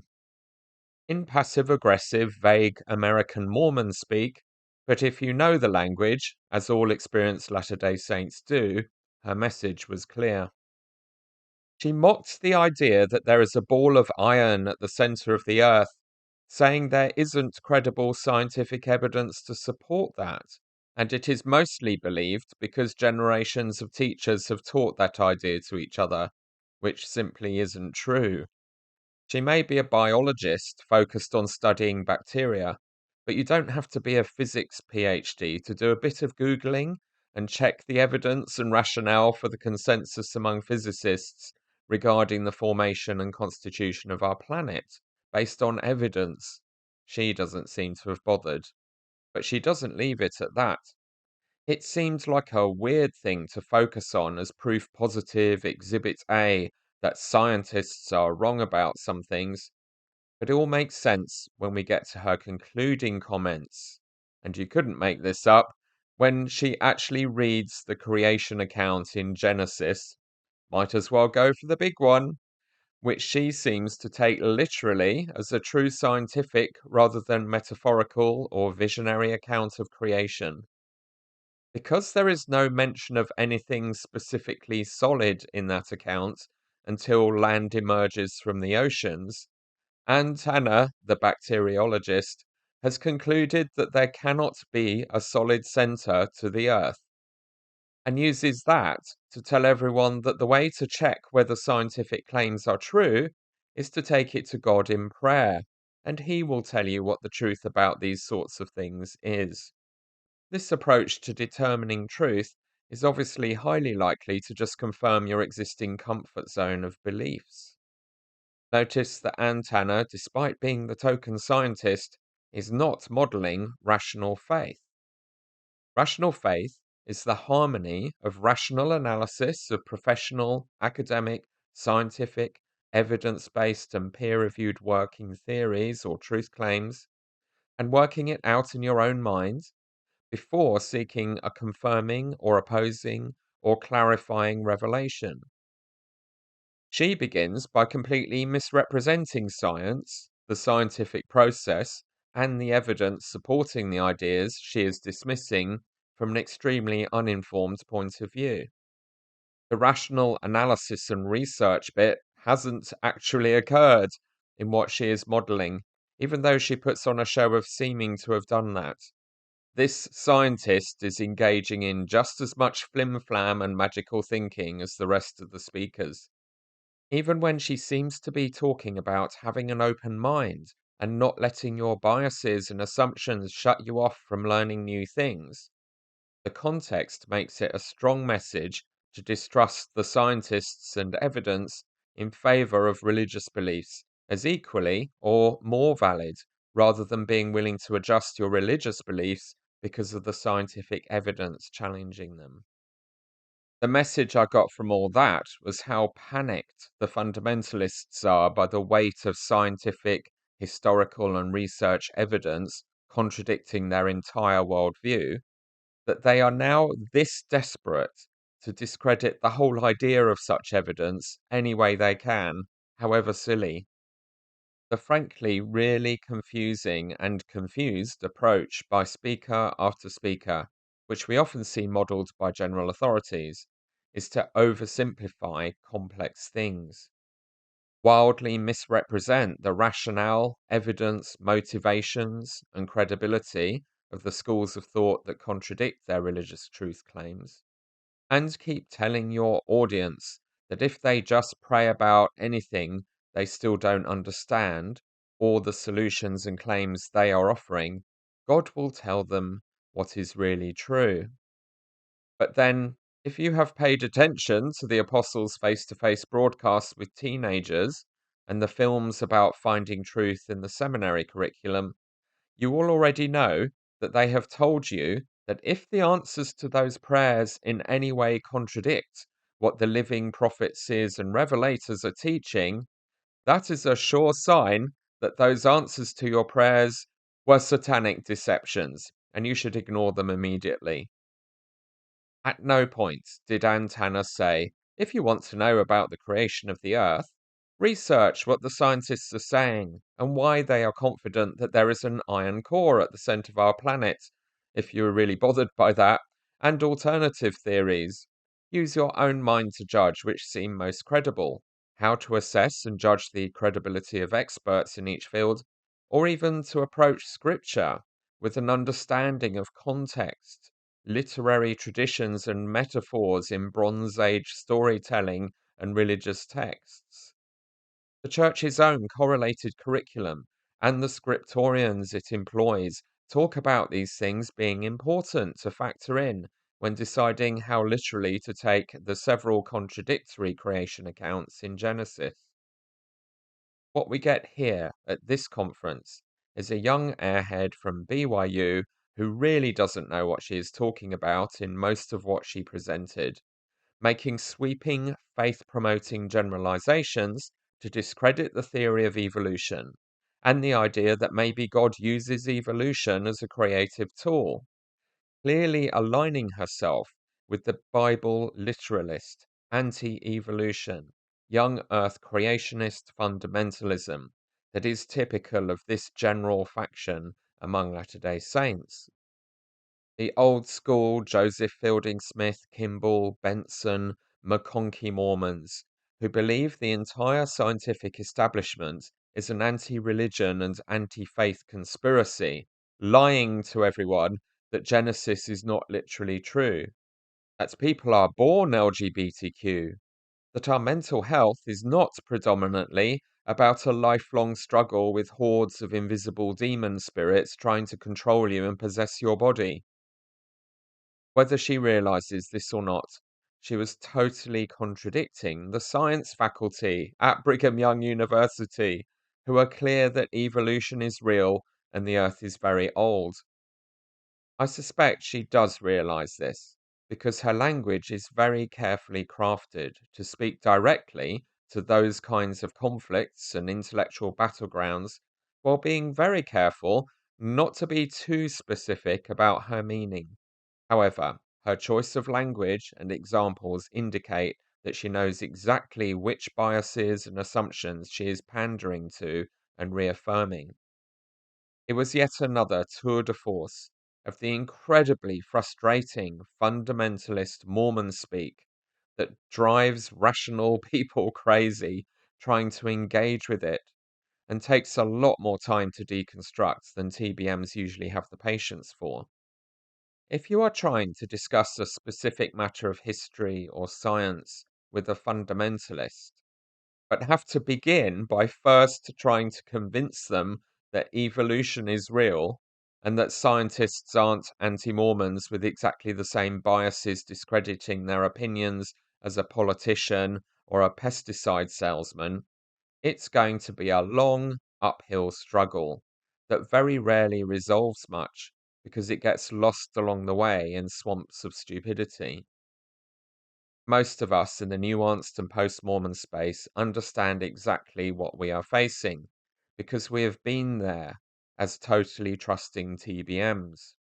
We know how it's so much nicer and easier to believe you have already discovered the secrets of the universe and how to determine the truth with minimal effort and quickly dismiss the more demanding weight of evidence and informed rational thoughts about it if it makes you uncomfortable by challenging the beliefs you were taught literally as a child.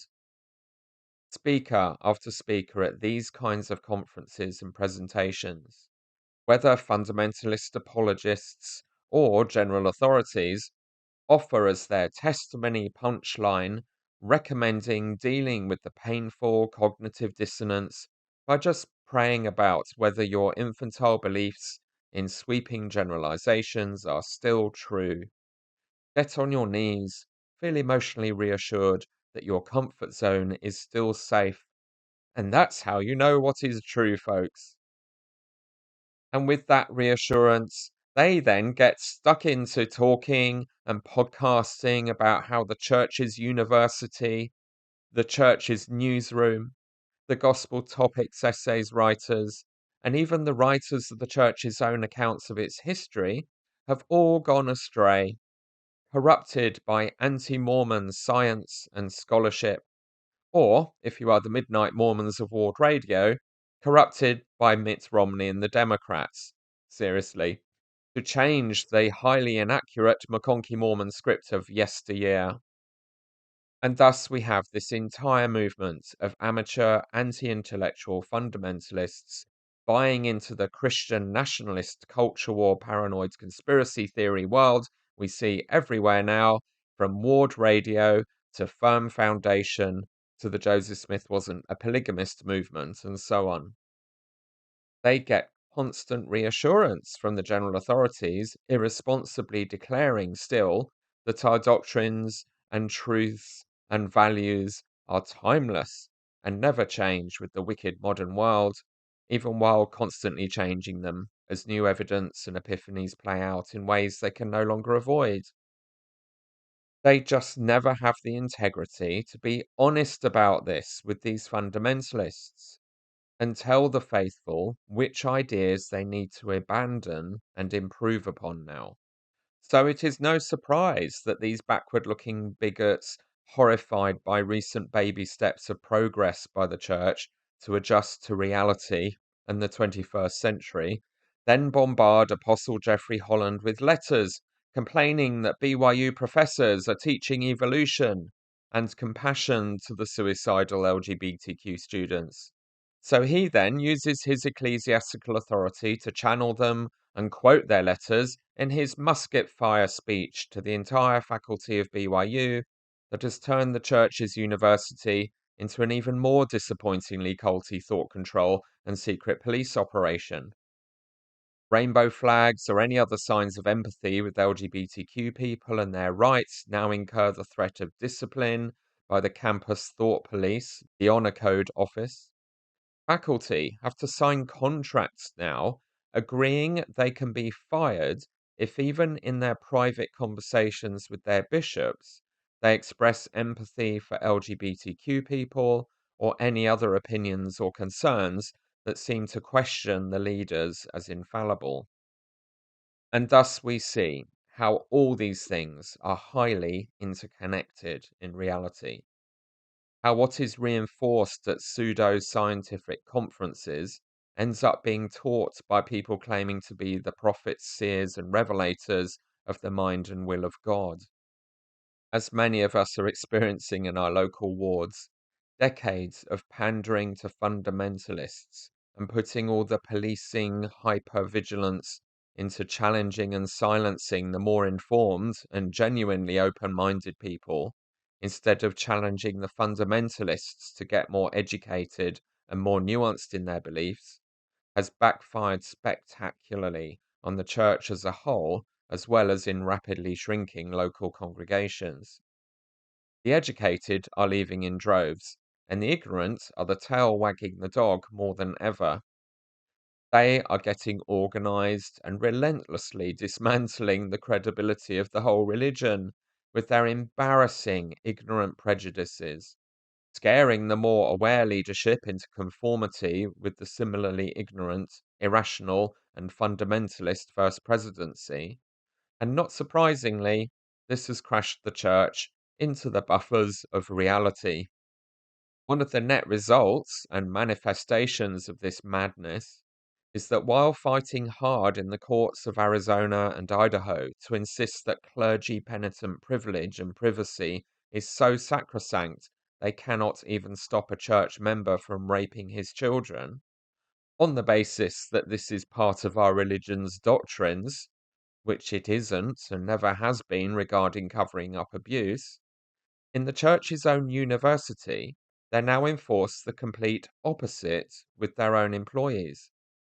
There is no clergy penitent confidentiality or privilege there. At BYU, the bishops are obliged to tell the nominally secular university authorities about the slightest hint of thought crimes in official documents they have to complete annually. And this has already led to faculty being fired for what they said and what they thought were confidential conversations with naive bishops who now claim to be shocked that what they reported them for saying has led to them losing their jobs. The General Handbook and lots of conference talks by prophets have emphasized how essential that confidentially entrust is to the ministry of bishops, and how they should take the secrets they are told about people's struggles and sins to their grave and not even tell them to their wives. As we will be getting to in a later episode, this doesn't mean, however, doing nothing if they confess something like embezzling church funds. That has to be actioned immediately. Or maybe abusing children. My awesome fellow Brit Venger Nemo the Mormon is going to be following up his remarkable attempts at holding the leaders accountable by getting Dallin Oaks to promise and fail to investigate the lies he and 5 of his fellow apostles have told in public, by asking for clarification about what these alleged doctrines requiring not stopping child abuse actually are in 2024. We are not giving up the fight against this insanity. Thom Harrison seems to have been the concluding speaker in the conference, and what is absolutely fascinating listening to him is how it's a complete word salad of nonsense. It, he doesn't even, he just, I'm kind of lost for words about how to describe it.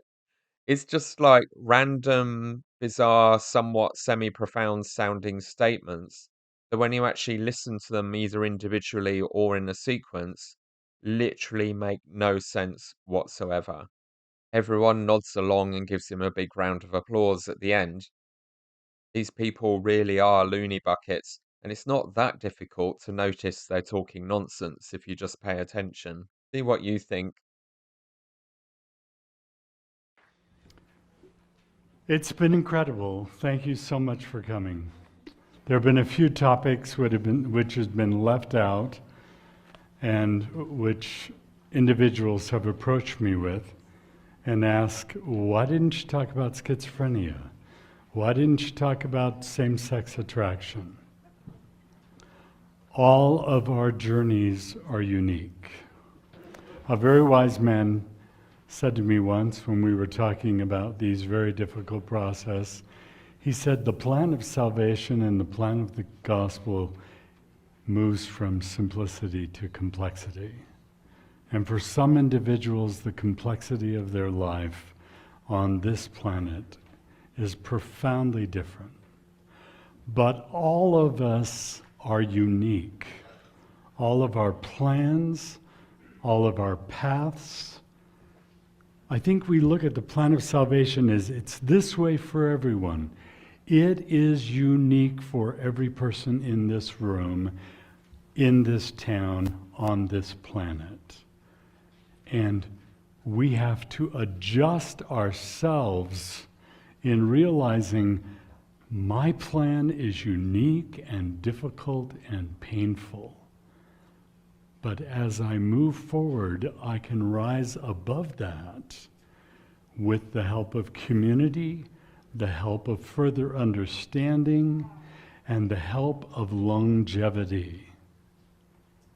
What I knew at 20 is profoundly different than what I know with 7 decades on this planet.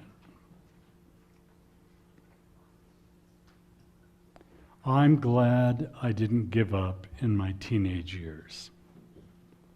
I'm glad the despair of my 20s did not overwhelm me. Please pass that on to those who you work with, those who you love, that all of our plans are unique. And it is a process of time and dealing with our own. Yesterday, I spoke briefly about the heart-brain connection. I love that everyone has talked about it. Thank you. Thank you for your reinforcement. Today, I want to explain why I'm so excited about reconnecting the two of our often ignored superorgans. When we were in our mother's room, and thank you very much, Bruce, when we were in our mother's room, the heart was the first organ to be formed in our tiny zygote body. It then took cues from the mother's heart as it imprinted and became stabilized by her rhythm. Very significant connection early on. Our hearts are neuron-laden. These neurons communicate with every part of our body system. We are all connected. Emotional intelligence allows us to perceive nonverbal cues, such as gestures and body movement, and is that dog that's coming barking at me going to bite me or not? Or I remember walking in the home and sometimes the silence would be, uh-oh, or sometimes it would be, oh, this is amazing, with 6 kids and 19 grandkids. All of this happening is beneath our awareness. And we need to tune our heart brains together. And when we do, then we get a new awareness. We have a new feeling. We have a new understanding of not only what's going on with us, but what is going on with those around us. These neurons communicate with every body system. Our hearts are neuron-laden. These neurons communicate with every body system. Yes, we really have 3 brains. One in our head, one in our heart, and one in our gut. No wonder when one of these is ill, how easily it affects all those other systems. The heart produces hormones that enhance our immune system and greatly influence our emotional cognitive functioning. The heart responds with our brain to whatever stimulation we give it. Emotions of fear, anger, hate, danger, chaos, urgency, emergency, despair, all are processed by our heart, brain, and gut. Good emotions affect it positively, just as bad emotions affect it negatively. Moment-to-moment evaluations are made regarding how we are doing from this heart-brain connection. I could go on and on about this amazing system, but you've been here too long. The heart is far more than the greatest pump ever imagined. The brain is the most complex electronic circuitry ever discovered. But they are still so much more than that. As children, we are fully connected to this heart brain. Then suddenly something absolutely perilous happens. We become teenagers.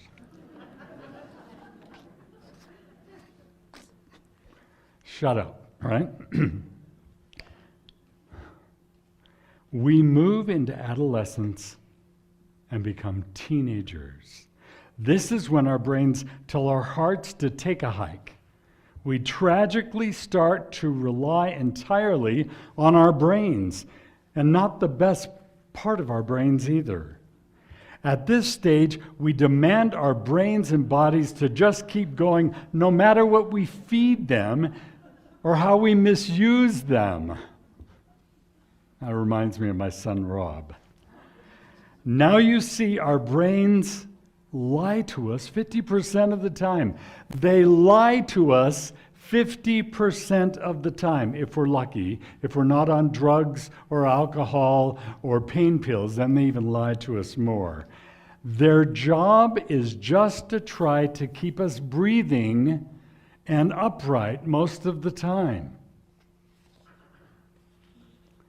At this stage, we demand our brains and our bodies to just keep going no matter what we feed them or how we misuse them. In teenage years, we feel indestructible. Do you remember that? I can do anything and my body will just keep going. How you see our brains lie to us, how do you see that? When do your brains lie to you?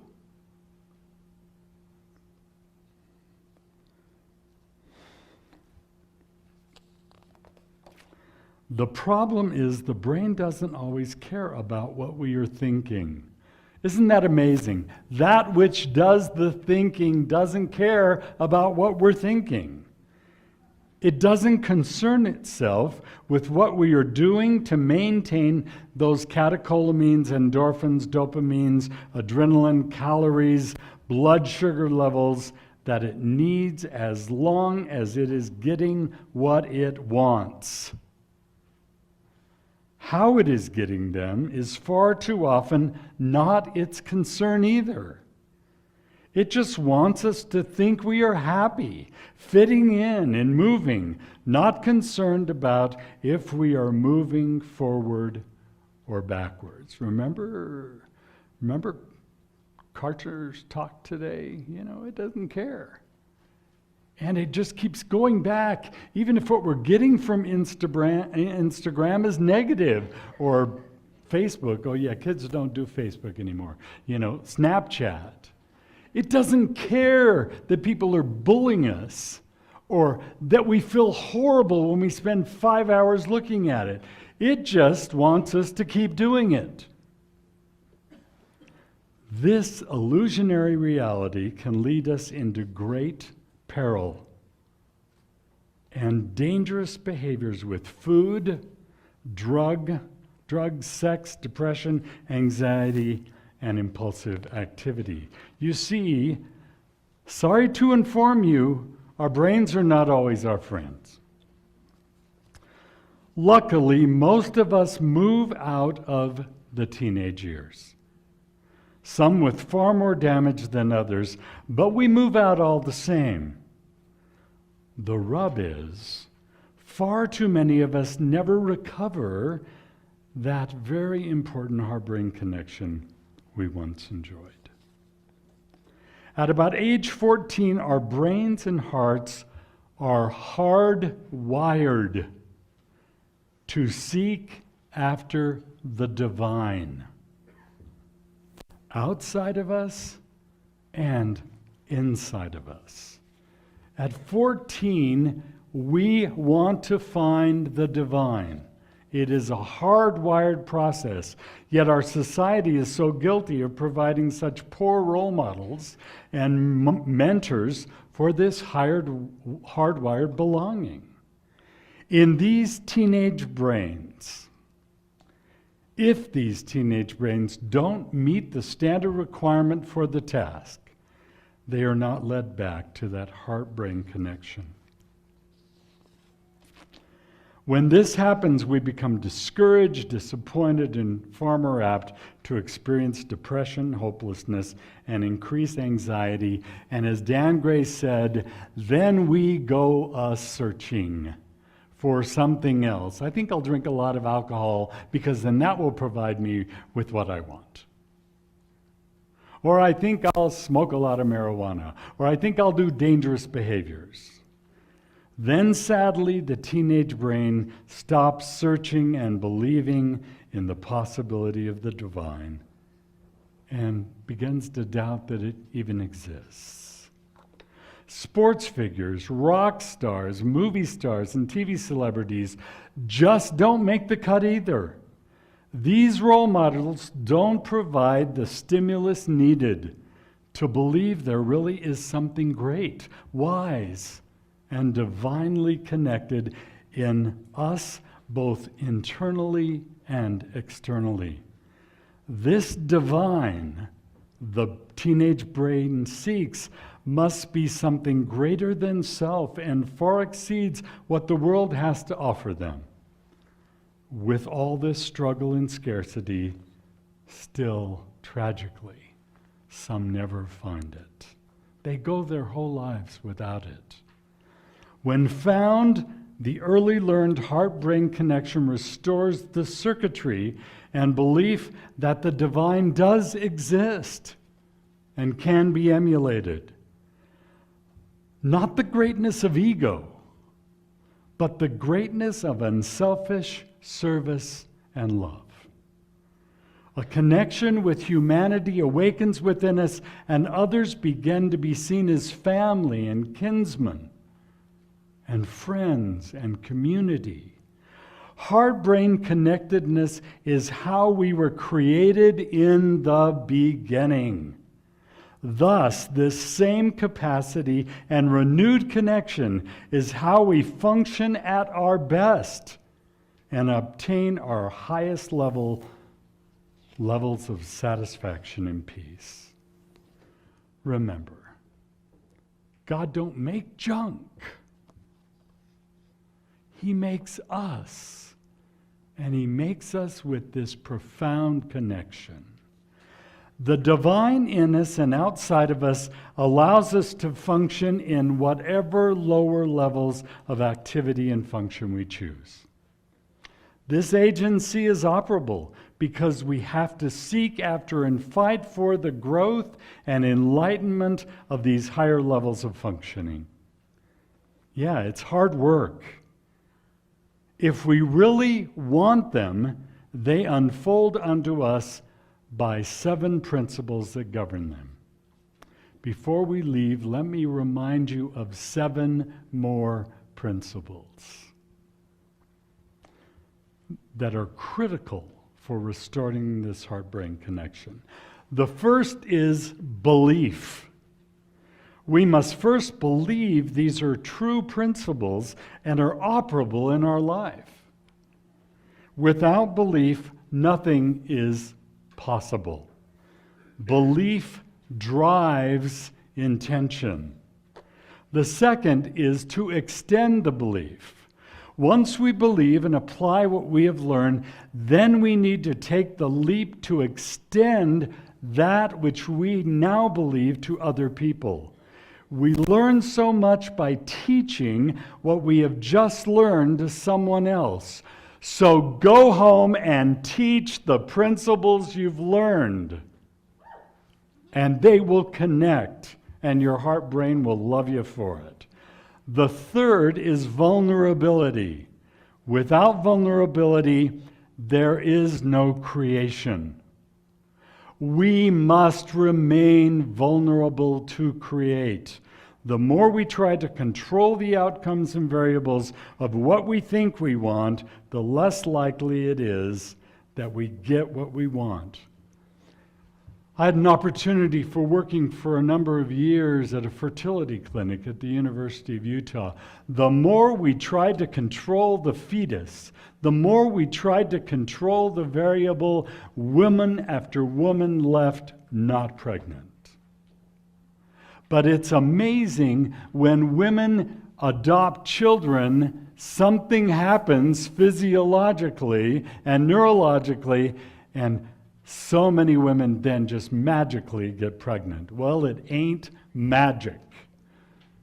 We remain vulnerable, and when we're vulnerable, we can create. So get vulnerable, guys. The fourth is being childlike. We must remain childlike, open, humble, and teachable, not angry, not ego-focused, not into our own heads. Childlikeness allows creation, and it's contagious, what I said yesterday. Pride and anger destroy creation. The fifth is randomness. The universe operates on principles of randomness. The answer to our longing often comes when we are engaged in some other purposeful activity. How many of you receive revelation in the shower?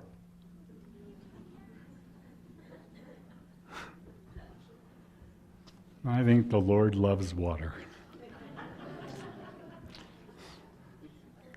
Allow for randomness as you create. In that fertility clinic, the less we messed with the egg and the sperm, the more women got pregnant. The more we messed with it, creation was gone.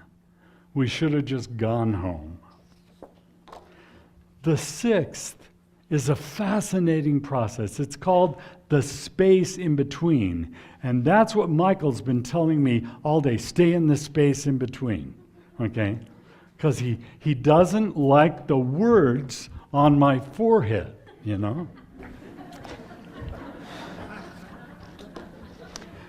Think of a painting or a piece of art and how the space in between the art and the wall, the frame and the matting significantly enhance the image. How the space in between defines the space in which the art resides. You know?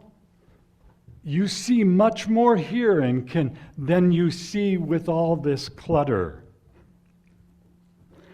How the space between you and the person next to you is your personal space, which allows you to function well in your space without crowding and experiencing uncomfortable intrusion.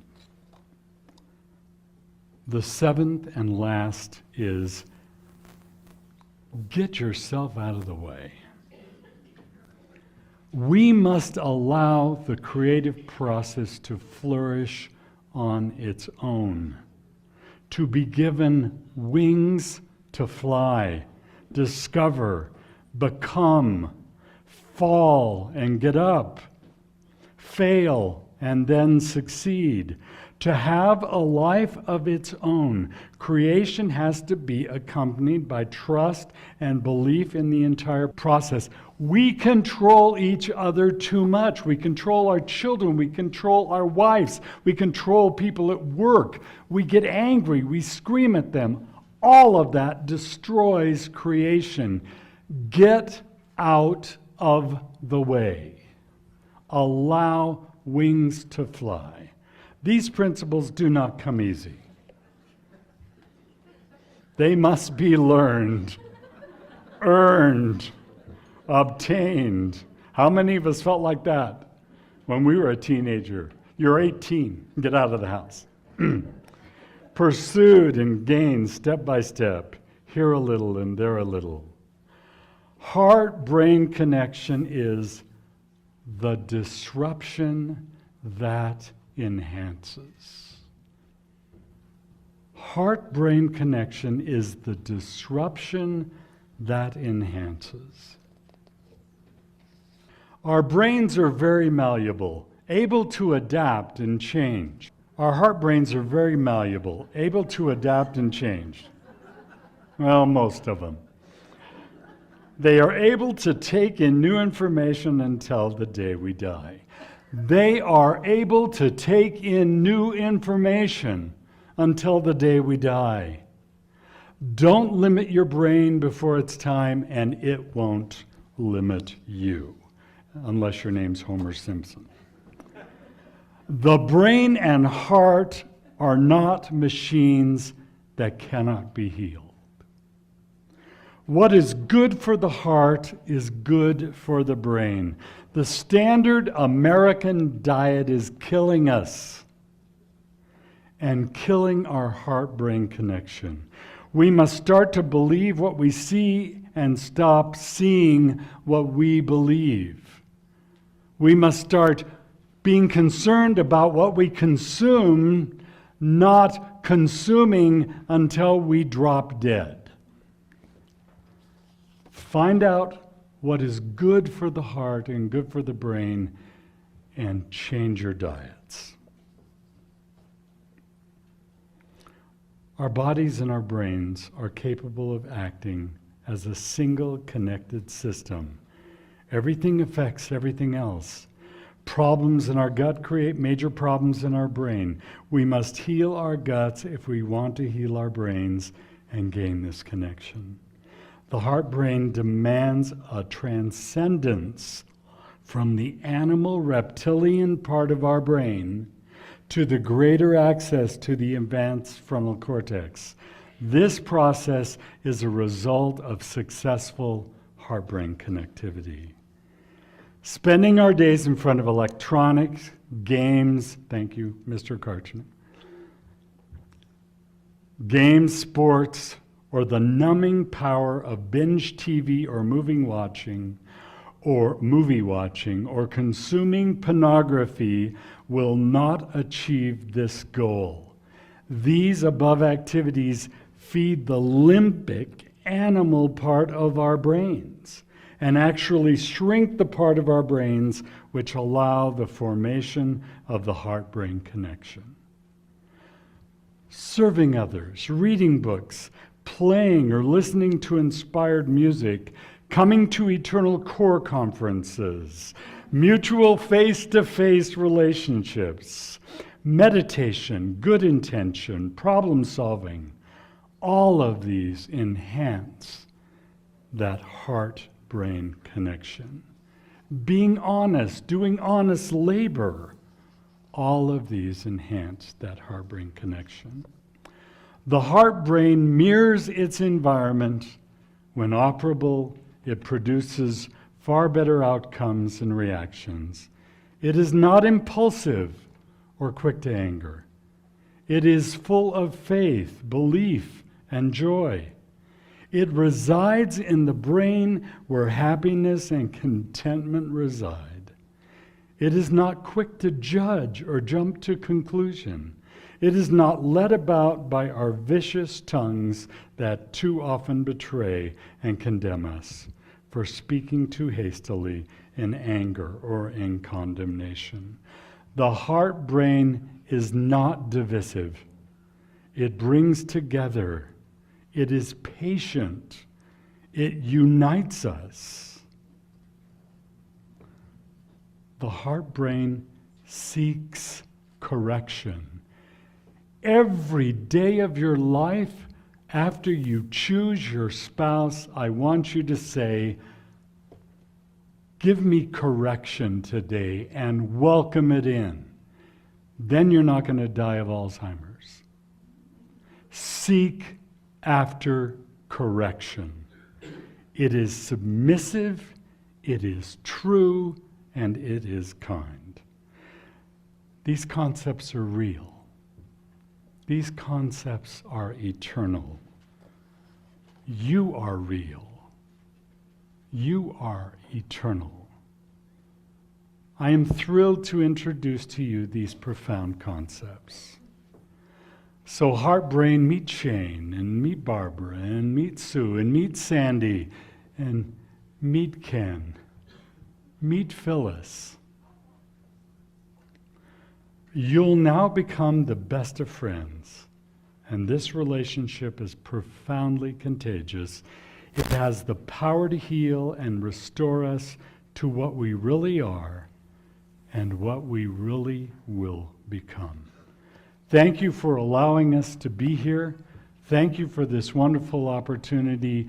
Drive home safely and connect that heart and brain. Adios.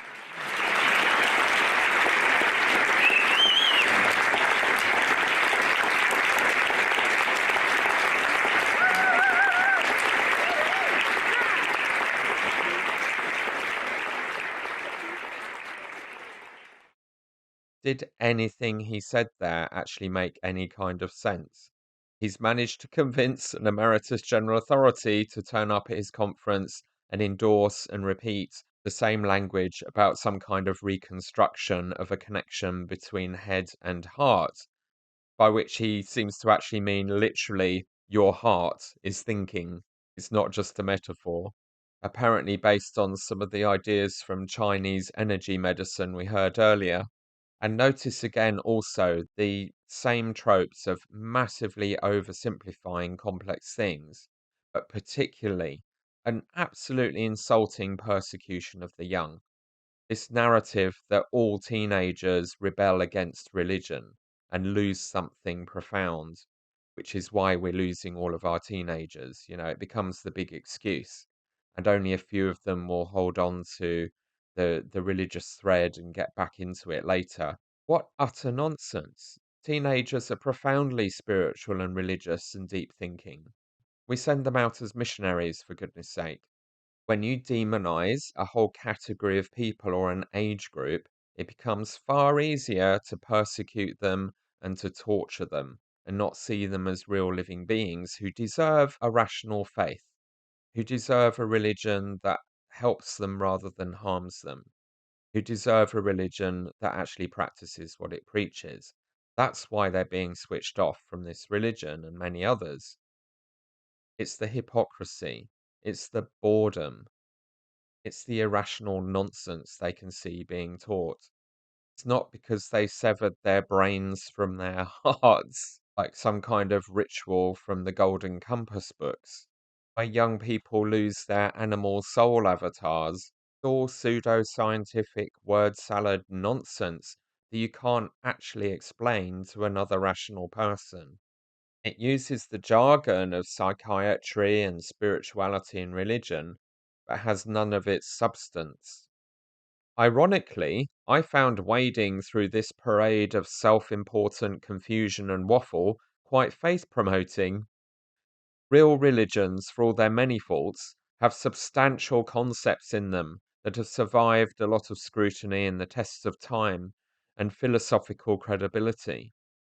Joseph Smith reads like Shakespeare and Aristotle compared to the shallow dreck these people were saying to each other in their imitation of significant religious weight and depth. While one could argue that the flaws in Joseph Smith's mind and religiosity eventually collapsed in a frenzy of adultery and murder and self-destruction, these people, speaking in 2019, took a much shorter time than Joseph to end up publicly notorious for sexual scandals, imprisoned, and accused of murdering people. If this is the best the fundamentalist McConkie Mormons can do in our day and age, it rather points to how remarkable Joseph was in what he accomplished in his, even if he was entirely wrong. It really isn't that hard to sift truth and reason and wisdom from lies and irrational foolishness if you just pay attention to people and think through what they are saying. I'm afraid someone has finally had the sense to remove the Eternal Core conference from YouTube, so you won't be able to watch it all for yourself. Tom Harrison seems rather late in the day to have realized that the vultures are circling around him now, and he is in deep doo-doo for what he has been up to. But I learnt early on in this Mormonism watching game to download the whole thing before it got thrown down the memory hole. When the crazy Mormons do their things in public, you save it fast and save it twice before the exhausted Salt Lake PR operatives turn up like the men in black to try and remove all the evidence that it ever happened, especially any speeches President Nelson and Wendy give when they are out and about. Those get scrubbed almost instantaneously. Multi-millionaire social selling businessman and entrepreneur guru Ken Krogh a patient of Thom Harrison after an accident in 2015 damaged his brain, who co-founded Eternal Core with Thom, was fascinating. Thanks to investigations by ex-Mormon Reddit superstar Devil's Ravioli and others doing the research, we know that Ken Krogh is an active member of the church. He was introduced to Thom Harrison by, of all people, Rod Meldrum, who in 2008 founded the Heartland model for the Book of Mormon location-obsessed organization FIRM Foundation. FIRM standing for Foundation for Indigenous Research and Mormonism. Rod has also collaborated on projects with Avraham Gileadi. All these fringy factions of the fundamentalist faithful are just as entangled and collaborative with each other as the nuanced and post-Mormon community is. But the difference for most of them is that they mostly have temple recommends and a listening ear from general authorities in between their other hobbies and careers, destroying marriages, murdering their children, and ignoring science and reason. Ken Krogh started running Tim Ballard's Operation Underground Railroad social media in 2016 and has run the social media for dozens of Utah stakes. He is on the board of a media company called Liberty 89 that was founded by Tim Ballard and also has as a board member Apostle M. Russell Ballard's son-in-law, Brad Brower. Liberty 89's purpose was to publish American-centric Christian nationalist books that Apostle Ballard has mentioned in his talks, along with describing visiting historical sites with Tim Ballard on one of the tours he offers. Thom Harrison attended meetings of Operation Underground Railroad and Liberty 89, and it is reported that his and Tim Ballard's ketamine-assisted visions about the Second Coming were discussed in them. Thank you, Lynn Packer and others, for your excellent journalism discovering those little tidbits of information. Tim Ballard became famous and influential in LDS circles for pretending to rescue thousands of child sex trafficking victims and recruiting other concerned American citizens in a frenzy of dumbed-down white savioring. It is so much more fun if you get to be the hero of the story and rescue those poor people in foreign countries with militaristic operations and a camera crew as the solution to their problems, rather than addressing the boring socio-economic injustices of wealth and class and privilege that lead to people selling their bodies and their children to survive. But we should remember he has been much more than that to LDS culture. Tim Ballard has for many years immersed himself in the ideology of American exceptionalist Mormon Christian nationalism and published 3 books about those ideas: The Washington Hypothesis, The Lincoln Hypothesis, and The Pilgrim Hypothesis.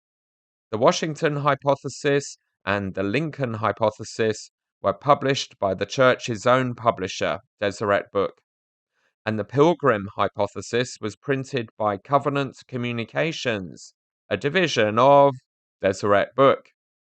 They have always been slated by historians for inventing fake connections between the history and founders of the USA and the LDS scriptures and prophets, although of course the groundwork for that is in the Book of Mormon itself, and teachings of those prophets past and present, who keep forgetting that most of the key founding fathers were highly skeptical about Christianity and more impressed by the values of Freemasonry. The Washington Hypothesis claims that George Washington was visited by the angel Moroni, and the Lincoln Hypothesis says that Abraham Lincoln's Emancipation of the Slaves Proclamation was inspired by the Book of Mormon. The Pilgrim Hypothesis runs with the white supremacist, privileged bloodlines theme in Mormonism that has Joseph Smith as a literal descendant of Joseph of Egypt and inheriting the right to rule the Americas along with the Lamanites, as described in the Book of Mormon, through his pilgrim father ancestors.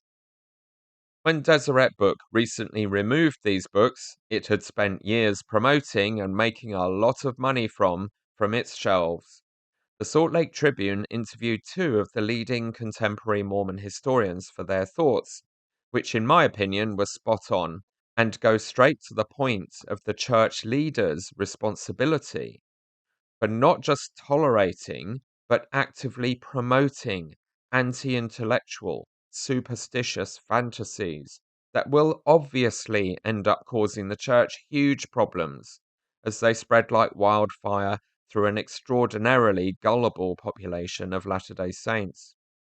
Quote, Benjamin Park, Associate History Professor and Director of Graduate Studies at Sam Houston State University, said Ballard's books are more hagiography than history.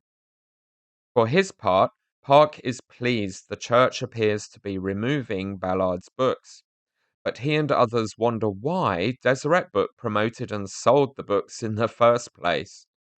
Quote, Historians have been highlighting the problems with Ballard's books for over a decade, he said. Many brought their concerns directly to Deseret Book, to no avail. The books were not only profitable, but also fit into a larger and equally problematic Christian nationalism that enraptures many Latter-day Saints. In all likelihood, Park stated, were it not for the morally indefensible activities that resulted in the church distancing itself from Ballard, they would still be on Deseret bookshelves for some time to come. It wasn't Ballard's many historical problems that resulted in their removal, but his personal indiscretions, close quote. Taylor Petrie, Associate Professor of Religion at Michigan's Kalamazoo College and the Editor-in-Chief of Dialogue, a journal of Mormon thought, concurred with Park's concerns.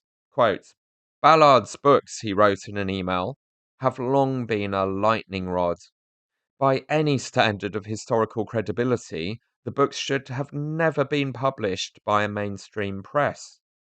Latter-day Saint historians have expressed dismay and embarrassment that these ideas are so popular and are promoted by the church's publishing company. They are more fiction than fact, close quote. Petrie said Deseret Book publishes and markets many worthwhile books, but added Ballard's books do not belong on the shelves of any credible bookstore. Ballard's books, he explained, greatly damaged the reputation of Deseret Book by giving a home to extremist and fantastical history. His books reflect broader trends on the far right, which is increasingly untethered from reality. The cause of this situation is far greater than any one book or press, and extends far beyond the borders of the LDS community.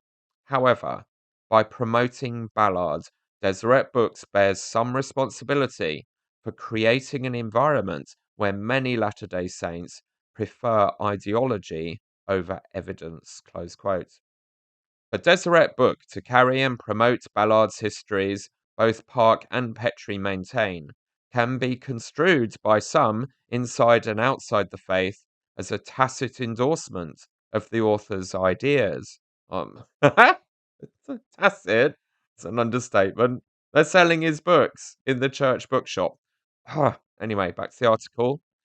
I hope this causes the top leadership at Deseret Book to reconsider their publication standards, Park said. It is a lesson that historical malfeasance is not something to merely ignore. Indeed, the Tim Ballard episode may underscore the fact that the willingness to prioritize sales at the expense of interpretive fidelity might result in larger problems later on, close quote. For his part, Petrie hopes Deseret Book will learn from this experience and help, quote, curate more responsible content for Latter-day Saint readers going forward, close quote. Ballard's books are still available at Amazon, and Barnes and Noble, close quote from the article in the Salt Lake Tribune. So, who is the top leadership of Deseret Book? Why, our very own completely fanatical and delusional Sherry Jew, of course, the Emeritus Relief Society General Presidency Counselor, who keeps declaring that President Nelson and all the LDS prophets are the most perfect people on earth, can see round corners, and should be the only sources of information we listen to and trust. Not only is she the Chief Executive Officer of Deseret Book, she is also now Executive Vice President of Deseret Management Corporation, running all the church's for-profit businesses, and Director of Bonneville International Corporation, the church's media operation. Let that sink in. An actual lunatic has taken over that asylum. So is it any wonder it publishes Tim Ballard's delusional propaganda alongside hers? Similarly, the accused child murderer, Chad Daybell, has a long history of writing oodles of books promoting his worldview within Mormonism, including The Aaronic Priesthood, 7 Principles that will make this power a key part of your life, that my fellow Brit Venger podcaster Nemo the Mormon now finds it hilarious that he was given by his parents when he was a young teenager to inspire him. One could have a sobering philosophical discussion about how the kill rate of these murderers like Chad Daybell compares to the deaths by suicide caused by the rhetoric of shaming and homophobic general authorities like Spencer W. Kimball and Dallin Oaks over the years, and thus conclude who the most impactful monsters in our community really are. But let's get back to multimillionaire Ken Krogh. After running Operation Underground Railway's social media for a while, he became the director of Tim Ballard's Spear Fund company, and has persisted in defending Tim even after his other business partners like Glenn Beck have woken up to what he is really like.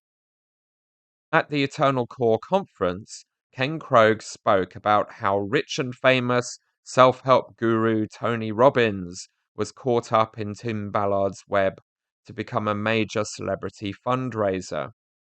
And then, interestingly, how the evangelicals are doing better at keeping their kids than the Latter-day Saints by having a thriving Christian music and film industry and on-campus ministries offering authenticity and answers to hard questions. I totally agree with his analysis. The current overlords have killed most of the cultural expression of the Latter-day Saints. They are totally fake in their claims of honest integrity and doing lots to help the needy of the world with the vast wealth we gave them. And they condemn people asking the hard questions as satanic lazy learners asking insincere questions and persecute them. People only trust authentic, peer-reviewed claims. We saw a beautiful story last night with Tim Ballard. And Tony Robbins was at one of his big master class conferences where it was $10,000 a person to come to the course for a long weekend. Hundreds and hundreds of people were there. He has a tradition at the end of the course where he gives back, tries to find a cause. They gave an open mic, and one of the ladies at the back of the room stands up and says, I want to tell you a story about a man named Tim Ballard and Operation Underground Railroad. They rescued children. She built a pretty compelling case. Tony Robbins was very struck and said, wait, what does it cost to save a child? And she said a jump or an insertion, one team effort is about $50,000 to $100,000. And they average, I think, 7 to 10 kids that they're able to rescue. And Tony says, well, then I'm in. I put $100,000 and I'm asking everyone in the audience to match me, and we'll do dollar to dollar. In 7 minutes, they raised $200,000. He said, let's do it again. He put in another 100,000, and in 17 to 18 minutes, they raised $417,000. And isn't that amazing? A couple days later, Tony just couldn't sleep. He said, I want to hear more. So he had his assistant track down Tim Ballard. Tim Ballard gets a call, and this is Tim, this is Tony Robbins. And he said, Tony Robbins? Like Tony Robbins? And he said, yes. Is this true? Are there 2 million children in sex slavery, in human trafficking? And Tim said, I hate to say it, but yes. He said, I want to see it. I want to see it. And then you saw what happened. They had to disguise him, and he went under. He was on board ship. And they watched it happen, and now he's their largest donor. But he said something remarkable. Tony said, Tim, this may be the most powerful, important cause I have ever heard of. Saving our children.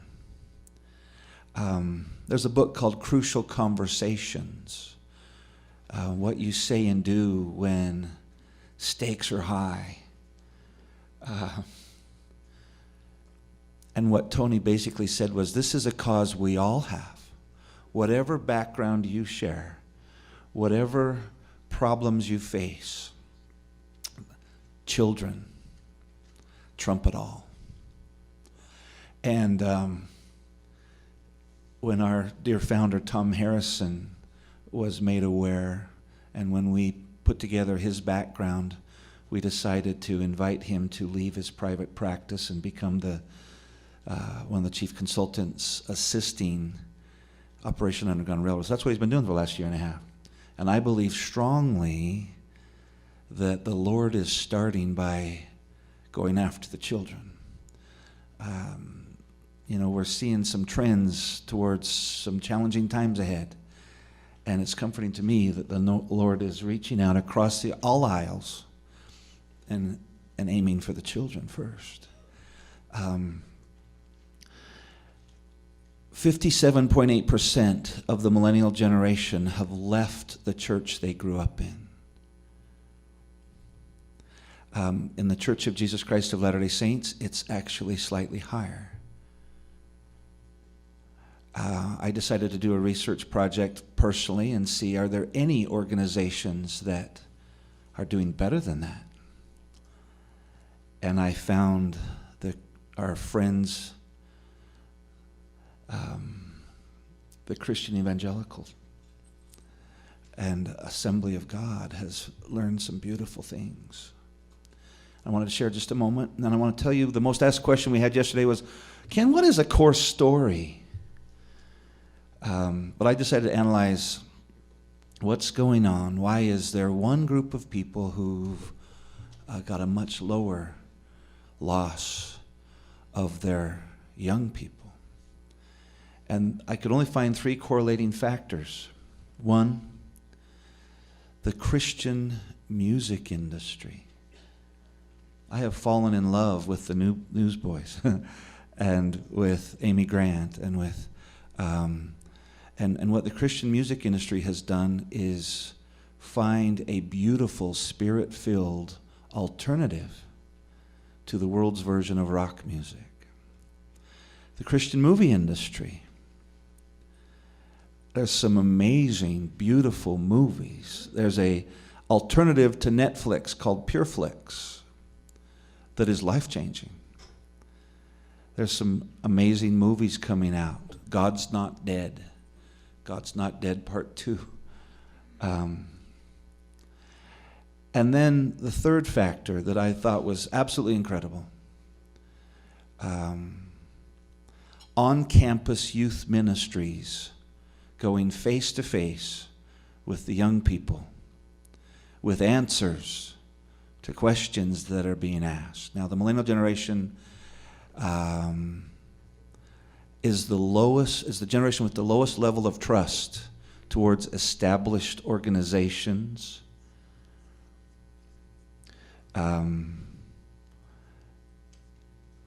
Only 14% of America trusts highly produced advertising content, but 90% of America trusts authentic, peer-reviewed content.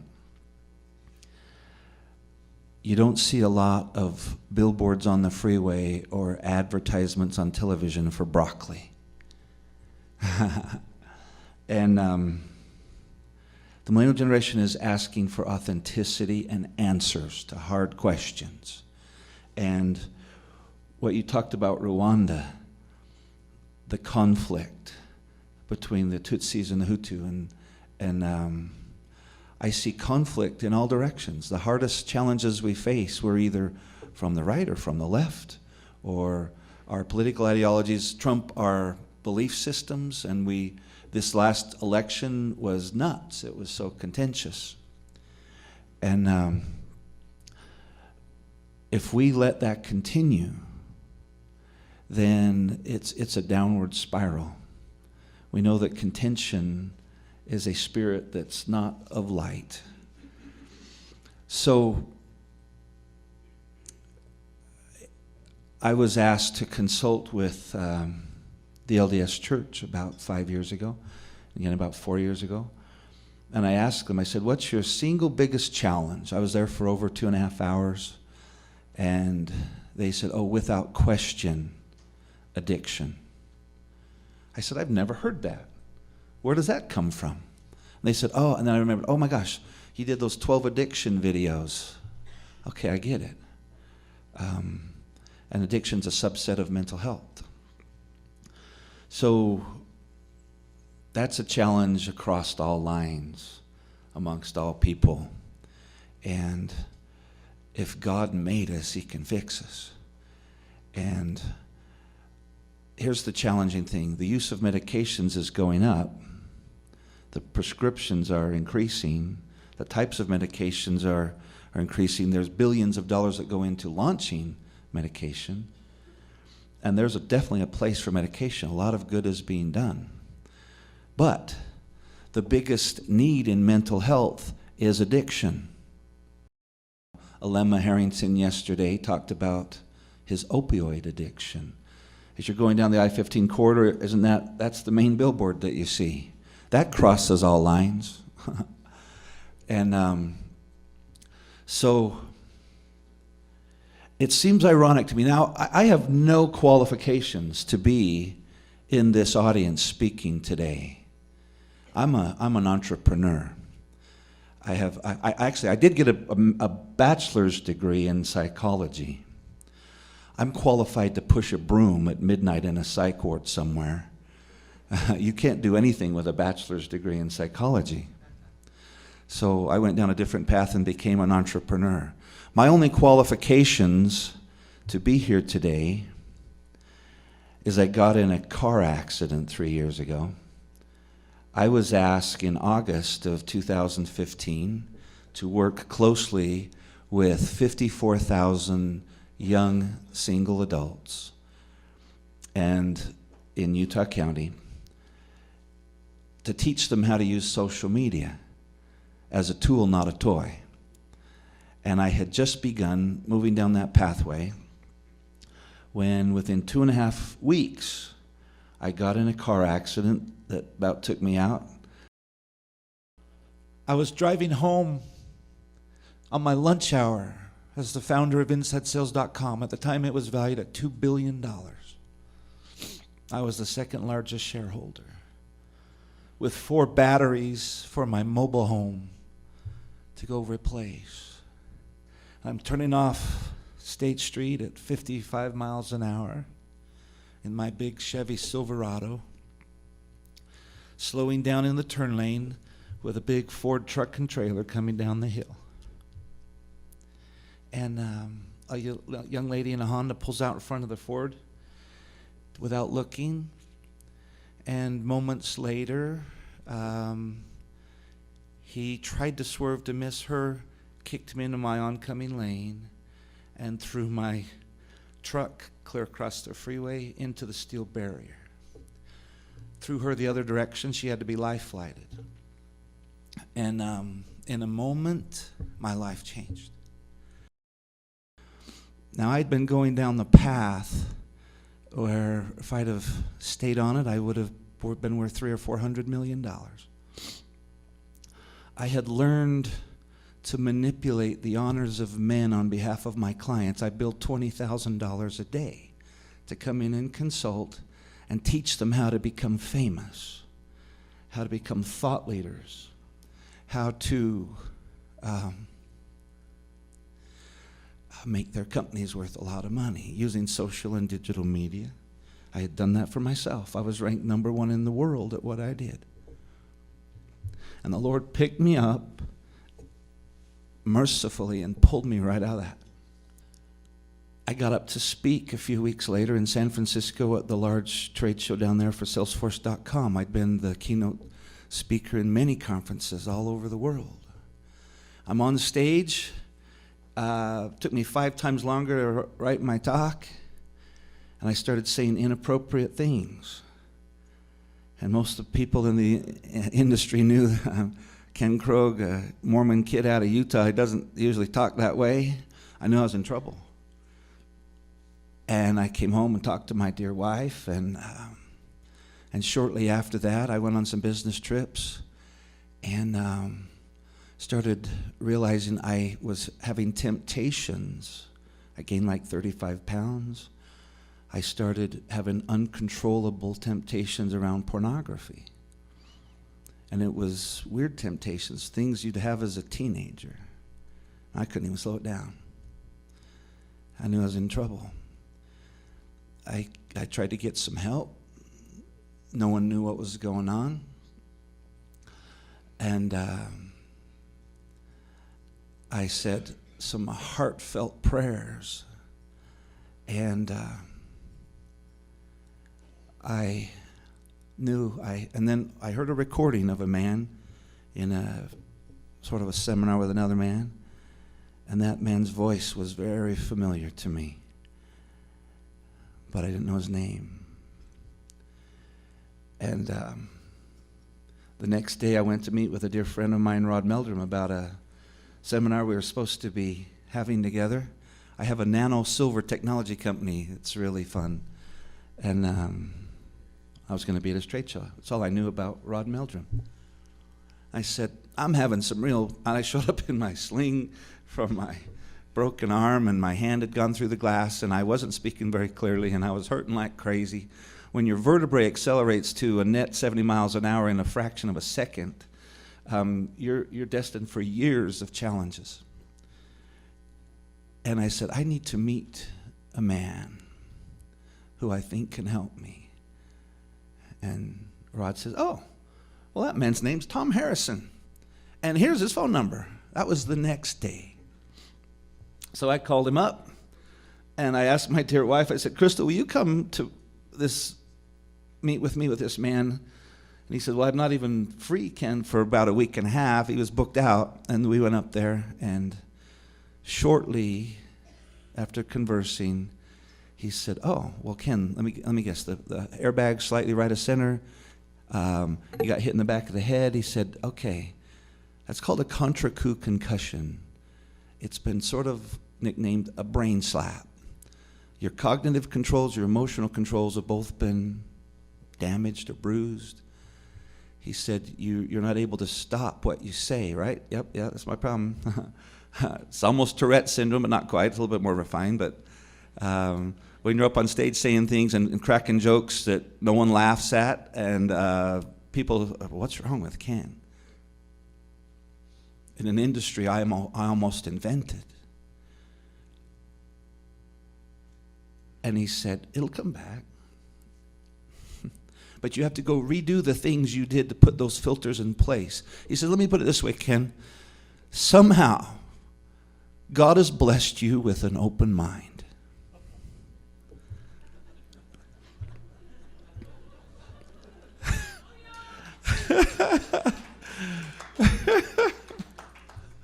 And I had been in the middle of this conflict between different groups of Latter-day Saints debating over things like, where did the Book of Mormon happen? And why is this? Why is that? And I had been in the middle of it thinking, okay, I'm supposed to help 54,000 young people learn how to use social media. And if they get in the middle of these discussions, it's going to be worse than if we didn't even bring it up. I went back into my journal of a few weeks before the accident, and I had written down, I don't know what to do. I can't figure out who's right. Heavenly Father, bless me with an open mind.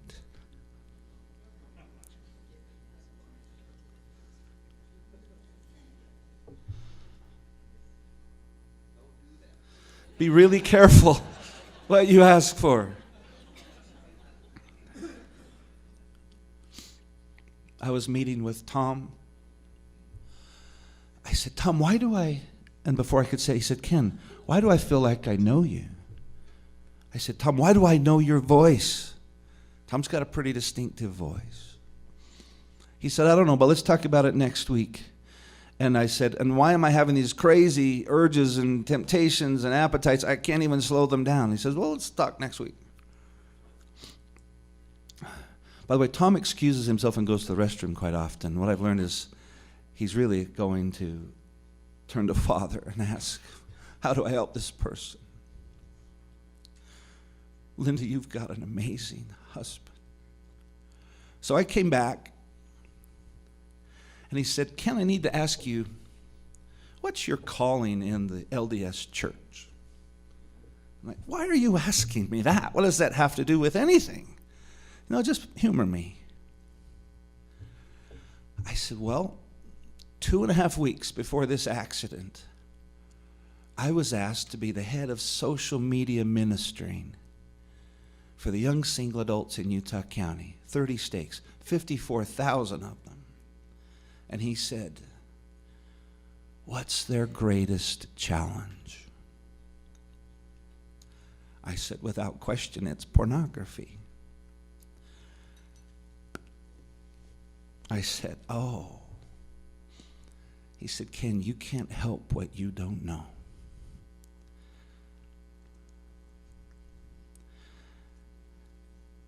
And within a month, it was gone. It was utterly, completely, totally gone. And Thom was like my personal Obi-Wan, but it wasn't him, and he says it. He says he turned me to the force. He turned me upstairs to the Lord. And ever since then, I'm really careful about asking for an open mind or anything else. About 6 months ago, Thom had a very clear vision of this conference, that we would be here today, and that we would be addressing the single most challenging thing in all of our lifetimes, and that's the needs of our young people. And then Tim is addressing the needs of the children. The Lord's coming before too long, and it's comforting to me that he's starting with the children, and he's asking us to reach across all lines and help our young people. And so my company had not gone public. It had not been purchased. All of my so-called value was just on paper. We'd taken a little bit of money off the table along the way, probably $7 or $8 million, and I talked to my dear wife, and I said, can we put what we got on the table and make a difference? And she was with me, and so we formed a little organization called Mobilize. Mobilize International. It was just approved to be a nonprofit. And we decided we would walk into the fray. Right after that, I was asked by Tim Ballard to become the chief architect for the social media strategies for Operation Underground Railroad almost 3 years ago. We've got some amazing people like Clay here. You know, Clay joined a LDS Influencers conference a while back with me, and I told him that I had had a dream that I was telling that story that I just told you. I mean, who admits they've had a addiction to pornography for 2.5 straight months that was uncontrollable? That's called vulnerability. Brene Brown, I'm a fan of hers. She says it's one of the most powerful things you can do is be open, be authentic, be vulnerable, lay it out there. Everybody else, all of us, we're just holding our privacy and keeping it to ourselves, and we're not willing to share what are we really feeling and going through. So there it is. And in my dream, I had seen myself telling my story to Clay Olson. Here he is for the second time hearing it. He's got 3 million followers in this cause to overcome pornography. He's one of the only people on the planet that's figured it out, how to turn it into a cause for the millennial generation who love a cause, and they become fighters. We invited Thom to leave his practice, become part of Mobilize, only because we knew we were supposed to, and then out of the blue I said, by the way, what are we going to have you do, Thom? And then immediately we realized he's one of the world experts on working with children with deep trauma. And I've just been asked to handle the consulting for OUR, so it worked out great. Last 1.5 years, he's been helping. But now he's left that and we're doing this. We know we might be trying to boil the ocean. This is one big thing. How do you even handle mental health and addiction? But you know what? It's a big problem. But don't tell God you got a big problem. Tell your problem you've got a big God. Because we do. And that's my story, and I'm sticking to it. And I'm inviting you to be part of it. I've put $1 million into it, and I'm out of money. But I knew we had, if we build a model home, and if people went on a tour with us, they'd say, I want to be part of that. So we're asking for your help today. We're going to be talking a bit more about how do we get involved in Eternal Core. Well, you start with your own story. You start with time, resources, finances. And maybe we can learn, like what Clay Olson's done, we can build a cause that does some good. You couldn't make up how the Eternal Core Conference marketed Tim Ballard's presentation as a date night dinner. Considering how many people's wives Tim Ballard is now accused of manipulating into adulterous sexual activity with him, the very last person you should ever go to be mesmerized by on a date night is Tim Ballard. He gave a barnstorming performance talking about OUR and the Sound of Freedom movie with lots of emotionally elevating film clips. We have just had an amazing first 5 years as an organization. We've been able to rescue over 2,000 victims of child trafficking. We have, thank you. We've been able to arrest over 1,000 pedophiles and traffickers. And we're currently in 20 countries and in 22 states actively operating. In fact, like I said, my operators are here. We're planning a series of major operations in several different countries right now that are just going to blow the roof off some of these places. So we're really excited. We're moving fast. Quietly, everywhere we went. I'm like, Tony, you dropped $500,000 in the last 5 hours. You know, what is up with you? What are you doing? He's like, you don't know? You don't know the secret? I said, what? What's the secret? He said, that the secret to living is giving? I said, okay, what does that mean? He's like, all right, if I'm going to really do this, if I'm going to explain this to you, I'm going to take you into my office. And he's in this beautiful home on the beach, and he has this beautiful big office. He's like, I'm going to take you into my office. We're going to close the door. And these were exact words. He said, and I'm going to give you a blessing. And I thought, okay, that's unusual, coming from Tony Robbins. What is this? My first thoughts went to the movie Shallow Hal. Have you seen the movie Shallow Hal? When he gives Jack Black a blessing in the broken elevator? This scene right here? I got one. I got one. Devils, come out! What the hell are you doing, banana hands? So, I'm going with banana hands into his office. And he's going to give me a blessing. So I sit down. He didn't do that to me. We sat down, and I can't get into the details. I don't have time. But basically, he put me into a very meditative state. It was a prayer, a meditation. But what he did was he got me into a state where I was in pure communication with my brain, with my past, with my body, and thinking of times when people had served me or when I had served other people. And just being grateful for those times and going back and forth, and there's music involved, and there was prayers involved. And he asked me, how do you feel? And I immediately went back to the 4th Street exit. That's what I felt. As I made that decision to serve, that's what I felt.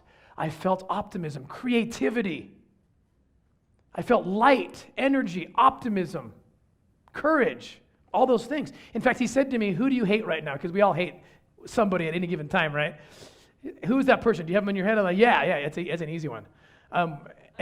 And he said, what do you think about that person right now? I said, I have no ill will. I love this guy. He's like, exactly. Can you imagine what this does to you? I said, what is this? What's going on? And he pointed me to the science behind what was going on. And I started researching, and I went to my resident expert, who is your host, Thom Harrison. I said, Thom, what's going on? Is this real? What is this? And Thom said, absolutely, and explained it to me. In fact, I'm going to read a quote from Thom. He says, the research is conclusive through ongoing acts of service, charity, thoughts of kindness. The brain releases a powerful cocktail of chemicals which include oxytocin, endorphins, dopamine, and others. These chemicals produce in the recipient positive benefits, which produce higher levels of achievement, increased creativity, positivity, optimism, and enhanced team unity. As I thought of those attributes, these are very important attributes. Creativity, optimism, love, team unity. Why is it so important? Because you can't really teach that.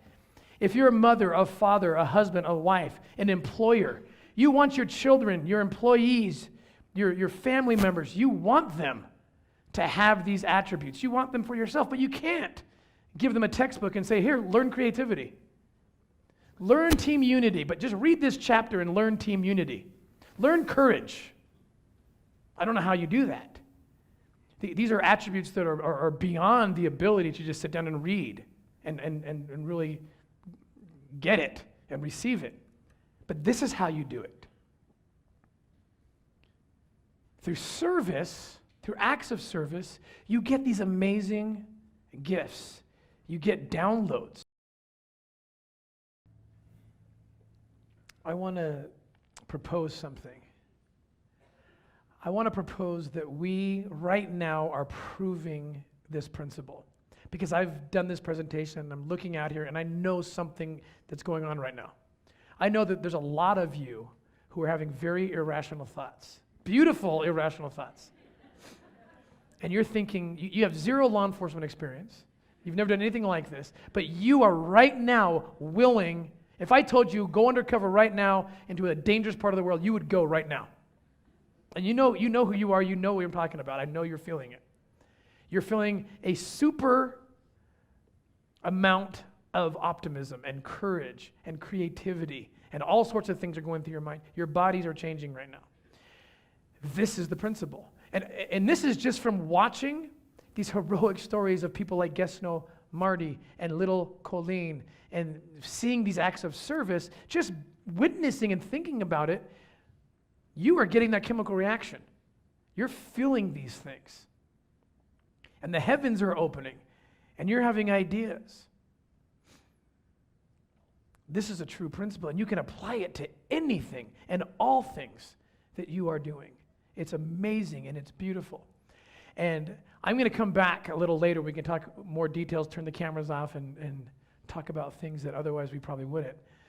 But I want to ask you, as you're experiencing this right now, I want just two things I want to ask you to do. Well, three. I'm going to add three things. Okay, first, please go to ourrescue.org and go to where it says join the fight and just be inspired about what you can do to help us rescue children. You will know before I do. You can ask me what I can do, and I'm going to tell you, you'll know before I know. Heaven will tell you before I can tell you. So that's one. Two, go watch the documentary called Operation 2 Saint. That's how you spell it. It's on Amazon Prime. It's free.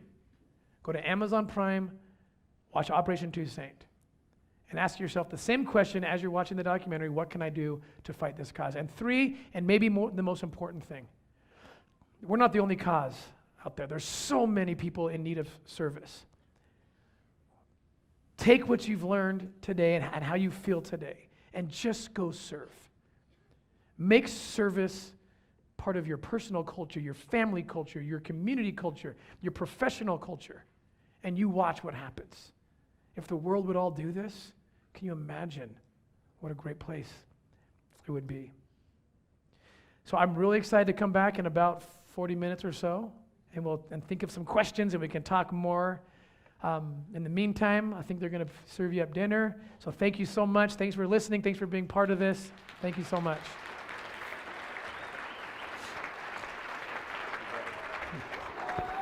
Thank you so much. Thank you. Thank you. Thanks. So, what were the key messages from each presenter, curated by Thom Harrison and Ken Krogh at the Eternal Core Conference? They add up to the total worldview of these prepper religious fundamentalist control freaks. Authoritarian and ruthless parenting and therapeutic strategies are best, because Jody Hildebrand has been told by God the simple solution to all mental illnesses, which matches what President Nelson teaches. Just choose to believe, to be good, to make a miracle happen, and any sacrifice or extreme measure is worth it to get your marriage and your kids lined up in a row on the covenant path before they die, or you will never see them again. Trust feelings and visions over rational thought and analysis. Don't trust secular experts like scientists or your school teachers to be telling you the truth. From the Hayfans, there is no point trying to change the church because its leaders are infallible. So you deal with discovering the real truth that they aren't infallible compared to your idealized belief that they are, that they taught you to believe about them, by giving up hope for change and instead changing your own attitude to relabel blind obedience as informed, eyes wide open, total conformity obedience. And somehow that makes it okay and makes it make sense. Just trust that everything messed up in the church is exactly how God wants it to be, and He knows what He is doing. This episode is already really long, so I will save the detailed analysis of the Hayfans' fascinating presentation at Eternal Core for the next episode. God is working great things through LDS people who trust their feelings and their own ideas more than anybody else's to justify pretty much any kind of exploitation or cruelty to other people, like Jody Hildebrand and Tim Ballard, one of whom is in jail now and highly likely to be joined soon by the other. It's no wonder so many women are attracted to these alternative outlets for their passion and skills outside the mainstream correlated church life. Things are actually getting worse for women in the church this year. Only 3 female speakers in October 2023 General Conference again. And now the North America West Area Presidency that covers California, led by President Mark A. Bragg, has told the wards and states in that region to end their long tradition of having female leadership presidencies sit on the stands in meetings along with bishoprics and stake presidencies, as a mark of respect for their work and importance, even though the female general presidencies get to sit on the velvet thrones with the apostles in General Conference. Not surprisingly, this has not gone down well with the faithful female leaders in that region and plenty of other regions. As one of them said, "Why would they take away from us this crumb?" Another way women are being intentionally disempowered was discussed recently in Mormon News Roundup, episode 89, 1 hour 7 minutes in, responding to the Salt Lake Tribune's Mormonland podcast about this. Divas Lazarus's co-host that week was Rob Tobler of the President Please Help Me TikTok channel.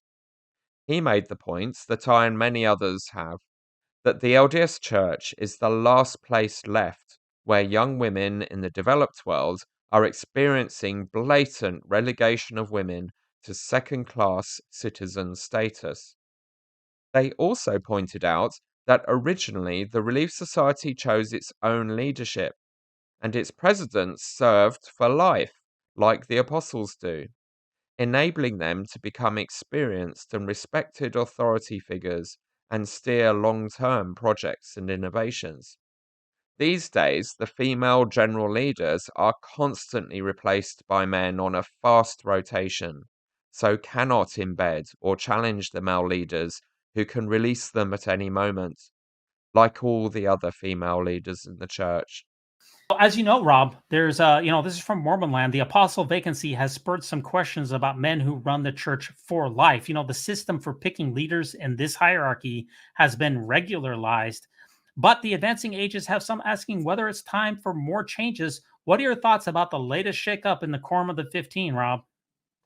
Well, I think we know what's going to happen, but it does give the church an opportunity to reconsider its way of picking leaders and its policy of not allowing leaders to the top 15 leaders to go on emeritus status, such as we saw the Pope step down and things like this. I believe that the method that they currently utilize will ensure that we always have a gerontocracy, and that the good ship Zion will turn very slowly and usually be about 3 decades behind the world. Yeah, it is. It'd be nice to see emeritus status for the general authorities. There's no reason, as we covered last week, for President Holland, who was just put in as the acting president of the Quorum of the 12. He literally said at Elder Ballard's funeral that in the last 5 weeks, he had been hospitalized for 5 weeks, 3 of which were he was in a coma. How are you going to help lead this multi-billion, this hundreds of billions of dollar organization when you're 90, 95 years old and you've been in a coma for 3 weeks? How are you supposed to receive revelation from divine sources when you can barely stay when you're in a coma? It just makes no sense to have these individuals stay in power. The only thing that makes sense for them is that they've waited their entire lives to have these powerful moments, and they're not about to give them up. No, that's exactly right. And, concerning the option of having an emeritus status, it appears that historically, the God of Mormonism would prefer to kill his leaders off to make sure that they arrive at the president in the right order, and that if they do lead the church astray, he can take them out. Yeah, that'd be nice if it was done in a timely manner, but it just seems to be incredibly ad hoc. The other thing that the article mentioned about church callings is that historically, amongst women, Joseph Smith allowed the sisters to choose their own Relief Society president, and there were no term limits. These women served for life as well.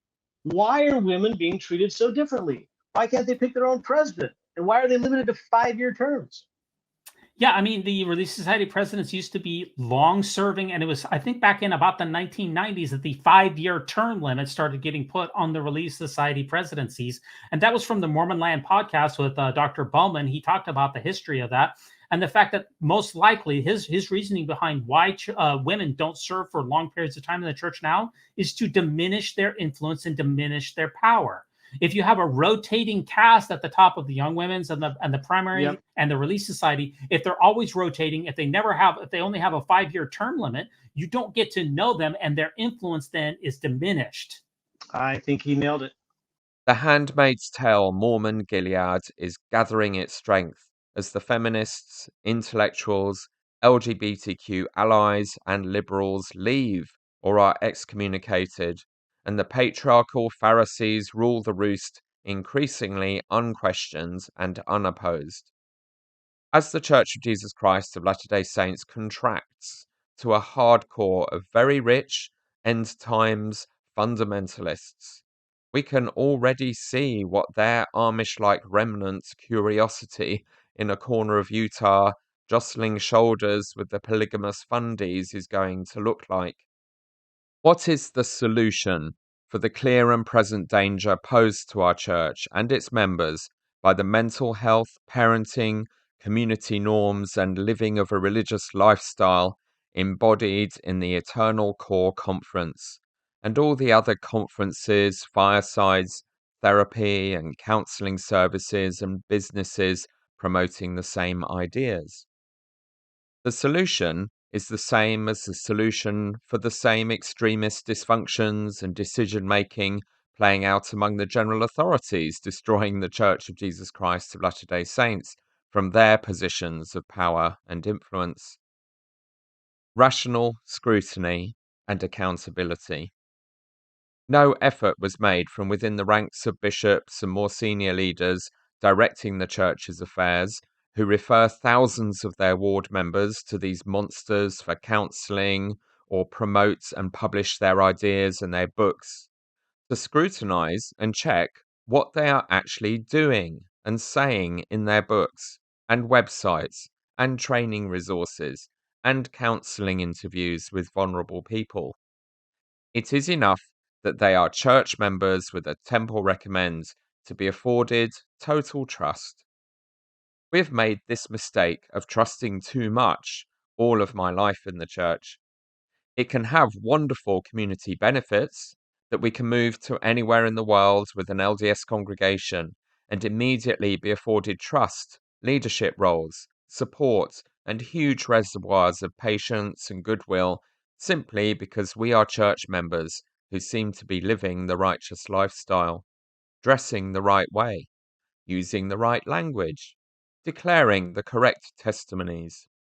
We are in the in crowd. But we might also be sexual predators, or affinity fraudsters, or totally lying about it all, and no precautions are taken usually to protect the congregation and its children from these kinds of people.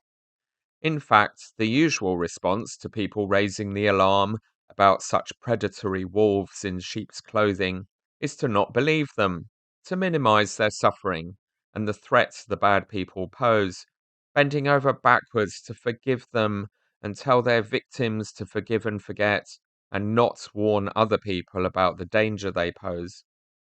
An actual recording has gone viral this month as part of the Associated Press's ongoing investigation into the systemic enabling and covering up of child abuse in the LDS Church by the same spotlight team that investigated and first exposed the same going on in the Catholic Church in the USA and then globally.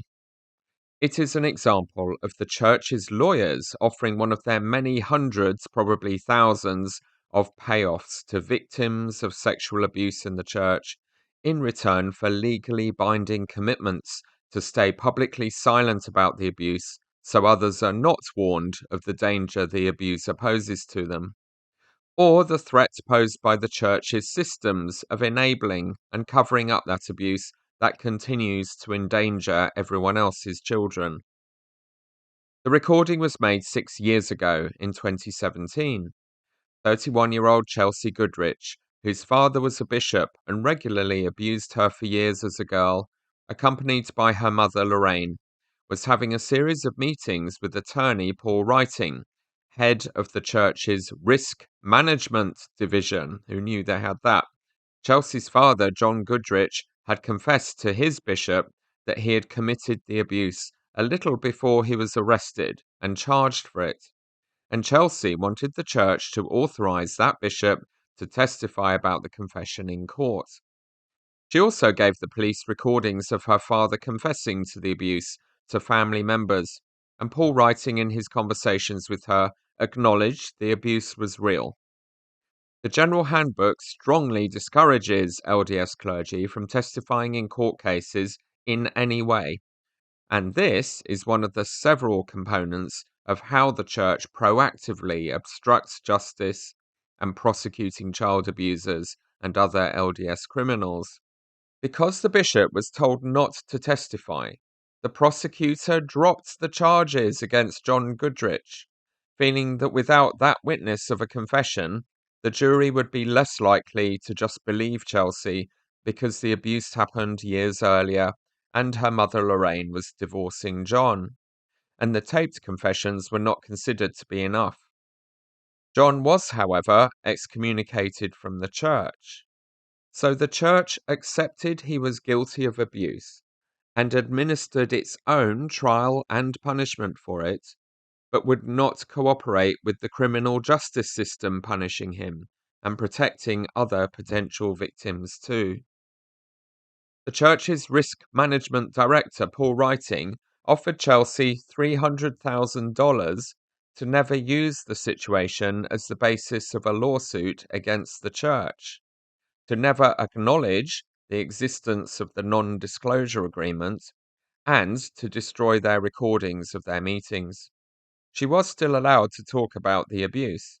Eric Alberdi, a church member at the time who also recorded the meetings, which he attended as Chelsea's advocate, and was not subject to the non-disclosure agreement, gave his recordings to the Associated Press team to assist with their investigation, and tried to have John stop being offered the trust in the community that could enable him to abuse again, and to stop the church paying people to be silent about these kinds of cases. The church helpline insisted that the bishop not testify in court on the basis of Idaho's laws protecting clergy confessor confidentiality, that mean the clergy can refuse to share information about a confession if the confessor does not give them permission to.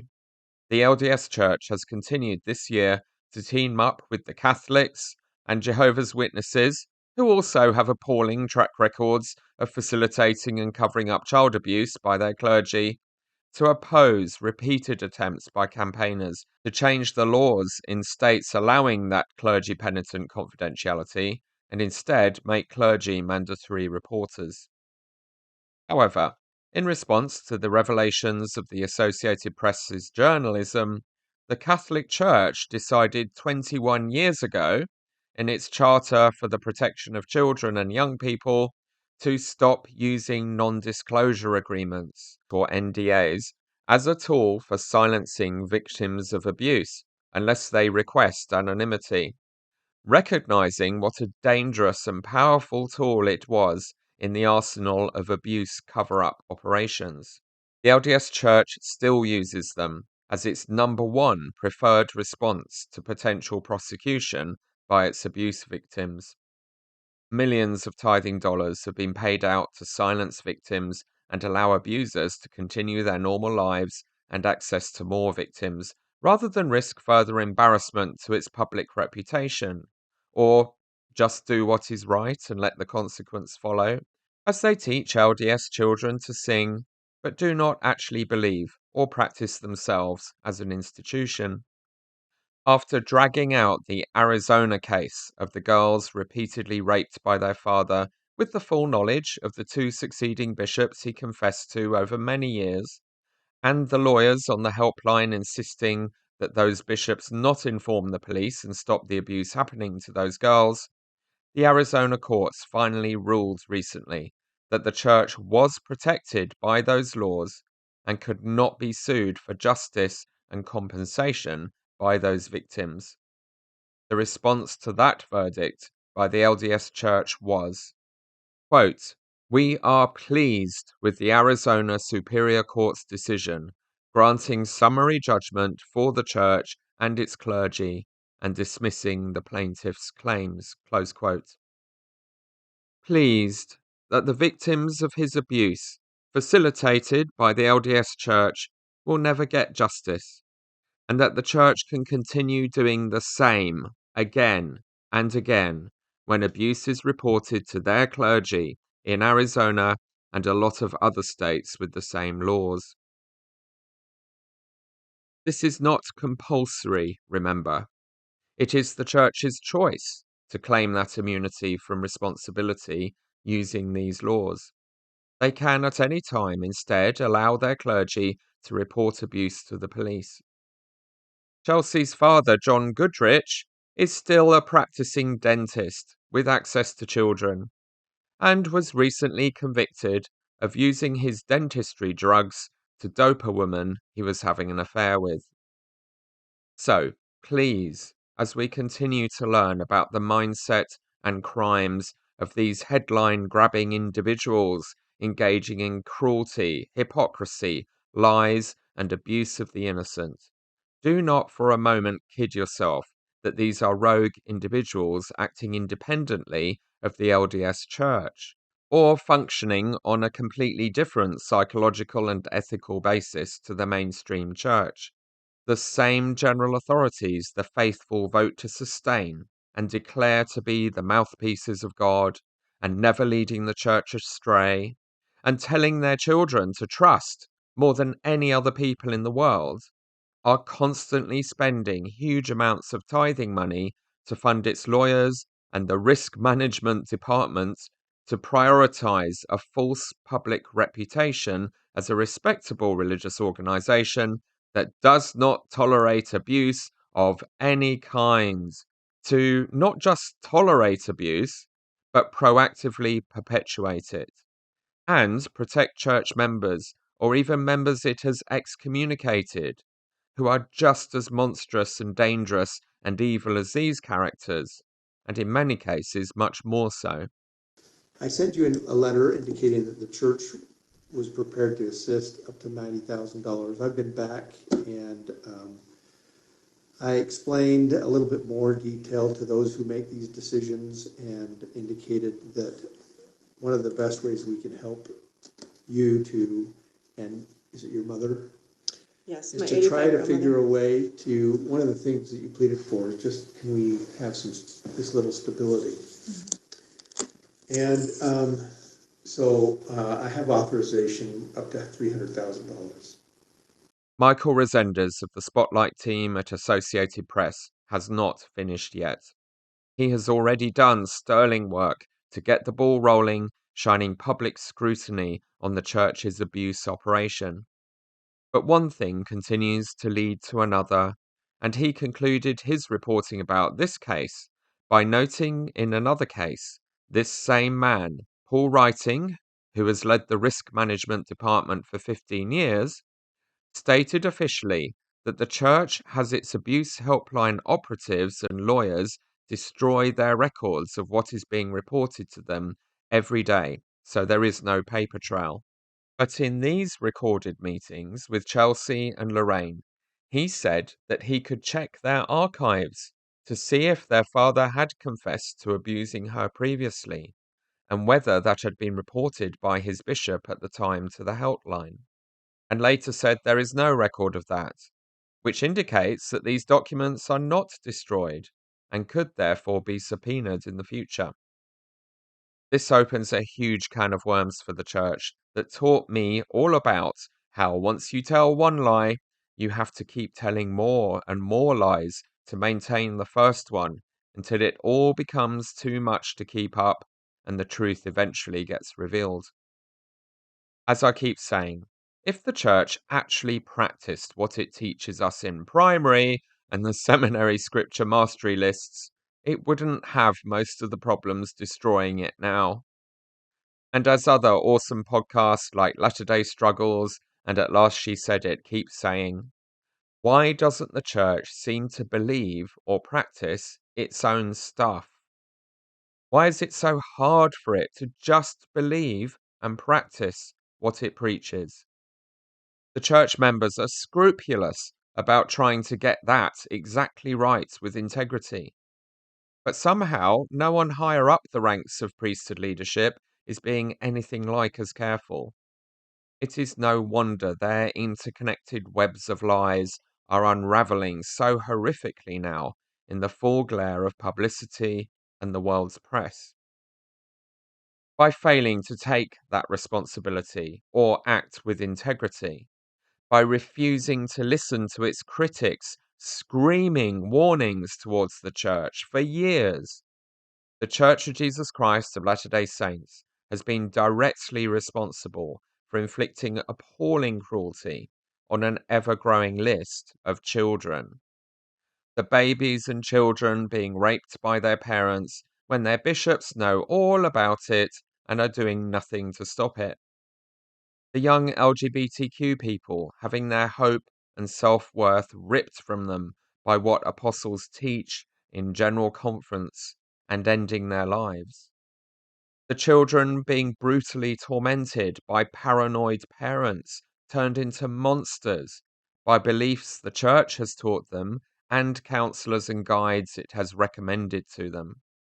Ruby Frankie and Jodi Hildebrand have just appeared in court and entered guilty plea confessions of some of the things they both did to Ruby's youngest children this summer, while they were literally imprisoned in Jodi's home, and their older siblings hidden in the homes of other people in their connections business. TikToker The Recap with Julie Louise has been following developments and summarizes the charges for us here. Trigger warning. What you're about to hear is extremely upsetting, but I want to include it here for the record so that no one who hears it can fool themselves or be deceived by other people downplaying how bad this was and how it was done by the same people followed by millions on the 8 Passengers podcast and rubbing shoulders with emeritus general authorities at the Eternal Core conference curated by Thom Harrison.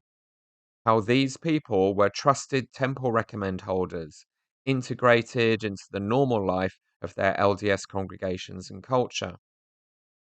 We have a problem, and we all have a duty of care to our core values and beliefs and our children to do whatever it takes to dismantle this whole operation of manipulation and abuse and replace it with the far better systems and practices we should be more than capable of insisting upon and making happen.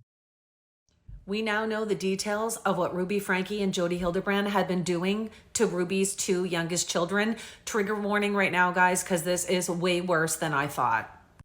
As you know, Ruby Frankie was in court today. She pled guilty to 4 out of the 6 child abuse charges, and she has agreed to testify against Jodi Hildebrand. From her statement released by her lawyer this week, it sounds like she is putting a lot of the blame on Jodi Hildebrand. Ruby did have family members in attendance today. She had her brother Beau, her sister Julie, and her parents were also there. It appears they have returned home. They did appear to arrive together, and when Ruby entered the courtroom, she did turn and look at them and smiled. If you haven't seen the courtroom footage yet, it is in my previous post. I'm going to now read to you exactly what Ruby has admitted to, the things that she has done to her 2 youngest children, her 10-year-old daughter and her 12-year-old son. She's admitted to 4 counts out of the 6 of child abuse, and it appears to have started May 22nd, 2023. I am going to read some of this just to make sure that I get all the facts straight, so bear with me. One of the first things I noticed in this document was that it does appear that Ruby Frankie is taking responsibility for doing some of this to her children. It's worded like this: Ruby intentionally or knowingly inflicted and allowed another adult to inflict serious physical injuries upon her 9 and 11-year-old children. So it does say that she inflicted this as well. The first count of child abuse has to do with physical torture of her 12-year-old son. It says that initially she was forcing him to do physical labor for hours and days at a time. And the examples listed were doing wall sits, which is when you put your back up against a wall and squat down. It's absolute torture for anyone that has tried to do this. The other is carrying boxes of heavy books up and down stairs repeatedly. And the third example was the fact that he was being forced to work outside and do labor outside in the crazy Utah heat. As you know, in Utah, temperatures can get up to over 100 degrees. This is one of the things that Jodi Hildebrand's neighbor had actually told the police about, was that she would look outside and she would see the children outside in crazy hot temperatures doing gardening. It also listed that he was made to do all of this barefoot and that he was also forced to stand outside in direct sunlight for hours and even days at a time. He was also forced to stay outside at all hours of the day and night for extended periods of time. This, of course, resulted in, as you can imagine, extremely serious sunburns. It resulted in blisters and repeated sloughing of the skin. So his skin was literally peeling off. He was denied food and water while he was doing this, and he would actually be punished if he was caught drinking water while he was outside. It went on to say that if they did feed him, he was given extremely bland, boring foods like a piece of chicken and some rice, while the rest of the family had a normal meal. He was being isolated from everyone in his life, and he was also refused any form of entertainment, which of course included electronics, but it also included books and any kind of paper. It also says that he apparently tried to run away previously. It was in July, and it looks like once they got him back, that is when they started restraining him. They initially tied up his wrists and his ankles, and they would tie him to weights or to Ruby as well. They also would get him to lay on his belly, and they would put his hands behind his back, handcuff his wrists, handcuff his ankles, and then tie the handcuffs together. This apparently caused excessive damage to his tissue and his muscles. And once he had open wounds, they would put some sort of homeopathic remedy on it, put duct tape over the wounds, and then put the handcuffs over the duct tape. The document also listed 3 specific incidences that Ruby Frankie has admitted to. Number 1 was that she was kicking him while wearing boots. Number 2, she said she held his head underwater. And number 3, she said she would cut off his oxygen with her hand over his mouth and nose. Count number 2 is for the severe emotional harm she caused to her son. It stated that Ruby and Jody sought to indoctrinate him. They were trying to convince him that he was evil and possessed. It went on to say that he had to be willing to be obedient to avoid punishments, that his punishments were necessary for him to repent, and that they were doing all of this out of love. The next 2 counts are for what she has done to her 10-year-old daughter. The first count is for severe emotional harm, and it does look like she endured exactly what her brother had endured, other than apparently the binding and also the 3 specific incidences that I had mentioned. She had been isolated the same way. She had been forced to do physical tasks and remain outside for extended periods of time. She was also denied food and water and told that she was evil and possessed. And the final count, count 4, was that these actions caused 2 or more physical injuries to her daughter. It says that she was forced to work outside in heat, barefoot as well. And she was also forced to run on dirt roads, apparently barefoot. So she had extensive injuries to her feet repeatedly. They said that when they found her, she was extremely sunburnt. She had blisters and her skin was peeling off as well. Ruby Frankie is going to be sentenced on February 20th. We don't know right now what that is going to look like, but I will definitely be updating on this case, so make sure to hit follow. LDS leaders will galvanize themselves to minutely monitor and discipline anyone spreading ideas about being inclusive, or telling the truth about our history, or not asking sexually inappropriate questions in worthiness interviews. But if you are a whack job spouting American exceptionalist patriotism, last day prepper extremism, paranoid, brutal parenting, or bringing God into the therapist's room, you are very likely to get a free pass, a promotion, a photo opportunity with the GA, and a lot of church money, one way or another. Maybe it's because nothing these people who seem like entirely crazy extremists today are saying is that far outside of what was totally normal for us all a few decades ago under the leadership of men like Ezra Taft Benson and what they taught. It probably makes them feel nostalgic for the good old days when you could be assertively and viciously racist and homophobic and get a pat on the head from your prophet. And then it all blows up. In the next episode of this Take Back Control miniseries, we will venture into the infuriating, fascinating, and often very funny and exasperating world of the hyper-conservative McConkie Mormonism, politicized and mostly paranoid and conspiracy theorist world of the podcasting apologists for the LDS Church, who have made heroes of people like Tim Ballard and Tom Harrison and Jody Hildebrand. How have they been reacting and adjusting to their first experience of the church ruthlessly turning on them and their heroes, after years of cheerleading when the church excommunicated and publicly condemned our heroes? Where are Cardinalis and Quakuel and the rest of the tits that Fair Mormon put front and center of their attempts to engage the young and stop them leaving the church over its history now? It was the shock of that parade of crass stupidity in This Is the Show that catapulted Brickvenger Nemo the Mormon into his first forays as a podcaster. He was so horrified by them. And the tits gifted me the F-word bleep I used in some of my earlier audio-only episodes. In a Tribune story that we published on Tuesday, Elder Oaks, you were quoted as saying that the church doesn't seek apologies and we don't give them. And of course, this sparked a whole storm on social media about those who wonder how this view comports with Christian theology. Again, wanted to give you an opportunity to respond to that. I'm not aware that the word apology appears anywhere in the scriptures, Bible or Book of Mormon. The word apology contains a lot of connotations in it and a lot of significance. My wife Lynn's pithy response to Dallin Oaks' non-answer and the widespread discomfort among Mormons following this realization that our apostle didn't seem to understand anything at all about the need to say sorry to the victims of your sins was, "What a pile of shit. It's not just a word, it's a concept." I couldn't put it better than that. Today's swear bleep is brought to you courtesy of church-sponsored LDS apologetics misinformation machine, Fair Mormon, in its funky, new, youth outreach, down with the kids, YouTube videos called This Is the Show, or TITS for short. The wonderful moment you are looking for is where presenter Kwaku L tells a ridiculous and easily refutable lie about Jeremy Runnels' CES letter and pretends to get so riled up that he has to drop an F-bomb.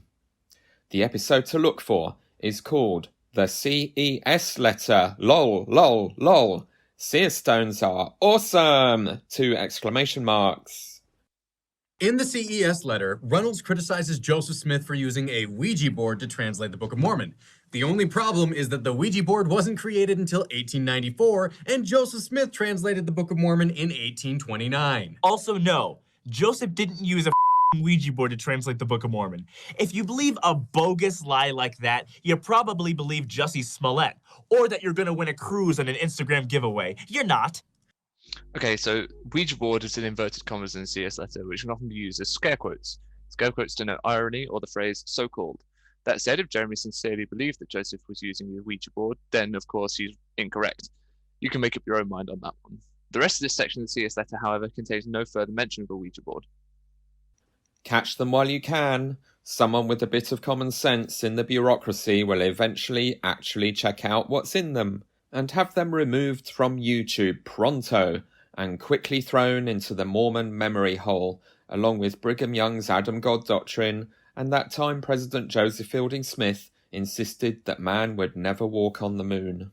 They are proof, not that it was needed, that mainstream Mormon apologists have got so desperate in their mental gymnastics trying to defend the indefensible, even when some of the apostles and their own staff have given up trying to defend it, that they have literally and conceptually gone tits up.